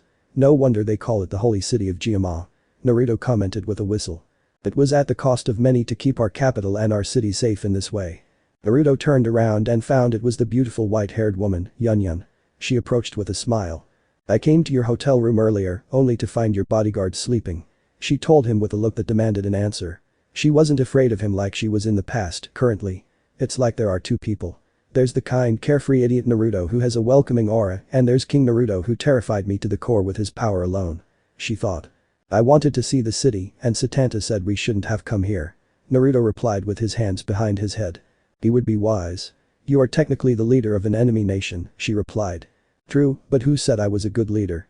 He said as he began to walk away to explore the city. She followed. Tell me, as one leader to another. She gave him her full attention. What does it mean to be a leader? After taking a few seconds to think about it, a leader is someone who directs the people around them. It's their job to ensure they thrive under their care. Naruto snorted at her response, angering her slightly. What do you find wrong with my opinion of being a leader? Naruto just continued walking, but he went in a different direction.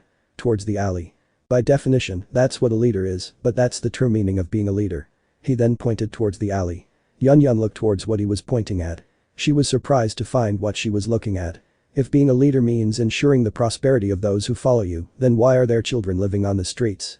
He asked her because the alley was filled with children around 7 years old with dirty clothes and obviously hungry, considering they were digging through the trash can.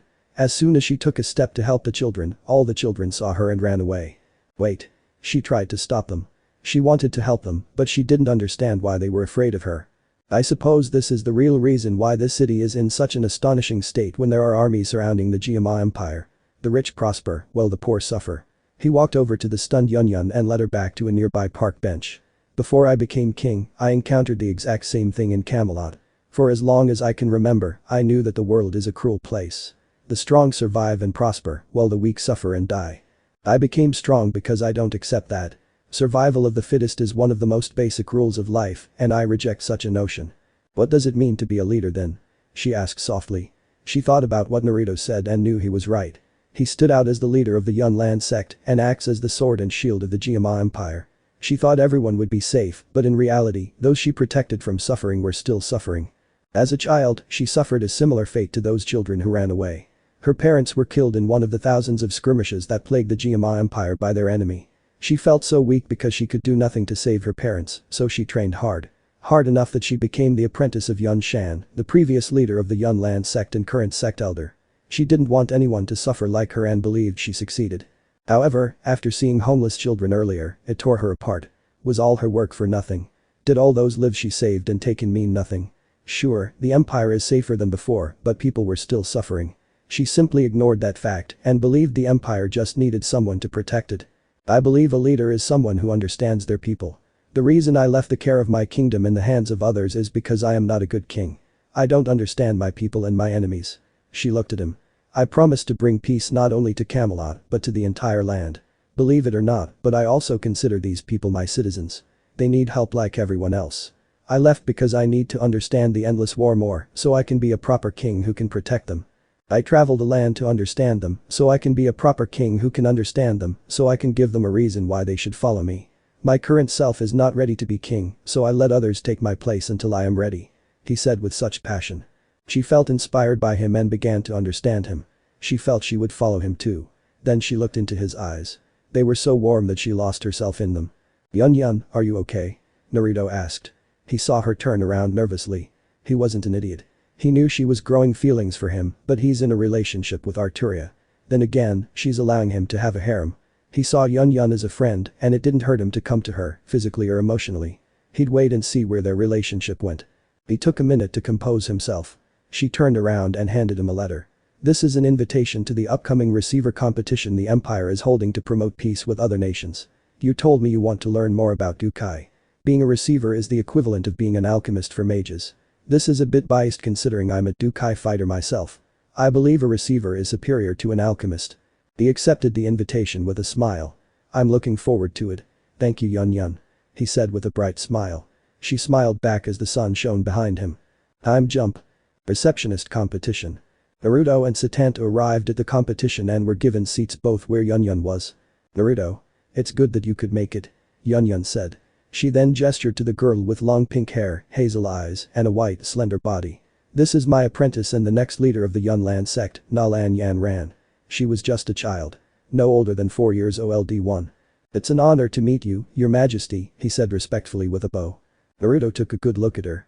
His gaze made Yan Ran feel very uncomfortable. "It seems your mind isn't fully focused on today's event, young one," he said wisely. Surprising Yun, Satanta smiled. He knew Naruto was truly worthy of being king, but he chose to be a child and have fun. Much like him. It was no wonder they got along so well. They could be brothers if you listened to their jokes. That statement surprised the two girls in the cabin. Yan Ran looked down, obviously sad and thinking about something else. Yun walked over to comfort her. "Your grandfather." Yun spoke. "Your grandfather is infected with branded poison. A dangerous poison that is impossible to cure without an essence flame. His condition worsened recently." Yan Ran began to cry. She couldn't bear to lose her grandfather. "Don't cry, little lady," Satanta told her. "There's always hope, just don't give up." He then looked towards Naruto. "Besides, I'm sure my king is more than willing to help." It surprises the two. Some knew that Naruto was the king of Camelot and Yun made sure to let them know that he was her personal guest while she was here. Naruto closed his eyes and considered the situation. "Avalon, is it possible you can cure something like branded poison?" he asked his sheath. Avalon began to glow. Surprising the two ladies even more due to not knowing about the sentient scabbard and sword.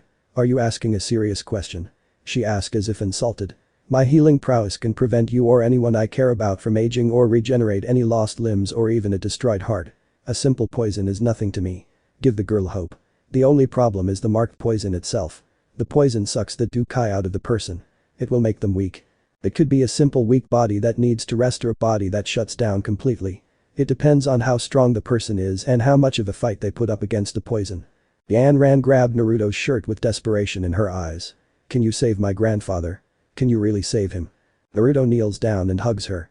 "I'll save your grandfather. It's a promise." She began to cry tears of joy into his shirt as he hugged her for comfort. Yun wanted to ask a question, but she couldn't ruin the moment. It was so touching. After allowing the young woman to express herself, Yun had to explain to her that they couldn't give up the competition. As the leader of the Yun Land sect and the little leader, they had to represent their household. She understood, but very reluctantly. Naruto and Yun went to the ledge to see all the competitors gathered, while Satanta kept Yan Ran busy. He was good with children. "I have to tell you, Nalanjia, Yan Ran's grandfather, is one of the greatest generals of the Geama Empire. Would you really heal an enemy general?" "I'd like to," Naruto replied. "I made a promise, and I intend to keep it." "Why?" She couldn't wrap her head around that answer. She understood, he was a good man and wanted to help, but intentionally cursing the man responsible for the deaths of many people across the West for his home was difficult to understand. "Simple. Hate. I'm tired of it." She looks at him. He had a determined look like one she'd never seen before. Anyone could hate. It's so easy and tempting, but it does nothing. It only spreads pain. Hate takes control of you and leads to ruin if just one person can help. Be kind and move on, a lot can be done. This endless war is based on so much hate. No one is willing to help each other. Show that darkness hasn't taken over the world. Show that hope for a better future still exists. That's why I want to help. A simple act of kindness can go a long way. He took a few minutes to think about it and completely agreed. However, have you ever hated someone? For a moment, Yun could see that both of her eyes were red instead of the red-blue heterochromia. Yes. A lot. I hated my own parents. I hated the place where I was born. How can you talk about kindness and forgiveness? But Naruto interrupted her. I never talked about forgiveness. I said move on. Forgiveness is something that must be earned through intense work. It can't just be given. I can't forgive my parents or my birthplace. No matter how much I hate them, I won't let that hate control me. I never have. I'll say I hate them, I don't like them, they can rot in hell. But I won't allow that hate to control me. It won't stop me from doing what's right. I can never forgive them, but that won't stop me from helping. What do you mean, move on? She didn't understand what he meant. Why move on instead of forgiving? Like I said about forgiveness. It's earned, not given. When I say moving forward, I mean each of us moving toward a brighter future together. For the sake of, he gestured behind him. Yan Ran's mood brightened as she played with Satanta. Children. Yun finished. Yes. They are our future. If we raise them with so much hatred in a world where only pain exists, they too will face our own pain. I may not have children, but I plan to. Slightly making her blush as she thought about the future. Her own future specifically. If we all work together, our children won't need to hate one another. They won't need to forgive one another because there won't be a need to. A brighter future where we all live together in happiness. They too will live happily and work together much better than our own generation. Then they will lead the future with an even brighter one for the next generation. And so on. An endless cycle of joy and mutual love. An era of true peace. Exactly. I plan to be the one to start that cycle, but I can't do it alone. I need everyone in on this. We all want peace and happiness for the next generation, but none of us can achieve it because we can't watch our own hatred pass us by. I don't care how many say it's impossible. I'll make everyone look over the hill and see the beautiful sunrise that I see." Yun was stunned by his speech. She hadn't expected Naruto to admit his own hatred when he spoke of kindness to others, but his reasoning and actions made sense to her. She could see the true wisdom of the king of Camelot. A just and fair king. Willing to help, but unafraid to fight for what he believes in and will do his best for the future. His idea of peace and kindness appealed to her greatly. She couldn't deny the desire for the next generation to live without pain, but that was a fool's wish. Maybe. Just maybe. He can do it. The competition began. Naruto was memorized by them. The receptionist was amazing. Much more amazing than the alchemist. The entire competition reminded Naruto of the Chunin exam, except for the killing skills it's for medicine. I make a place for countries to come together to show off their healing skills. It was a step in the right direction, but Naruto could see that he had done terribly. The competitors came from other nations, sure, but the crowd was purely citizens of Gyama. This competition was more of a show of power. Exactly like the Chunin exam. He had hoped that this would be a competition to promote peace and friendship, rather than a heinous measuring contest. In the last round, it was a competitor from the Santorin Empire too, and Gyama's own competitor. The receiver from the Santorin Empire was a man with orange hair and a blue diamond tattoo on his forehead. He was also conceited. His opponent is the Pill King student Guhi. The same man Naruto stops from stealing the essence flame from the teenage Queen Medusa. What, he was stealing? The Snake Man tribe got it first and plans to take it while their guards fight the Snake Man. The game was going well until the explosion began to erupt throughout the stands. What the hell is going on? Yun demanded. Then she saw smoke starting to rise from the crowd and the entire city. It's poisonous smoke. Don't breathe it. Shouted the leader of the Receivers Guild, Master Fama 3. Bastard. Jia Yan 4, a member of the royal family and an officer of the Du Emperor and the Santorin representative. Realizing that he was responsible for the poison attack on his capital. Naruto. Yun. Satanta yelled. Naruto turned around and noticed a girl with long black hair and red eyes, dressed in a white and red outfit, attacking him with a long katana with a red handle. Eliminate. The obvious assassin said.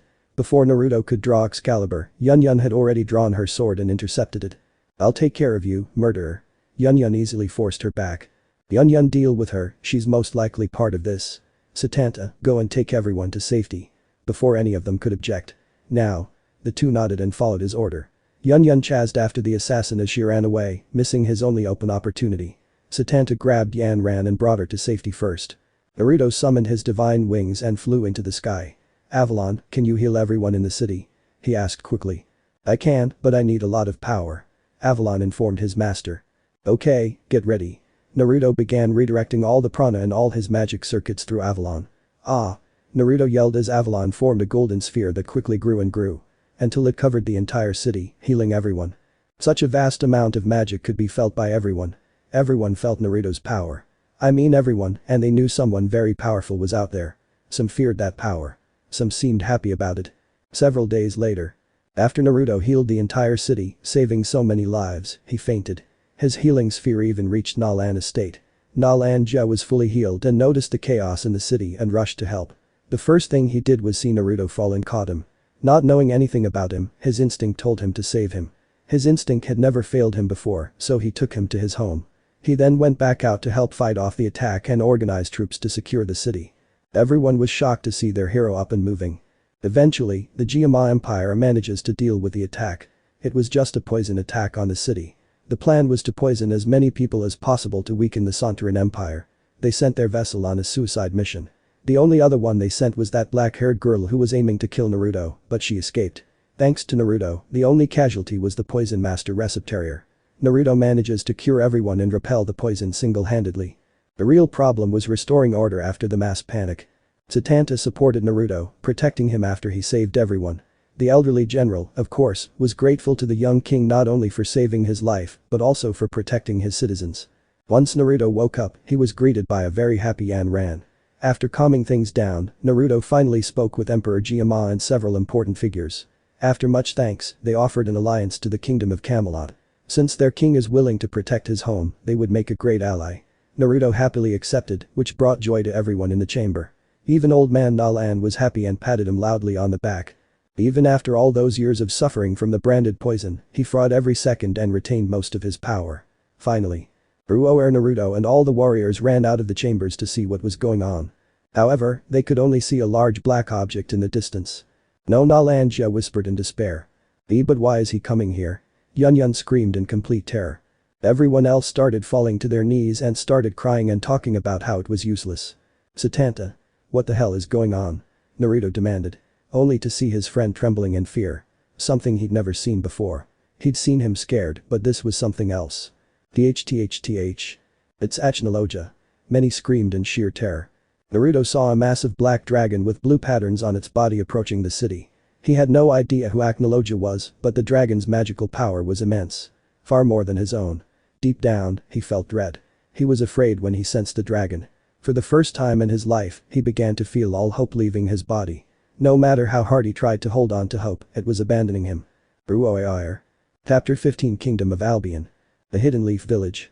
15 years later. The village has seen better days. At the Hokage Tower, we find their leader, the 4th Hokage, frustrated. Slam bam. You need to calm down, Minato. Tsunade yelled at her leader as Minato destroyed his desk in pure frustration. Don't do the same, Tsunade Jiraiya pointed out. Only for her to glare at him. He raised his hands in defeat. But she's right, Minato. I know the war is going poorly for us, but you're the Hokage. You're supposed to remain calm and collective during a war. Minato took a deep breath before sitting behind his broken desk. I know, but the war is taking its toll on me.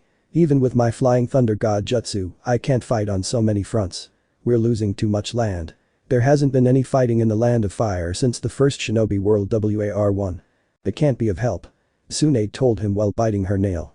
She knew how dire her home's position is. We're facing many enemies and we don't have any trained Jinchuriki to use it against them. Kushina and Mito may have the Kyuubi's chakra, but they can't control it. Even if we have the strongest Bijuu on our side and too, we're losing because they're more like paper bombs than proper Jinchuriki. I don't understand. Did you forget? The Kyuubi's soul acts as a means to control its destructive power. Without it, they're using all of the chakra's power at once, instead of fueling their chakra coils. Jiraiya reminded them. Then he turns to Minato. Did you create a seal powerful enough to contain the power, so that Mito and Kushina have a chance to control it? He shook his head sadly. No seal I created or Kushina created had the power required to hold the Kyuubi's chakra. We failed every time we tried to control the chakra. I think it's useless to train them to control. I think it would be easier for them to send them alone on any mission to fight the enemy, Minato said morbidly. You can't. Not only are they family, but that plan will fail. Shinobi with Fuinjutsu training could capture and contain them after a battle. There's also the fact that they're from the Uzumaki clan. They're extremely desirable to any village. Tsunade said immediately. She knew sending them out alone would save lives, but at the end of a battle, they would be vulnerable. There's also the fact of their blood. Those with Uzumaki blood are the best to use as shinobi and Jinchuriki. They would become breeding machines for enemy villages. A fate she wouldn't wish on any Kunoichi, but it was the reality of the shinobi world. She's right, Minato. Jiraiya agreed. We simply can't trust them to win this war. The 4th Shinobi World War, Minato thought aloud, depressed. It's been 10 years since the beginning of the war. 10 years of what could be called hell. All traces of one person, Sasuke Uchiha. The rebel Leaf Shinobi becomes the hero of the Leaf.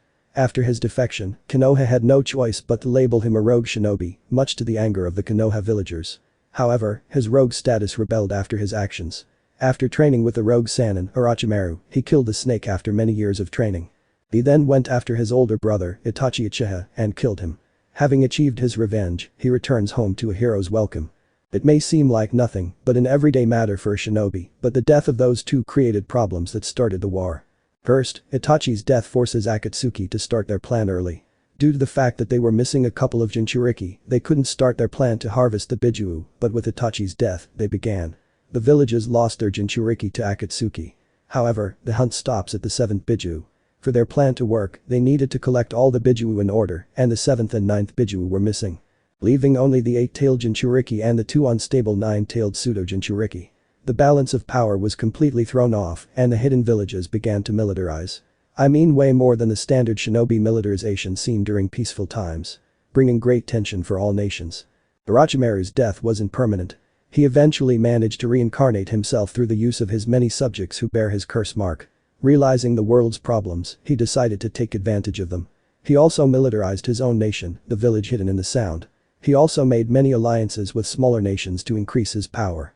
With all the power built up, it was no surprise that war would break out. Everyone was preparing for it, so it was only a matter of time. Eventually, Konoha became desperate because they lacked a proper war economy to build their strength and launch an invasion of the Land of Waves. A country that is one of the largest trading nations. Suna and Kiri sent aid to defend the nation from Konoha's invasion, while the alliance of Orochimaru, Kumo, and Iwa launched an attack on Konoha's border. The reason for all their action is because the Land of Waves is a neutral nation and serves as a trading nation for all nations. None of the other 4 of the 5 great nations could allow this to happen. It will affect their own economy. After the failed invasion, the Fourth Shinobi World War officially began. The Land of Waves survived the invasion thanks to the great shinobi villages, but to their disappointment, they remain neutral in this conflict. Kiri and Suna also remain neutral in the war.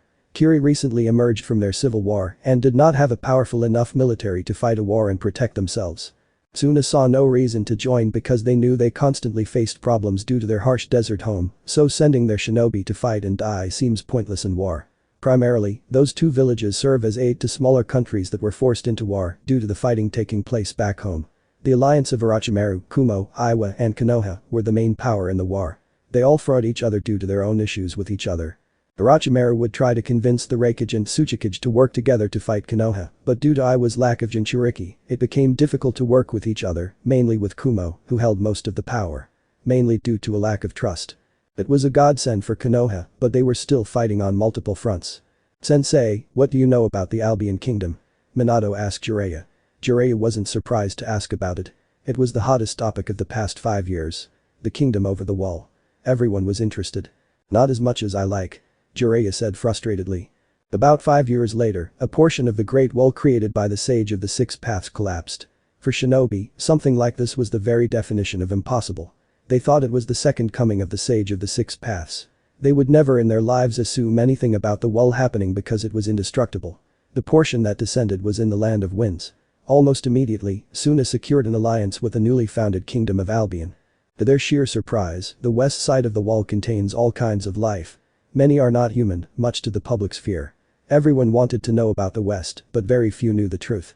After cementing an alliance between Suna and Albion, a black fortress was built to watch over those crossing the border. Effectively, making it very difficult to establish communication between the west and east. The only way to reach Albion was through Suna or one of the several nations that joined the kingdom.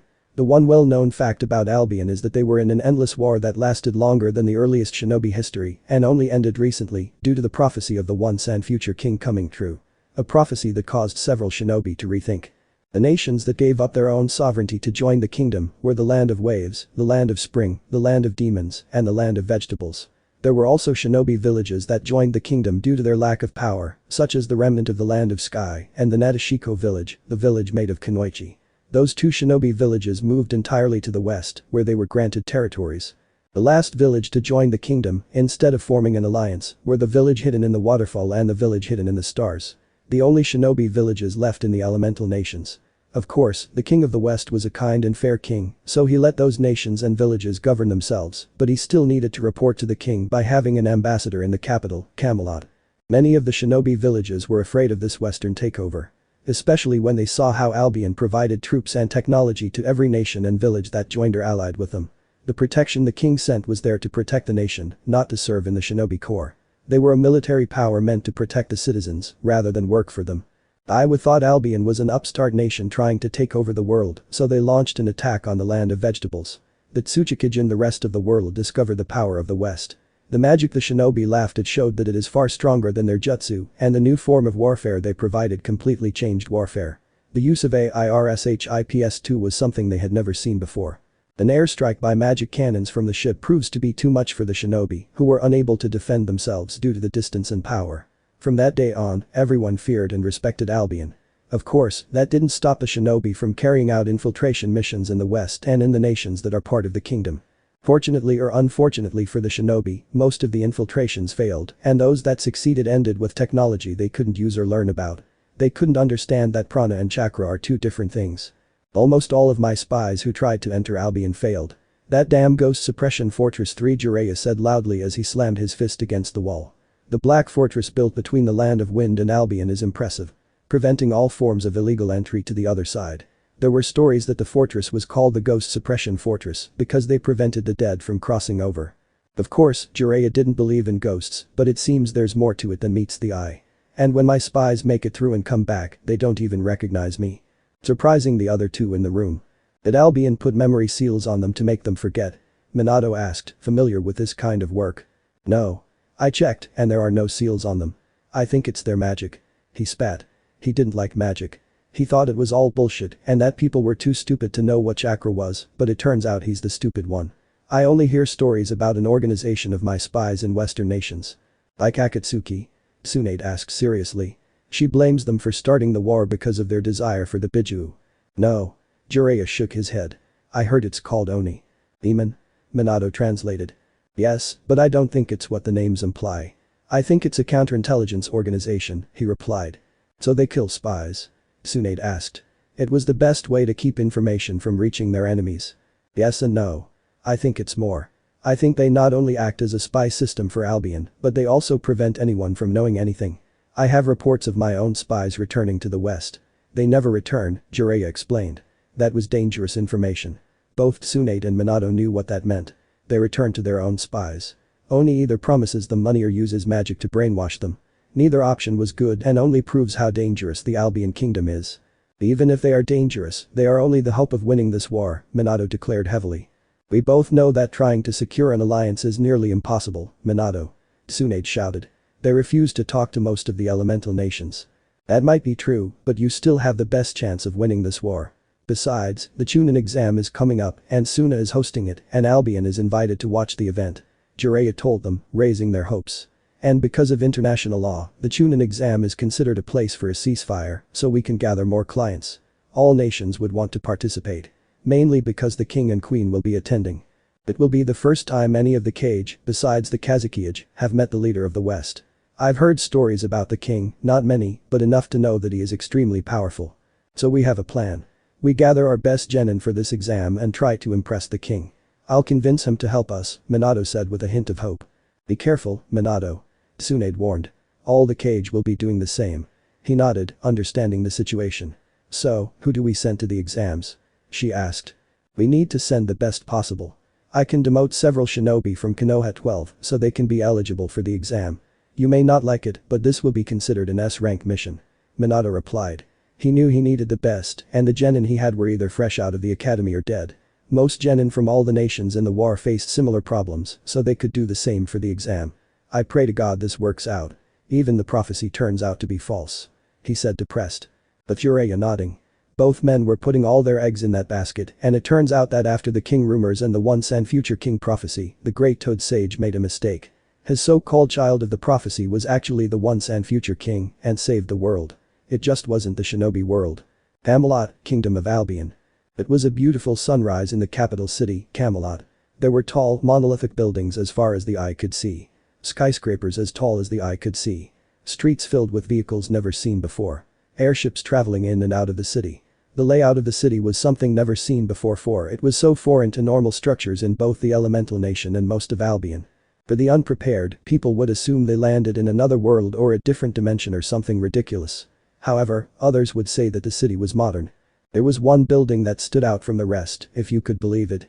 The building was quite obvious, as it was a mix of a large skyscraper and a castle. It stood out in design, but still fit in very well with the rest of Camelot. This place is the Royal Palace, better known as the Citadel. At the top of the Citadel, in a bedroom that screams royalty, we find a blonde man and woman who appear to be in their early 20s. In reality, they were really in their early 30s, but due to a certain magical object, they remain youthful and young. He woke up, revealing one red eye and one blue eye. This man is Naruto Pendragon. The once and future king. The king of the Albion kingdom. He then turns to the sleeping woman with an impressive bust. She is Arturia Pendragon, formerly Britannian, queen of the Albion kingdom. He remembered the previous night's activity and decided to let her sleep longer. There wasn't a single woman able to keep up with his stamina in Hex. Maybe in fights, but definitely not in Hex. He got up and dressed in his usual clothes. Simple white pants, a casual blue long-sleeved collared shirt, and a pair of boots. Once outside the room, he found a tall, beautiful young woman with short white hair, tanned skin, and golden green eyes wearing a black maid dress. Her figure made the maid dress look even better. She smiled as he approached her. Then she kissed him. Oh, did I forget she has a bunny tail and a horned bunny ear? Morning zest. Naruto said lovingly after breaking away from the kiss. After a moment to recover, good morning, your highness, he said, bowing. You might be wondering why the married king kisses a mere maiden. A demon at that. The reason is simple. She is one of his many wives. Throughout his life, Naruto fell in love with many women, and the fact that his girlfriend, Arturia, allowed him to have his own harem means he has many lovers. When he became king, he married all of them and appointed Arturia as queen because she was the first to show him the feeling of love. Some found it hard to accept, but they eventually got over it. All of his wives and extended family were now considered part of the royal family. Most of them live in the citadel. Zest was originally a demon servant to one of the Demon King's generals. He goes by the name of Zolgir. A demon general with great ambition. He was planning to assassinate the Demon King who was too distracted by the war. Naruto's military advisor told him that it would be best to allow this coup to happen. Including Meliodas, the Demon King's son. However, Naruto was a knight and his honor would not allow such a betrayal to happen, so he did his best to personally deal with Zolgir. Although he helped the demon faction, it did not change his desire for world domination. After Zolgir's death, Naruto found Zest. A creation of Zolgir in an attempt to win back his lover. Zolgir was unable to bring her back because Zest was created, so he kept her as a servant. After several attempts on her life, Naruto proves to Zest that Zolgir was wrong and that she should live on her own. His words, being created by magic doesn't make you less than anyone else. It was there that he decided to serve Naruto for the rest of his life. Are the kids up yet? Naruto asked Zest. As she and Sakura are the ones who usually take care of Naruto's children. Naruto and most of his wives are important figures and have busy lives. Making it difficult for everyone to spend time together. Mordred already left with Yan Ran. Saying they have band practice. Zest replied. Mordred Pendragon. The first princess of Albion and Naruto's firstborn, born to Arturia. Mordred was an exact copy of Arturia but inherited her free-spirited personality from Naruto. Arturia had a hard time teaching the 15-year-old how to be a proper princess knight. Since the war ended, children training to become warriors now have a lot of extra time. Yan Ran is Yunyun's apprentice and Yunyun married Naruto. The entire Nalan family was close to the Pendragon royal family. Yan Ran refers to Naruto as her uncle. After the war and the decline of the training regiment, she decided to spend her time having fun. She made friends with other children her age and was close to Mordred. Later, they formed their own girl band, Girls Dead Monster or Girl Demo for short 5. It is a popular band, and the fact that they had a real princess to get better gigs didn't help. Mikoto has gone with her mother to attend her training session. Zest finish. Mikoto Pendragon 6th Princess of Albion. Daughter of Rin Pendragon, formerly Tasaka. Mikoto has brown hair, brown eyes, and is often seen wearing a small hair clip. Her appearance comes from Rin and Sakura's mother, but her personality is more of a mix between Naruto and Rin. Mikoto is hot-tempered and proud like her mother and expresses herself to the fullest that she seems tomboyish like her father. However, what truly stands out are her powers. Unlike Mordred, her older sister by a few days, she has magic. Her magic is heavily focused on controlling electricity to terrifying degrees. This is most likely due to the combination of Pendragon and Tasaka blood running through her veins. These two half-sisters were born in the same week because they were conceived during the same night. Mordred became a knight just like both of her parents. Her magical abilities are limited, but that doesn't make her weak. She is proficient with her holy sword given to her by her father, Clarent. She also learns magical spells and techniques from her mother. On the other hand, Mikoto learns to control her power of electricity from her mother, Rin. Her control over electricity easily rivals that of those who use killing magic, perhaps surpassing them. She is known as Railgun due to her signature move. The use of electricity to propel a metal projectile at incredible speed with devastating damage. A technique she developed with the help of Azazel of the Fallen Angels. The Fallen Angel. The angel who fell and whose pure white wing turned pitch black. They were a faction that fought in the Endless War and the later Unity War. They were one of the first factions to join Naruto's faction once Naruto began to prove himself. Naruto smiled at Zest's information. Thanks. The girls are definitely growing, he said with a laugh. She smiled too. They are, but don't worry. She grabbed his neck and pulled him in for a passionate kiss. There are still many of us who love you and don't have a child yet. We're just waiting for you, Naruto, she said seductively. Then she left while swaying her hips. Naruto was memorized for a moment. Then she started laughing. What a woman. Naruto then heads toward the elevator teleporter. Naruto decided to head to the rooftop balcony. Out there, he stared down at his city. It's hard to believe this was once a wasteland. Naruto thought aloud. To know what Naruto meant, we must start from the beginning. 15 years ago. The moment the history book declared was the Unity War. Something he could agree with. After all, he was there for the first battle. The battle with Acnologia. The most feared being in the world. Acnologia attacked the holy city of Gyama. Naruto, along with the city's defenders, fought valiantly against Acnologia. A battle that was considered a victory.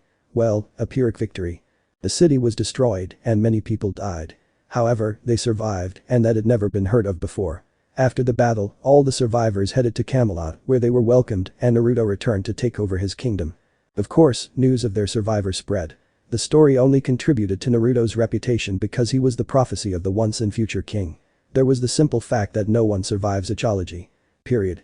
This news earned the attention of everyone in the West. The Black Dragon terrorizing the world couldn't wipe out a city. It was unheard of. The only time this happened was when Aknologia challenged both Drake and Albion. He was able to match one of the celestial dragons, but not both. Surviving Aknologia is a sign of great power. A power that made everyone focus their attention on Naruto Pendragon and Camelot. Naruto began mobilizing his army to protect all of Camelot and the territories adjoining them. Before any real large-scale battle, something unexpected happened. Much awaited by Camelot's court magician Merlin. The angel faction came to Camelot and offered their full service to Naruto. As the once and future king, the hero chosen by God to guide humanity, the angels went to serve the one favored by God. Angels are a unique creature. They are creatures created by God. To serve God.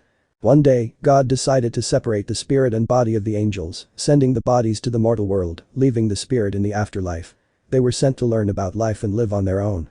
Although they live among them, they still hold on to their love for God, so their knowledge of God's prophecy meant a lot to them. The first major battle, not including the battle of the holy city of Geama, was with the devil faction. A faction that originally came from the angels. Like the fallen angels, the demons fell, but they became more twisted and dark. Lucifer, the first to fall, led his followers to start their own faction that will be known as the devil faction. Their power was so great that they managed to create their own dimension like the angels. They created their own version of the underworld like the angels created a replica of heaven. The fallen angels lived on earth with the rest of the race. The reason why the demons were not as powerful as their counterpart that God created, the devils, was due to their own internal problem. They mainly fought among themselves like demons, but much more. Demons are creatures of darkness, but devils are creatures of sin. The battle was a success for the United Army, Naruto's army. The demons lost many of their kind and retreated to the underworld. The next battle was one the United Army lost. They faced a massive demon invasion. The demon clan lost heavily, but won in the end. In turn, they gained a significant amount of territory and races under their control. After the loss where Naruto was regrouping his generals, the Santorin Empire sent their greatest general, General Esdeath, to attack the weakened Camelot. A battle that Naruto, Archangel Michael, his friends, and the 7 deadly sins countered by themselves. They force Esdeath's army to retreat. From that day on, Esdeath fell in love with Naruto due to his brilliant tactics and his power. A day in which she swore to make him hers. Before Naruto faced any more danger, a few more factions decided to join Naruto. Azazel and his fallen angel were one faction that joined. They may have fallen, but they were still angels and had some love for God. Most of the Grigori leaders were tired of all the war and deaths, so they joined Naruto's attempt to end the war. Of course, there was hope that his father wasn't wrong about Naruto. The other faction that joined were the fairies and a few more territories that once belonged to the Geama Empire. With the destruction of the Geama Empire's capital, the entire empire fell apart. With his newfound strength, Naruto and his generals were able to launch multiple attacks and invasions. They struck against both the demon clan and the devil faction. Their weakness is light magic, a form of magic that is common among angels and fallen angels. Naruto led a campaign to reclaim the rest of the Geama Empire that was claimed by the Santorin Empire.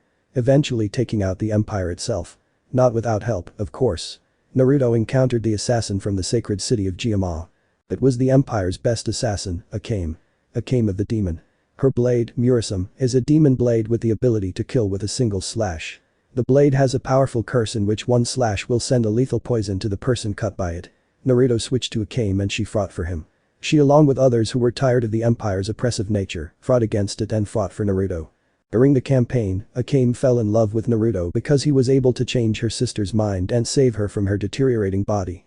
On the final day of the war against the Santorin Empire, Naruto challenges Esdeath to single combat. A challenge she lost, and she was imprisoned by Naruto. After the successful war against the corrupt empire, more people joined Naruto.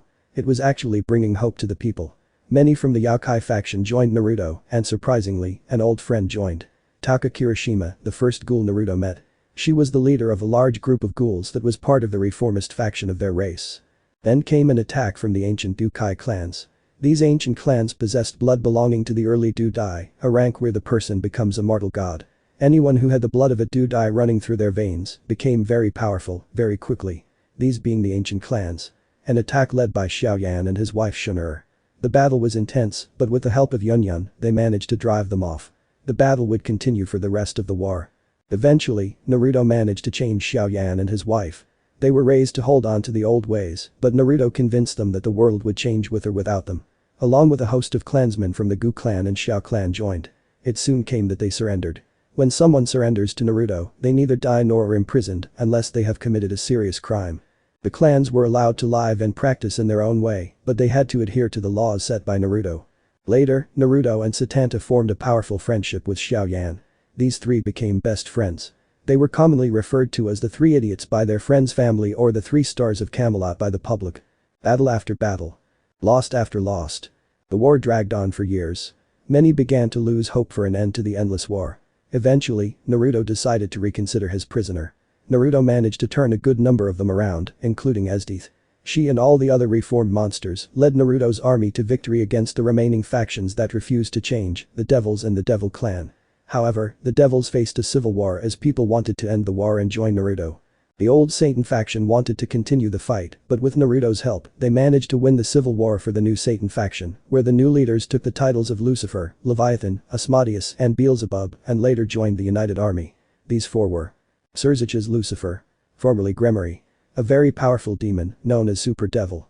His power was capable of destroying countries like Naruto. He also became a good friend. Ajuka Beelzebub, formerly Astaroth, another super devil, but his true power came from his mind.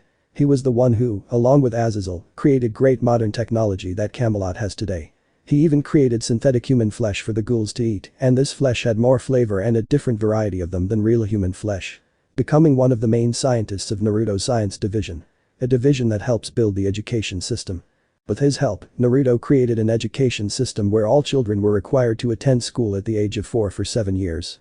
There they learn English, math, science, history, etc. Later they choose where to go at age 11. To go to a training school for magic, knight, Dukai, etc. or a normal school where they continue to learn more. This education system gave children the opportunity to be safe and happy while learning about the world. Something that Naruto did not have at the Shinobi Academy where they mainly thought about how to be a shinobi. Shinobi taught nothing unless it involved how to be a shinobi like biology to know how to kill. Albio Asmodeus, formerly Glaciolabolas. He's not a super devil, but he's a strategic genius who won many battles for the new Satan faction and later for the United Army. Seraphol Leviathan, formerly Citri. She was not the most powerful demon, but she is the most powerful female demon and has great control over ice. She later acted as head of foreign relations. She would later fall in love with Naruto and marry him. Becoming Seraphol Pendragon, where Surzich's wife would take the title of Leviathan later, so she can officially be known as Surzich's wife, rather than servant. The last was the Demon Clan. They launched a final invasion of Camelot, which the Demon King personally led with the rest of his general. The battle lasted for weeks and destroyed Camelot, but the United Army won in the end, where Meliodas killed his father and became the new Demon King of the new moderate faction. Naruto was able to save many citizens, but he couldn't protect his castle. He had to move the survivors to the ruins of the villages surrounding Camelot Castle. It was there that things took a turn for the worse. Acnologia appeared. Naruto made all his friends and his army abandon the ruined city of Camelot and himself and flee for their lives.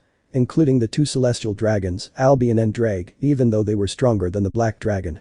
He wanted to face Acnologia alone. Everyone protested, especially his best friends, but in the end, Albion and Drag forced everyone to follow their king's order. Alone and facing a being capable of destroying the world. Naruto knew this would be the last battle of the Unity War. He was happy. It was going to end with a bang. Just like he wanted. Okay, enough joking, he had a real reason why he wanted to face Acnologia alone.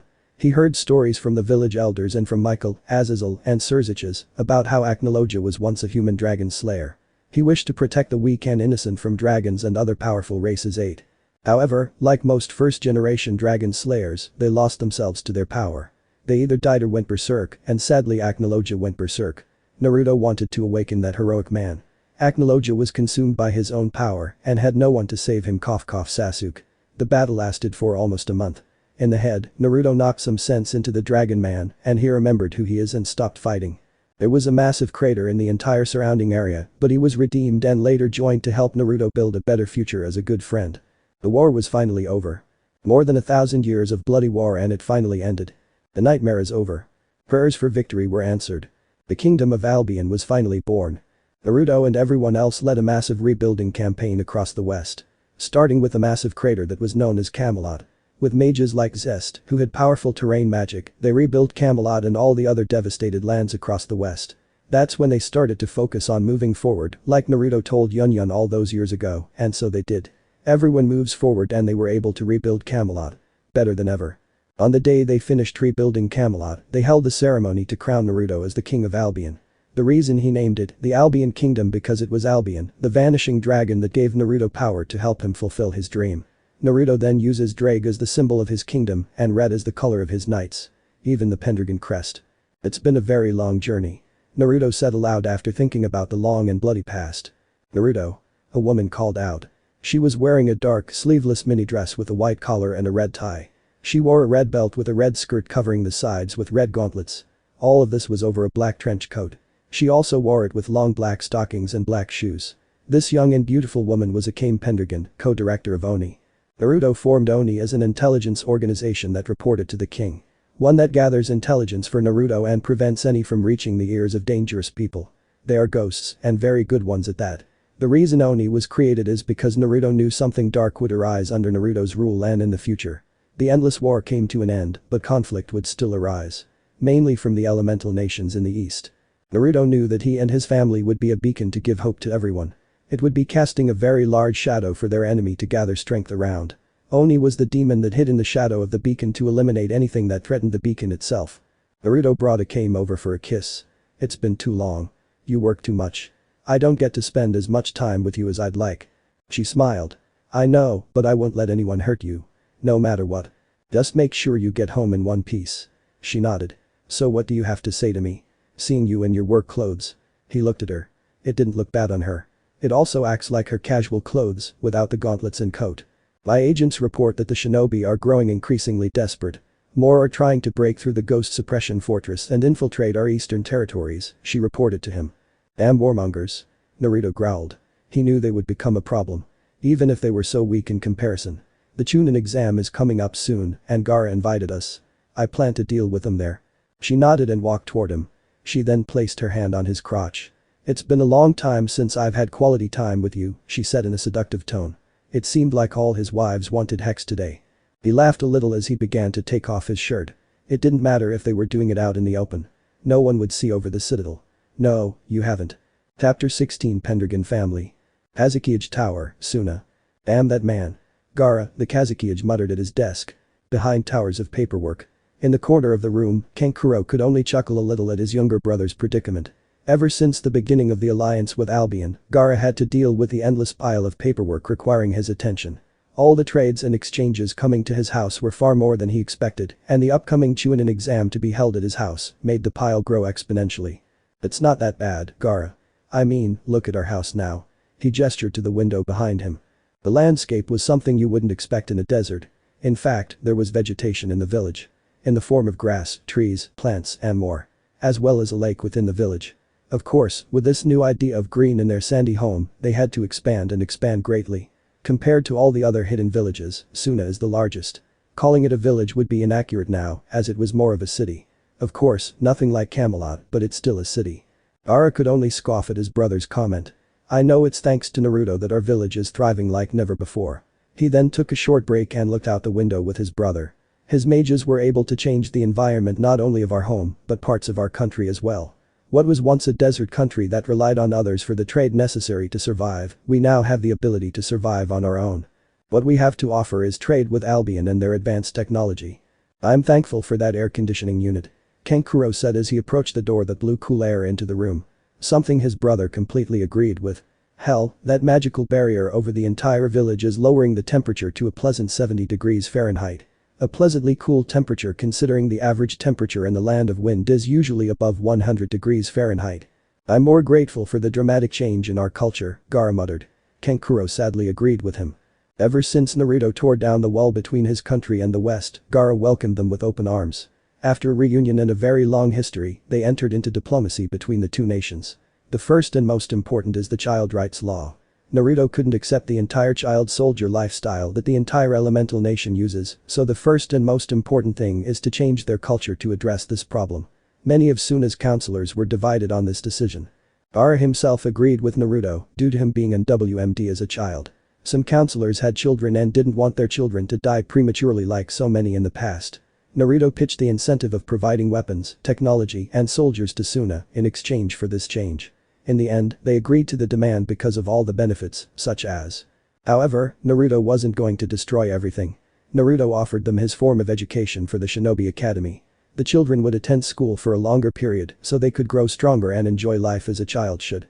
The new laws for the Shinobi Academy were that they would only accept children at the age of 11 and they would graduate at 17 when they were legally adults. At the age of 17, they would be legally allowed to join the Shinobi Corps. Many members of the older generation were wary of the change, but in the end, it turned out to be much better than the traditional way created by Hashirama Senju. All of their genin were as strong as or stronger than the chunin of other villages. The entire school system was copied from Albion's school system because it was more humane and efficient. Many parents were grateful for the change.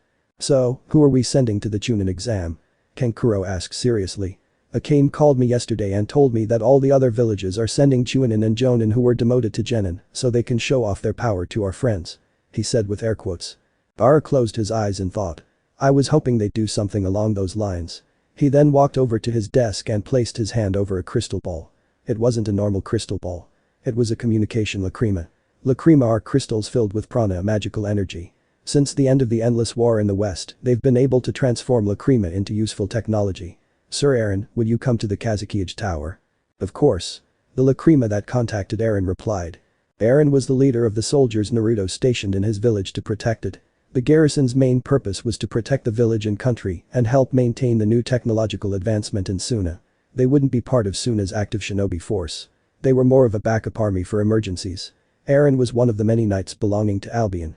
Naruto warned him that Aaron was a recent graduate of the Knighthood Academy, a school that trains children to become knights, and that he had the potential to become great.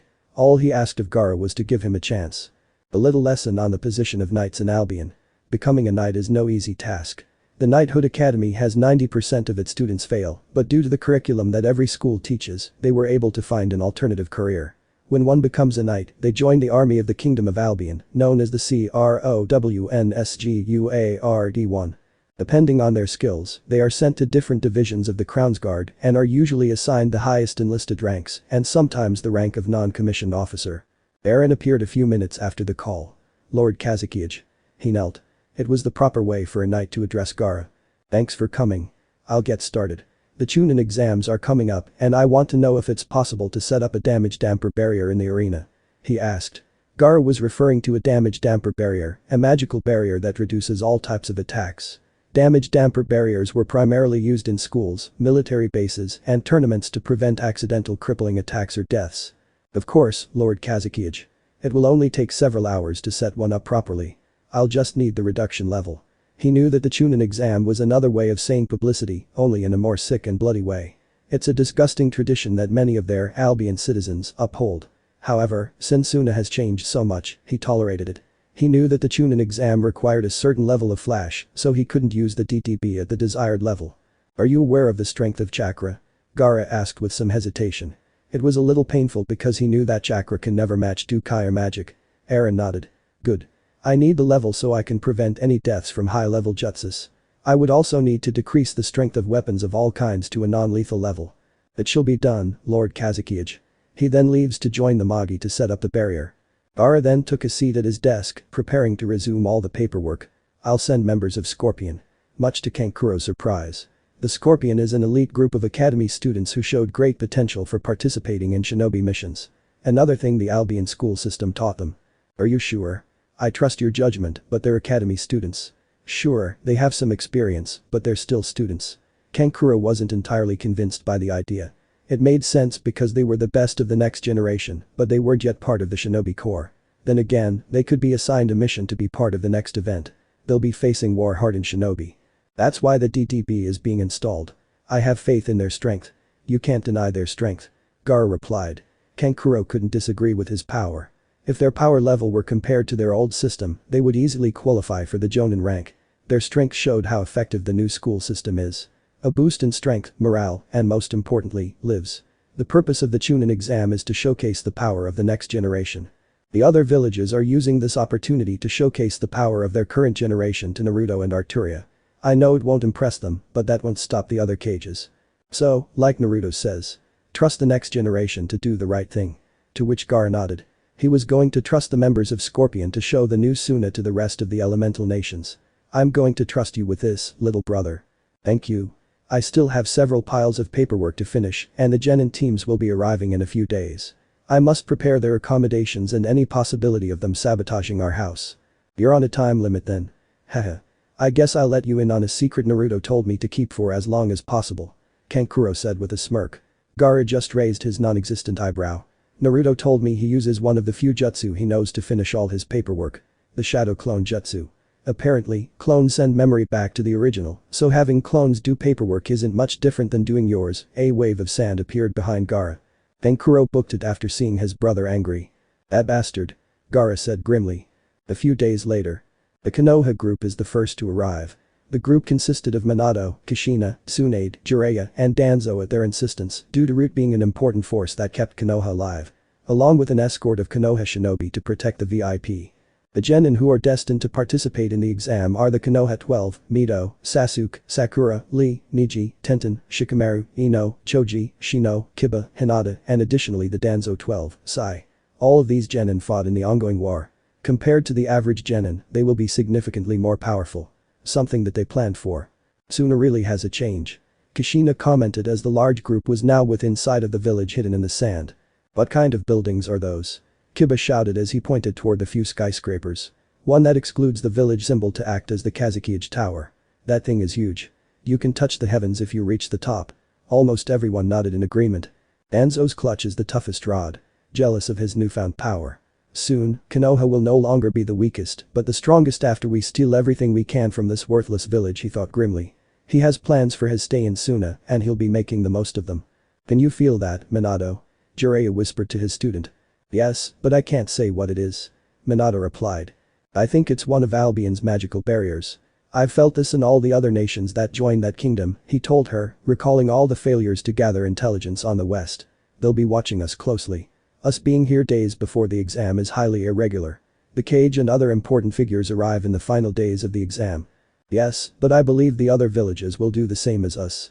If you failed to gather intelligence on Albion, then I have no doubt they failed as well.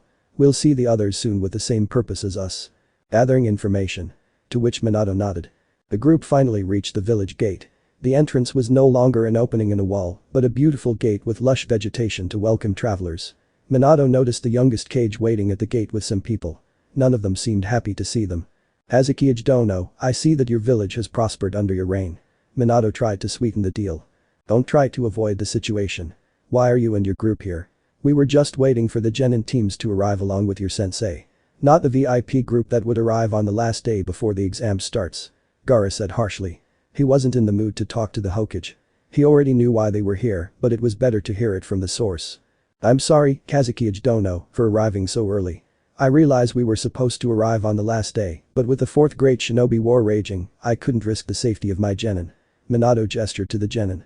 We're simply here to protect you from a possible attack. He came up with the excuse for the irregular arrival. Such a protective detail wouldn't require a cage, he replied. As would the rest of your S-rank shinobi.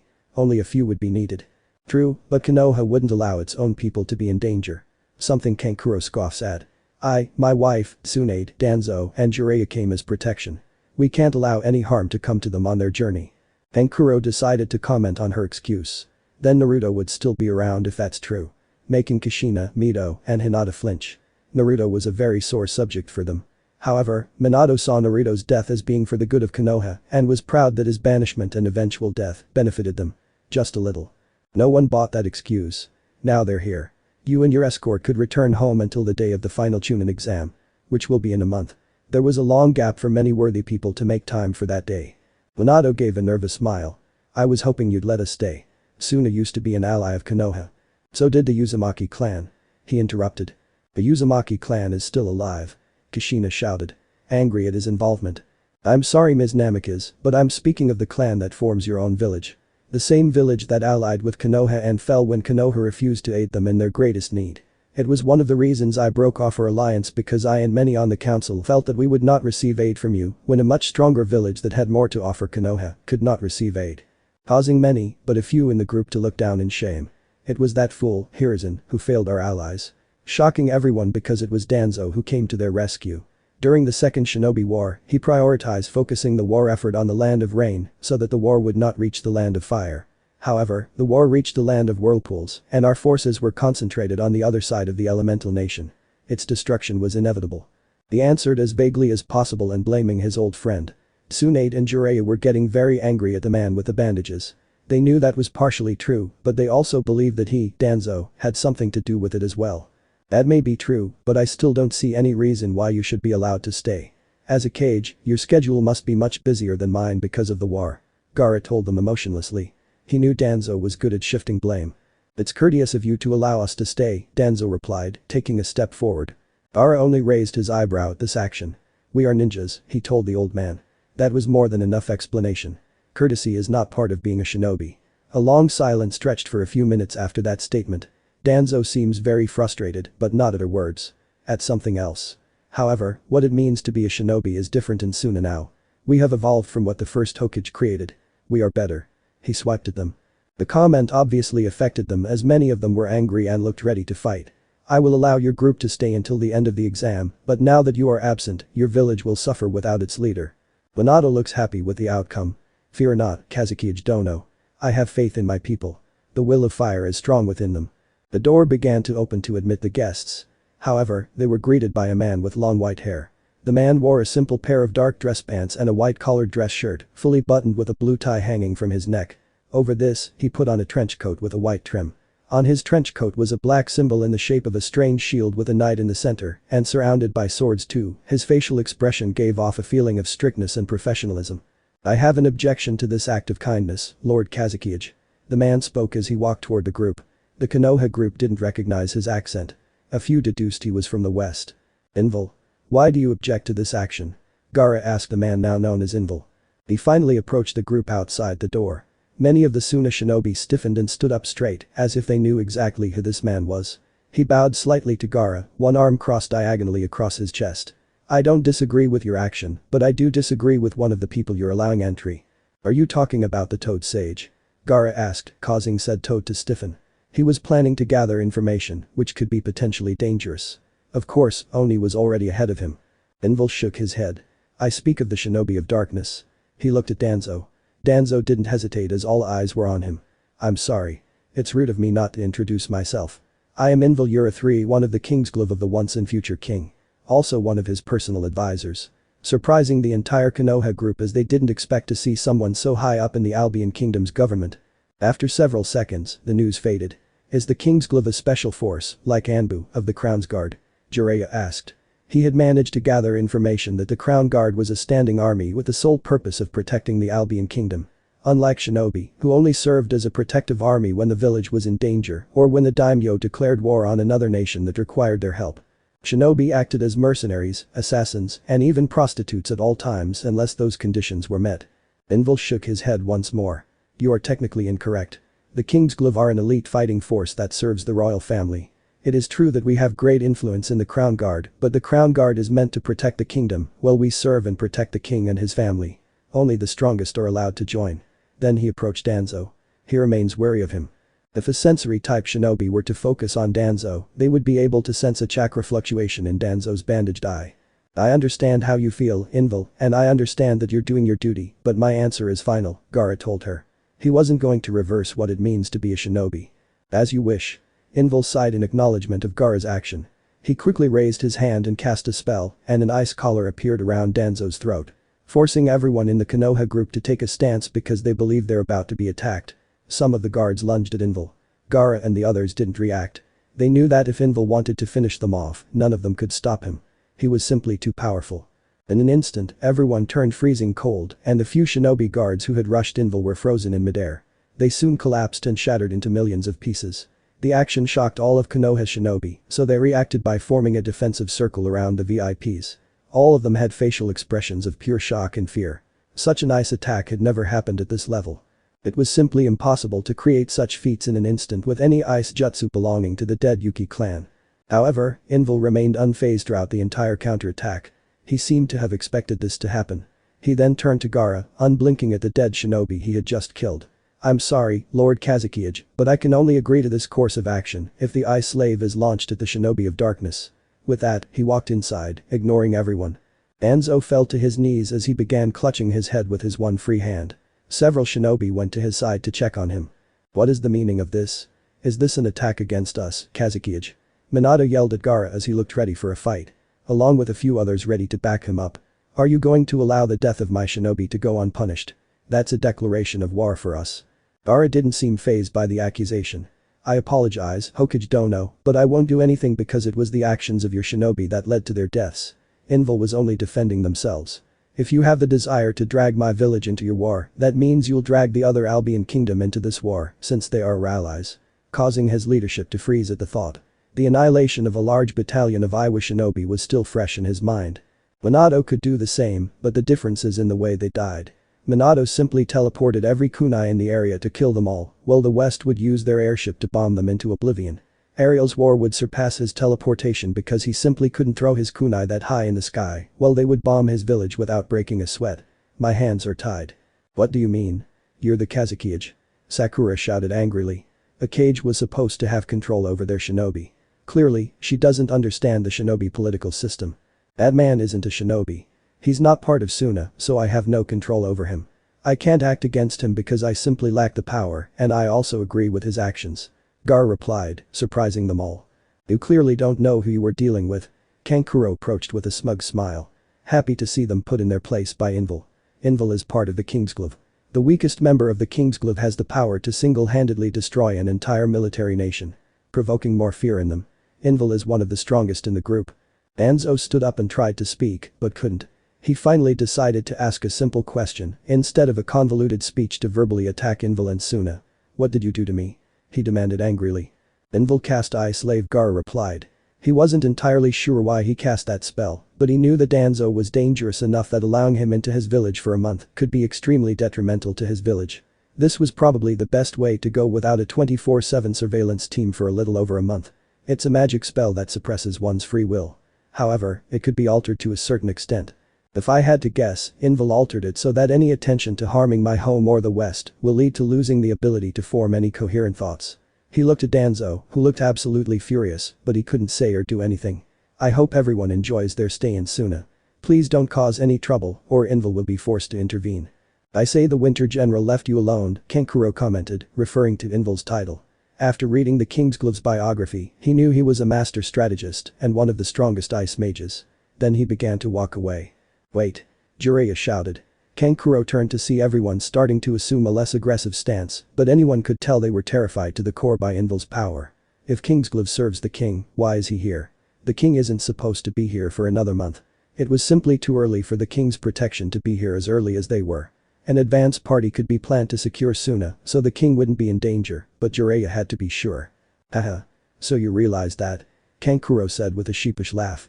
The reason she's here is to protect Gaara and me. Confusing the genin, the others understood immediately. You see, we're now part of the royal family due to Temari marrying the king. Surprising everyone. You could hear someone saying troublemaker in the background. An arranged marriage? Kushina asked. He seemed angry at the thought, but it was a bit hypocritical considering Konoha practiced such an action. Kankuro shook his head. No. Temari as soon as ambassador to Albion. She eventually fell in love with the king, and he married her. Jiraiya started laughing wickedly as he began writing in his small notebook. Only for Tsunade to hit him.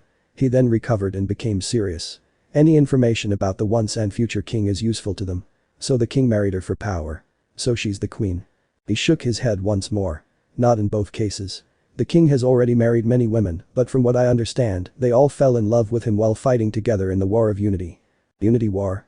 Minato asked, as it was the first time he'd heard of it. He'd learned that the West was in an endless war much like his own, until his predecessor, Hashirama, created a way to end the war. Of course, that backfired, making it far worse than ever. The West is much bigger than the entire elemental nation. There are also so many different species that aren't human, so the king did his best to unite them, instead of conquering them. He called the Unity War because the king did his best to create a world where they can live together in peace. Kankuro replied. He then starts to think about all of Naruto's action during his time around the world. I could understand why the once and future king is worshipped as a god. That man really creates miracles. With that, he left them thinking about what they heard.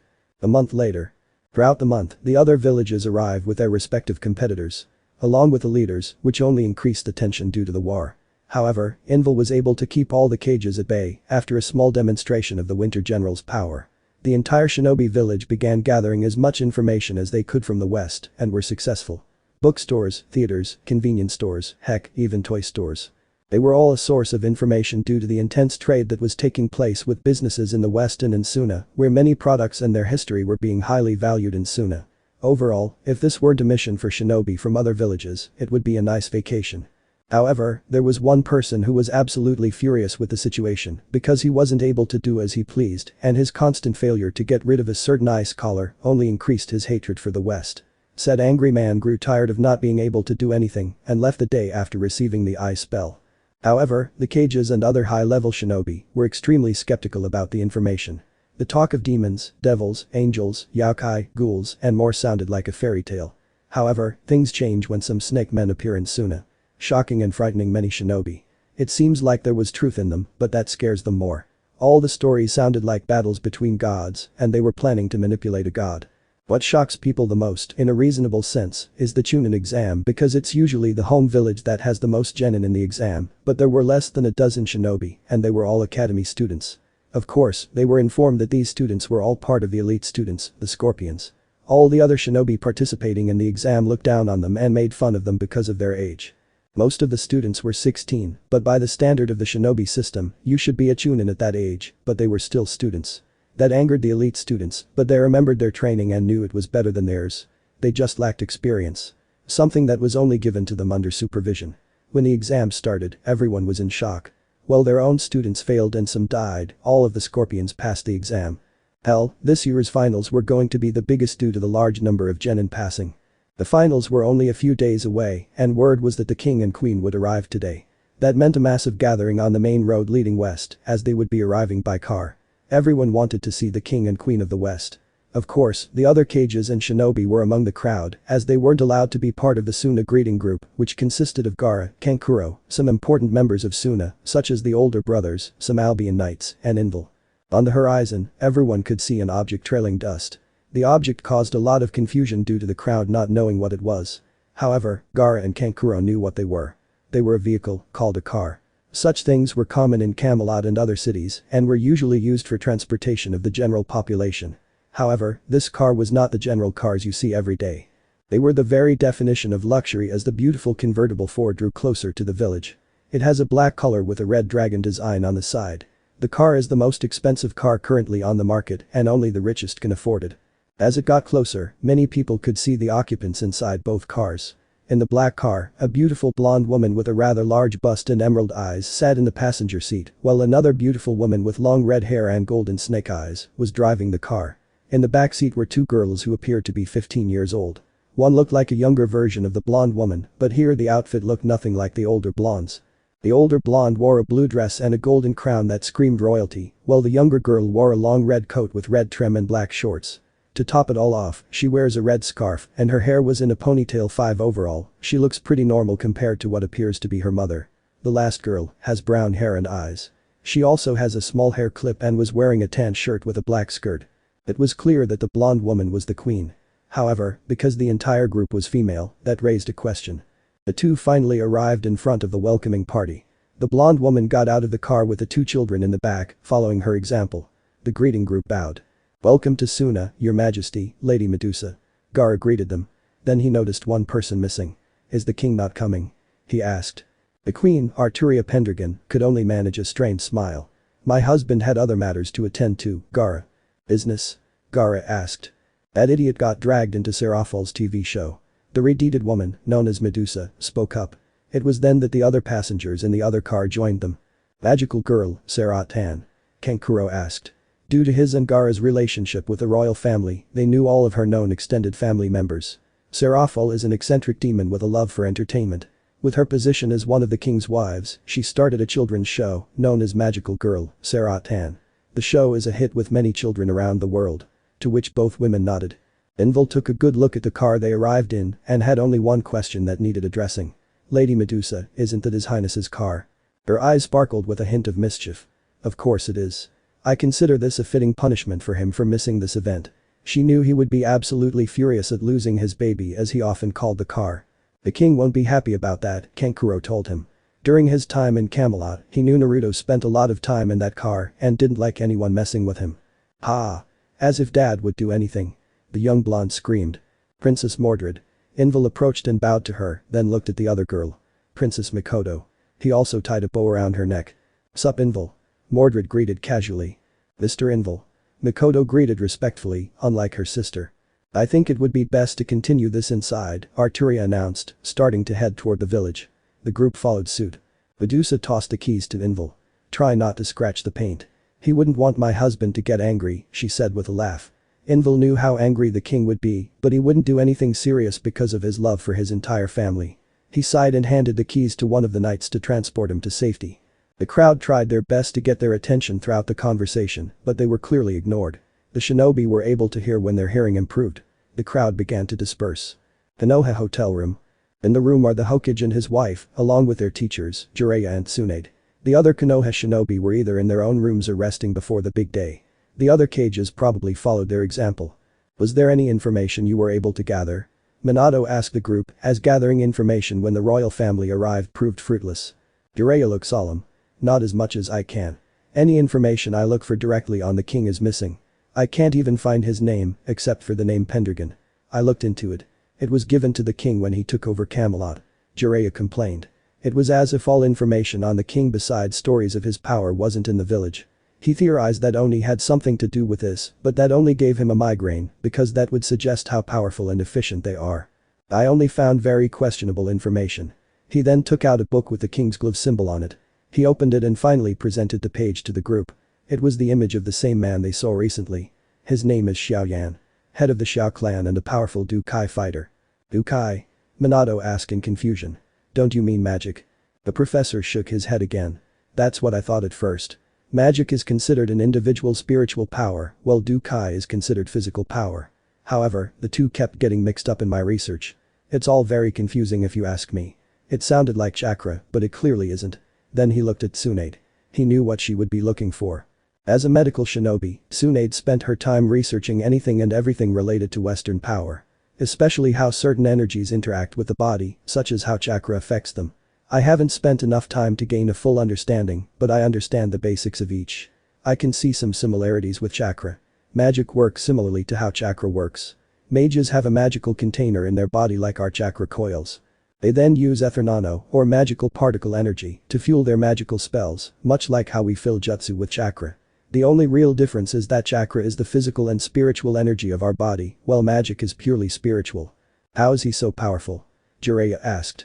With his few encounters with Oni in the elemental nations and his attempt to infiltrate Albion's territories in the east, he was overpowered by its mages. He only escaped due to his experience with such situations. I can't be sure, but from what I've read, physical energy weakens spiritual energy because spiritual energy is too much for us. On the other hand, mages can handle that power, he said grimly. Then Minato's face lit up. If that's the case, that means we have the opportunity to use magic. If we can learn to separate our spiritual energy from our physical energy, we can use magic. He was already thinking that this information could save Konoha. Tsunade shook her head. Don't get ahead of yourself. It's not that simple. If we're going to do that, we'll get a powerful genjutsu. What do you mean, Tsunade-sensei? You said magic is purely spiritual energy. How come we get genjutsu instead of magic? Kushina asked. Because it's been done in the past. Whenever we use purely spiritual energy or yin chakra, we get a powerful genjutsu. It's not magic. I think it's because of our chakra coils. I think our chakra coils force a small amount of physical energy or yang chakra into the jutsu so that our body isn't destroyed. It must be an automatic defense part of our chakra coils. Annoying them all. She was also sad about not being able to learn magic. Moving on. Dukai is actually much more like chakra, but the basis is completely different. It uses more physical energy, but there's a connection to the soul, not spiritual energy. By training the body, you train the soul. Thus, becoming very powerful. It's a roundabout way of combining physical energy with spiritual energy. Then there's the power level system and the abilities from them. Apparently there are levels and sub-levels for a Dukai fighter. You start as a beginner. After training, you would have to level up 10 times, then you would become a practitioner. That's where you can start using the power. After ascending to the next stage, you would gain an immense display of power and a new ability. It could be forming armor with your Dukai, forming wings, teleportation, etc. In his eyes, Dukai was much simpler, but as he read, the training was both physical and spiritual. You need things like meditation, body conditioning, connection with life and nature. Overall, it was similar to Senjutsu training, but much more difficult, but with more benefits. You start as a beginner. After training, you would have to level up 10 times, then you would become a practitioner. That's where you can start using the power. After ascending to the next stage, you would gain an immense display of power and a new ability.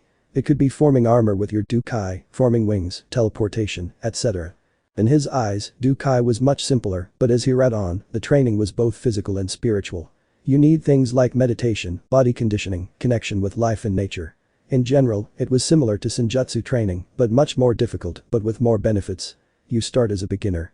After training, you would have to level up 10 times, then you would become a practitioner. That's where you can start using the power. After ascending to the next stage, you would gain an immense display of power and a new ability. It could be forming armor with your Dukai, forming wings, teleportation, etc. In his eyes, Dukai was much simpler, but as he read on, the training was both physical and spiritual. You need things like meditation, body conditioning, connection with life and nature. In general, it was similar to Senjutsu training, but much more difficult, but with more benefits. You would gain an immense display of power and a new skill. It could be forming armor with your Dukai, forming wings, teleportation, etc. In his eyes, Dukai was much simpler, but as he read, the training was both physical and spiritual.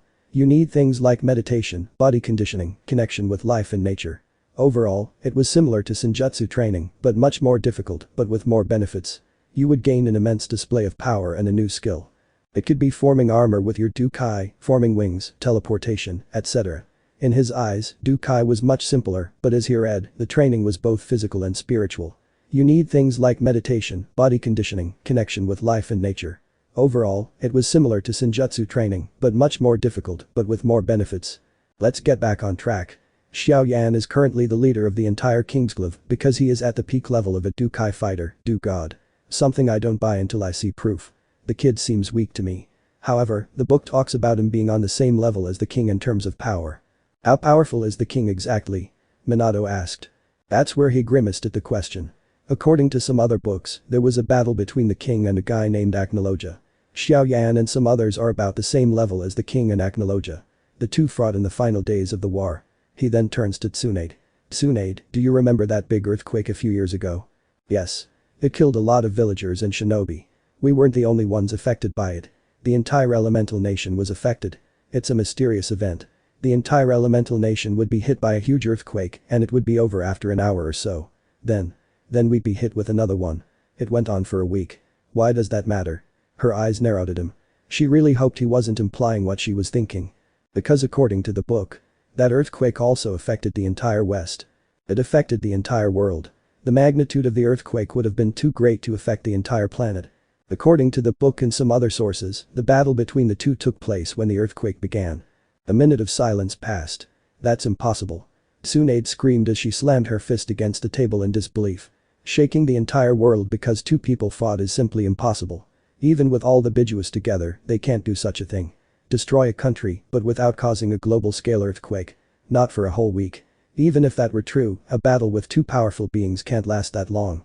My grandfather and Madara's battle only lasted 3 days and only created the Valley of the End. There was no natural disaster that came with their battle. Her denial sent a deathly chill down the other two in the room. She wouldn't accept that anyone was more powerful than her own grandfather or that a battle was more devastating than when he fought Madara and the Nine Tails. Hashirama was considered the god of shinobi for a reason because he was capable of such power and destruction. If he was a god, then what was the king to consider if everything he heard was true? Silence fell. No one wanted to continue the train of thought. It would only get worse if they did. Who are the children? Jiraiya asked, wanting to change the subject. Minato took a deep breath after realizing what was being implied about the king. From what I heard, the 2 girls are the king's daughters, he told his teacher. I heard Yura address them as princesses. I heard about those people from the locals. Apparently, the queen is Arturia Pendragon, the queen of Albion. However, she looks familiar. That blonde brat too. Tsunade thought out loud. Her eyes widened and she took out the bingo book and headed to the Konoha reward section. She then placed the book in front of everyone. It's her. She yelled. Everyone looked at the book and realized in horror. The picture was more than 15 years old and showed a blonde girl with emerald eyes. The picture was almost an exact copy of Princess Mordred. The only difference was the hairstyle and clothes. It became clear to them that the queen was the same girl from 15 years ago. How? Hinata yelled. This was really bad. If any Konoha shinobi attack the princess, mistaking her for the lie she created about her mother, it will lead to war with the entire West and most likely end everything they endured. Red. Sacrifice for Konoha and the shinobi world. No matter what. We have to inform our shinobi about this and prevent anything from happening. Tsunade shouted. She grabbed Kushina and ran off in an attempt to prevent a diplomatic incident because Konoha shinobi were known to be fanatical about their village. This can't get any worse. Minato grew. Maybe. Jiraiya muttered. If she's the queen, then Saber is probably the king. Minato realized the implication. His eyes were wide with horror. The king and queen had already known about Konoha and its deception since their last meeting, 15 years ago. How they managed to get past the wall and end the war was irrelevant at this point, but it was clear that an alliance would be impossible due to their own past hostility toward the royal rulers. Things couldn't get any worse. They both thought. It seemed their past actions were coming back to haunt them. All the adults gathered to head to the Kazuki Tower to discuss their current problems and other issues that needed addressing. The children were allowed to explore the city. Mordred was in charge of looking after his two younger sisters. At first, they enjoyed exploring such a city. It wasn't like Camelot City or Academy City, another advanced city containing the best schools for the privileged and gifted. However, that day ended when a group of Konoha ninjas surrounded them and claimed she was under arrest for desertion. She ignored this, and the children said their goodbyes. Unfortunately, they didn't get the message, so they attacked the group. Mordred and Makoto easily forced them back. Bastard.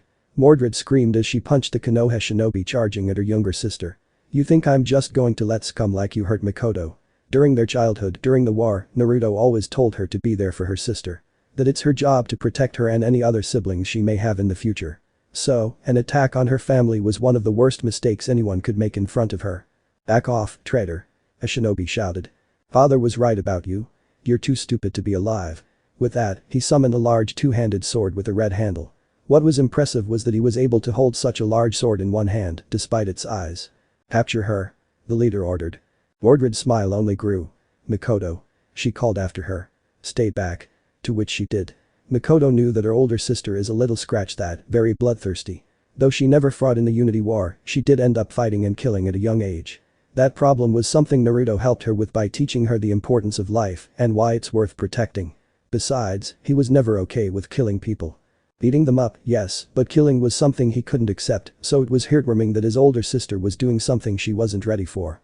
In the blink of an eye, he easily cut them down with the use of prana burst, a technique developed by his mother that allows the user to fill themselves with prana, which would exponentially increase their overall strength. This is all they're capable of. The survivors began to fall back. Some seemed to be preparing a jutsu, but what's going on here? Everyone turned toward the sound of the voice. It was the Queen of Albion and Mordred's mother. The crowd watching the event instinctively bowed to her due to the royal woman's aura. Although she had an emotionless face and spoke in a neutral tone, her eyes held the fury of a lion. A few days later. After the incident involving the attack on the first princess of Albion, Konoha had to face the wrath of the queen. She insulted them for their lack of discipline, way of life, past actions, and gave her general opinion of the Hokage and his shinobi when she hinted that she remembered their past relationship. The most frightening thing Konoha's leadership found was that she did so in a calm tone and with an emotionless face. They felt all the wrath, but she never showed any such emotion. Konoha was given a choice between paying a heavy fine or imprisoning its Hokage. It was an obvious choice. The event made the other village happy because it was obvious that Albion would probably go to war instead of forming an alliance with them. Now came the finals of the Chunin exam. The cages sat in the cage stand, with Arturia and Medusa sitting next to Gaara. Many of the cages, except for the Hokage, spoke with the Albion group to learn as much as they could. They told them about the Unity War and their role within the kingdom, which was surprising, given that the four of them played such an important role in the entire kingdom. Lady Medusa. A fellow Redeed, Mei Terumi, the Mizukage, asked her. Medusa faced her with a bored expression. The finals didn't impress her. They had some flashy moves, but lacked any real power to make it exciting. Are you in Uzumaki? This caught all of their attention, except for Arturia and Gaara. Red hair is a rare trait and was known to be an obvious characteristic of those with Uzumaki blood. She thought she was in Uzumaki because she believed that due to their Fuinjutsu, they might have found a way to jump over the wall, but she wasn't sure. She only had Medusa's hair color to make such a connection. She could only let out a haughty laugh. Don't compare me to someone so weak. Minato narrowed his eyes at her. She was basically calling his wife weak to her face. The Uzumaki clan was anything but weak. It took the power of 3 nations to destroy them, Inoki told him before Minato could voice his opinion on the matter. "You children don't respect your elders," he muttered. It was true that his village was one of the 3 that participated in the destruction of the Uzumaki clan, but he respected them. "Oh, so a kid thinks he has the right to lecture me," she retorted mischievously. "I look like a brat," he yelled at her. "How disrespectful," he muttered. "Okay. You're quite disrespectful." Before she could respond, she began to glow. Once the light faded, the 4 cages' mouths fell to the ground. Her lower body was that of a snake. "Don't think I'm human. Don't let my appearance fool you. I am the queen of the snake men tribe. I choose to appear human because it is a sign of power to my kind. I have reached a level of Dukai where I am able to alter my appearance rather than disguise it like your kind." They nodded at her statement. They hadn't expected her to be anything other than human. They're surprised that they can't imagine love forming between someone other than their own species. The 7 then continue watching the finals. Each of the cages would ask a question about their home or how they feel about their villages. Arturia handled it gracefully. Without giving away too much information, as she describes her home as a utopia. The battles between the genins went quite well in the cage's opinion. Many Scorpion students from Suna lost the battle, but they almost defeated their opponent. It was obvious to everyone and embarrassing because students with no experience in war almost defeated a war veteran. The daimyo saw the immense potential in Suna shinobi and began making plans to build relationships with them. "That boy has no honor or respect for his opponent," Arturia commented on the current battle. It was between Suna's last student, Shinki 7 Gaara's adopted son. He may have been adopted, but Naruto acknowledges him as his nephew and he is very welcome in the West and popular back home. His opponent is Konoha's own, Sasuke Uchiha. His arrogance will be his downfall. He has too many openings and doesn't take the match seriously. "My nephew would have the advantage in the opening of the battle," she analyzed. Much in agreement with the other cages. They knew that the last Uchiha is experienced and powerful, so it was expected that they would fight against students, but in the life of shinobi, one moment can cost one's life. Looking at Shinki, they could tell that he had immense power for his age and was quite skilled. He was carefully analyzing his opponent when his own opponent wasn't paying attention to what he thinks is an easy victory. The battle began as expected with Sasuke throwing a barrage of shuriken. To which Shinki raised his iron sand to block. Shinki began throwing his iron sand at Sasuke. Sasuke was able to dodge them easily, so he kept dodging to show off his superior skills. However, that would prove to be a mistake. Shinki was coordinating his attack to where Sasuke would jump to the desired spot. An area with iron sand ready to trap him. Sasuke never activated his Sharingan, so he never saw what was coming. Instantly, he found himself surrounded by an iron dome. Before he could react, the dome began to crush him. "Ah!" he screamed in pain. Only a moment later, lighting began to split the dome. Sasuke easily broke free, but he was injured. His eyes roared with anger, his Sharingan glowing as he charged at Shinki and unleashed a barrage of slashes from his sword, which was coated in his lighting chakra. Due to the DDB, none of the attacks were lethal, but they were painful to experience. Shinki did his best to defend himself, but his body could only withstand one electric shock before collapsing. When Shinki fell unconscious, the referee was about to declare the winner, but Sasuke held the boy by the neck. His free hand held a Chidori ready to end his life. "Stop!" the referee shouted, only to be ignored. Sasuke then aimed his arm at Shinki's heart. However, he felt an immense lightning bolt enter his body. The jutsu dissipated and Sasuke jumped back. To everyone's surprise, Mikoto stood over her cousin Shinki and she didn't look happy. "What do you think you're doing?" she demanded of Sasuke. Many people were shocked by the action of a princess and didn't know how to react. The battle was over. There was no need for you to try to kill him. Sasuke just scoffed at her question. "This is the shinobi world. A little girl like you has no idea the lives we lead. Besides, you're a princess. Chances are you were sheltered from everything. The only good thing about you is marrying someone like me. Annoying a lot of people." Arturia's grip on her seat turned to dust. Mikoto may not be her own daughter, but she saw her as her own no matter what. Just as she saw all the other girls who fell for her idiot as sisters. "What is he doing?" Minato thought angrily. The relationship was already bad from the start after discovering the truth, but his shinobi was now making it worse. All to feed his ego and lust for power. Mikoto was clearly angered by that comment. She knew far more than he did. Her father was a shinobi once and he told her and Mordred how unethical it was to be a shinobi. Killing, kidnapping, torturing, stealing, and so many other crimes would be considered legal if you simply paid money. It disgusted her and she understood why her father hated that kind of life and wanted to avoid it like the plague. She knew Oni did similar things, but it was toward bad guys, mostly, and they did it professionally and with a valid reason. They didn't do it because they could or were hired, they did it because they have reason to believe they posed a threat. The shinobi system would allow children to do such acts if they became shinobi and were sent on missions that required such a thing. It may seem unlikely, but all missions were accepted by the shinobi system. It only required a fee. This was how war broke out in many of the smaller nations. People with money hired shinobi to harm innocent people or attack those who stood in the way of their goals, thus causing more conflict in an already conflicted world. Shut up. Mikoto screamed in anger and launched a jet of electricity at Sasuke. Sasuke couldn't dodge it because it moved faster than most lighting-based jutsu. He mustered the strength to raise his sword and coated it with lighting chakra again to block the lightning. Now I'm angry. He glared at her with his red eyes. Your father should have taught you better. He charged at her with his sword ready. Some Konoha shinobi yelled at him to stop, but he ignored them. When he was within striking distance, something happened. He jumped back as a wave of iron sand surrounded Mikoto. Some of the Konoha shinobi and citizens were horrified by the scene. Sasuke was missing his right arm. The iron sand Mikoto generated with her mastery of electricity easily protected her. I won't allow someone to hurt the people I care about. She shouted as she threw a lightning bolt from her arm at Sasuke. However, he reacted quickly enough to form a sword of light to absorb and block the attack. She then increases the output to surround Sasuke, but at the same time, without attacking him. It was quickly generating enough heat to scorch him, causing him to scream in pain. It eventually stopped when Sasuke was covered in third-degree burns and fell down. To which many Konoha shinobi jumped in to check on him. Good work, sis. Mordred commented as she walked over to her sister. She was proud that she fought to protect the people. It was the reason Mikoto took an active role in anti-skill. A volunteer security group of Academy City 7 Academy City is one of the advanced cities in Albion, but it also serves as an educational city. The city had the best schools for all majors, and only the best, the rich, and sometimes the lucky ones could get in. Anti-skill helps keep crimes down, and when students or people with magic or Dukai get out of hand, they are dealt with as well.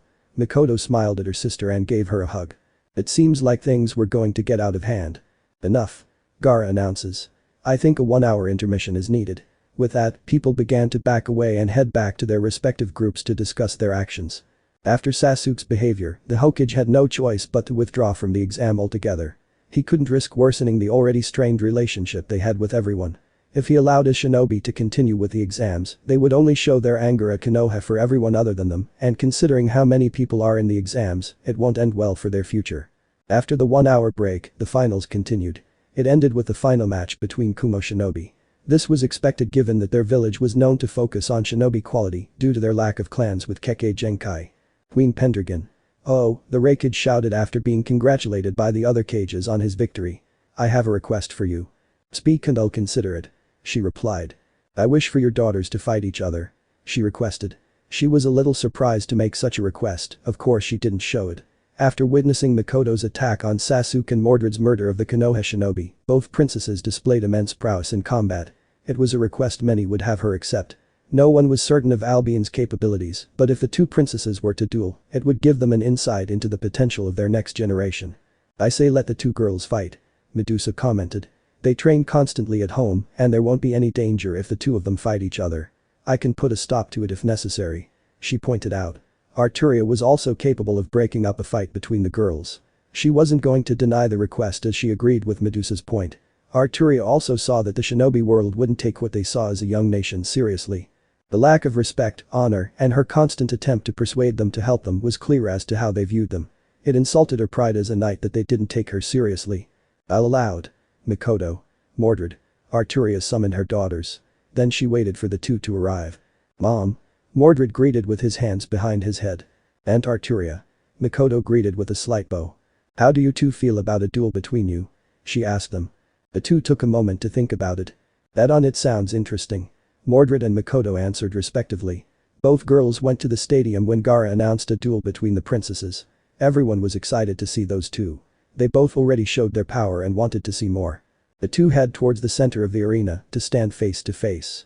Mordred then summons her sword, Clarent, a magical sword her father gave her on her birthday.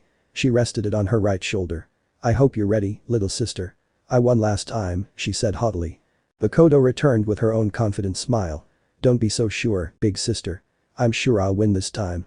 Arturia stood between the two. Remember the rules of chivalry, girls. I wish you the best of luck. She separated them with a reminder about the code of chivalry. With that, she left. It was very calm as the two stared at each other. The crowd grew more excited with each passing second. Immediately, Mikoto sent a lightning bolt at her sister, who blocked it with Clarent. An obvious tactic. Mordred yelled at her. She channels her prana into Clarent. She quickly disconnected from the lightning bolt and then reconnected before it could hit her. Counterfull, she yelled as the attack bounced back and hit Makoto. A magic spell she learned from the captain of the 7 deadly sins, Meliodas. Makoto ignored him because she's an electrobender, a master of electricity. The electric base attack will have very little effect on her. If you're using that spell, then she muttered as iron sand began to gather around her hand and form a whip. She then sent the iron sand whip at her sister. Mordred was surprised by the attack. He knew his sister had the potential to be one of the best electromagnets, but he still had trouble controlling magnetic fields to create weapons. Shields and large wave cuts, yes, but weapons or any small objects, no. He quickly formed a silver gauntlet with a red rim to catch it. Makoto began to look frustrated. That's new. Nice trick, but you'll need more to beat me. She started to coil it, but the iron sand quickly dissolved and she almost tripped. You cheeky brat. Then she charged at her. Makoto started to smile. To everyone's surprise, she started to sprout large white wings and float. Then higher until she was out of reach. She was flying. How's that possible? Lunoki stammered. He only saw people flying when they were on airships or had attachment to wings, like the Dukai wings of anyone at or above a Du King. Makoto's wing was something he'd never seen. It was too different from the ones he'd seen. He managed to pull it off, Arturia commented. She knew Rin was always harsh with her magic lessons. She tried to teach Makoto the Tasaka's brand of magic, jewelry, but she had little desire to do so. Once Makoto's affinity with electricity was discovered, she taught her everything she could. Arturia was the same with Mordred's lesson in swordsmanship and knighthood. Your Majesty. Lunoki called after her. Why are your wings different? I only know that flying magic will produce wings, but those are unlike anything I've seen. He questioned, not fully understanding magic and Dukai. The power over electricity is powerful, but difficult. If one knows about magic and the science of lighting, then many doors are open to them. Makoto learned from her mother and a few others to harness both her lighting electricity ability and science. Those wings are a visual aspect of her ability to fly. You are mistaken about them being magical wings that use the more common aerial magic. Through her electrical energy, she induced the electrolysis of water vapor in the air. She surrounded herself with a large amount of atomized water vapor, allowing her to fly, Arturia explained. Just mistaking them as science was something Shinobi didn't bother to learn. She was the same once, but after doing most of her husband's duties, who hid from his responsibility, she learned a lot about how her kingdom advanced. Makoto formed a sword out of iron sand and began to vibrate at a high frequency, making it similar to a chainsaw. It then flew down to strike her sister. Mordred responded by covering her entire body in her knight armor, as her instincts told her of the dangers ahead. The two then entered into a melee. Enough. Mordred sent a blast of magic that forced Makoto away and broke her concentration, and she fell to the ground. Mordred's armor was all battered, missing some pieces. She knew her sister was more agile, that was the reason for the armor. Makoto only had a few bruises from the battle as she avoided most of her attacks. Mordred sent more prana into her armor to repair itself. Time to end this. She stood up and lifted Clarent above her head as she removed her helmet. Red prana began to pour out of the split hilt of the sword. Everyone could feel the raw power, and it easily matched the power of the Bijuus. That fact alone scares the cages due to their massive power. Makoto smiled too. Her body began to produce a lot of electricity. Then she searched for something in her pocket. It was a coin. More specifically, an arcade coin. This is getting out of hand. Minato shouted as the two's power caused a powerful tornado and began pushing people back. Many civilians were frightened by the sheer power of two little girls. Are you kidding? This is the best part. Medusa said with a laugh. Now this was a proper match. Envil. Arturia shouted. Your Majesty. Envil replied. Finish this. Immediately. With that, the Winter General went off to deal with the two girls having way too much fun. Clarent. Love for my beautiful father. Mordred shouted his most powerful spell and then began to bring it 9. Makoto, at the same time, concentrates her powers in her right arm and throws the coin upwards. When the coin was about to fall, she was about to throw the coin to her sister. Just as Mordred sent the wave to Makoto. Everything went cold. The prana inside them froze and fell straight to the ground. The entire arena was frozen, except for the girls. Makoto and Mordred began to look around, surprised by the new development. Girls. Envil shouted seriously. They both froze. They knew that tone. They were in trouble. You shouldn't get carried away like that. Then he gestured toward the damage arena, startling the crowd, but they were amazed by the two girls. You forgot that the DDB isn't set up for your type of duel.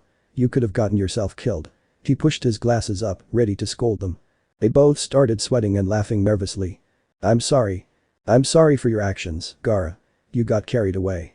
Arturia apologizes to him. It's okay, he replied. I understand that girls get out of control from time to time, he said with a small smile. Thank you. Then he turns to the other cages. I know that every last one of you wishes to form an alliance with my home. However, now that the exams are over, I am needed in Camelot. There's still much to discuss, May pointed out. Her few conversations with Arturia were about helping people. Kiri was one of the villages that emerged from the war and could use the support to help rebuild their nation. The change they were trying to impose on their village caught Arturia's interest. That's why I'll invite you and the rest to Camelot during the Dragon Festival. Dragon Festival? Minato asked. He still felt like he wouldn't get the alliance, but if he talked to others, he might get help. It's a celebration marking the end of the Unity War. Fighters from all over Albion battle it out in a contest to win a grand prize. It's a time of celebration, fun, and joy. We invite you to visit Camelot during this time to continue the conversations we had. If you'd like, you can enter the competition to win a reward. With that, he left with Medusa right by his side before any of the cages could question her. The time is near, Medusa told Arturia, to which she nodded solemnly. Naruto will be forced to face his past soon, Arturia replied. Let me know in the comments below if you guys want the next part. Also check out my other video that has been shown and left. Thank you for watching. If you enjoyed this video please like and share this video. And have a fantastic day. Bye.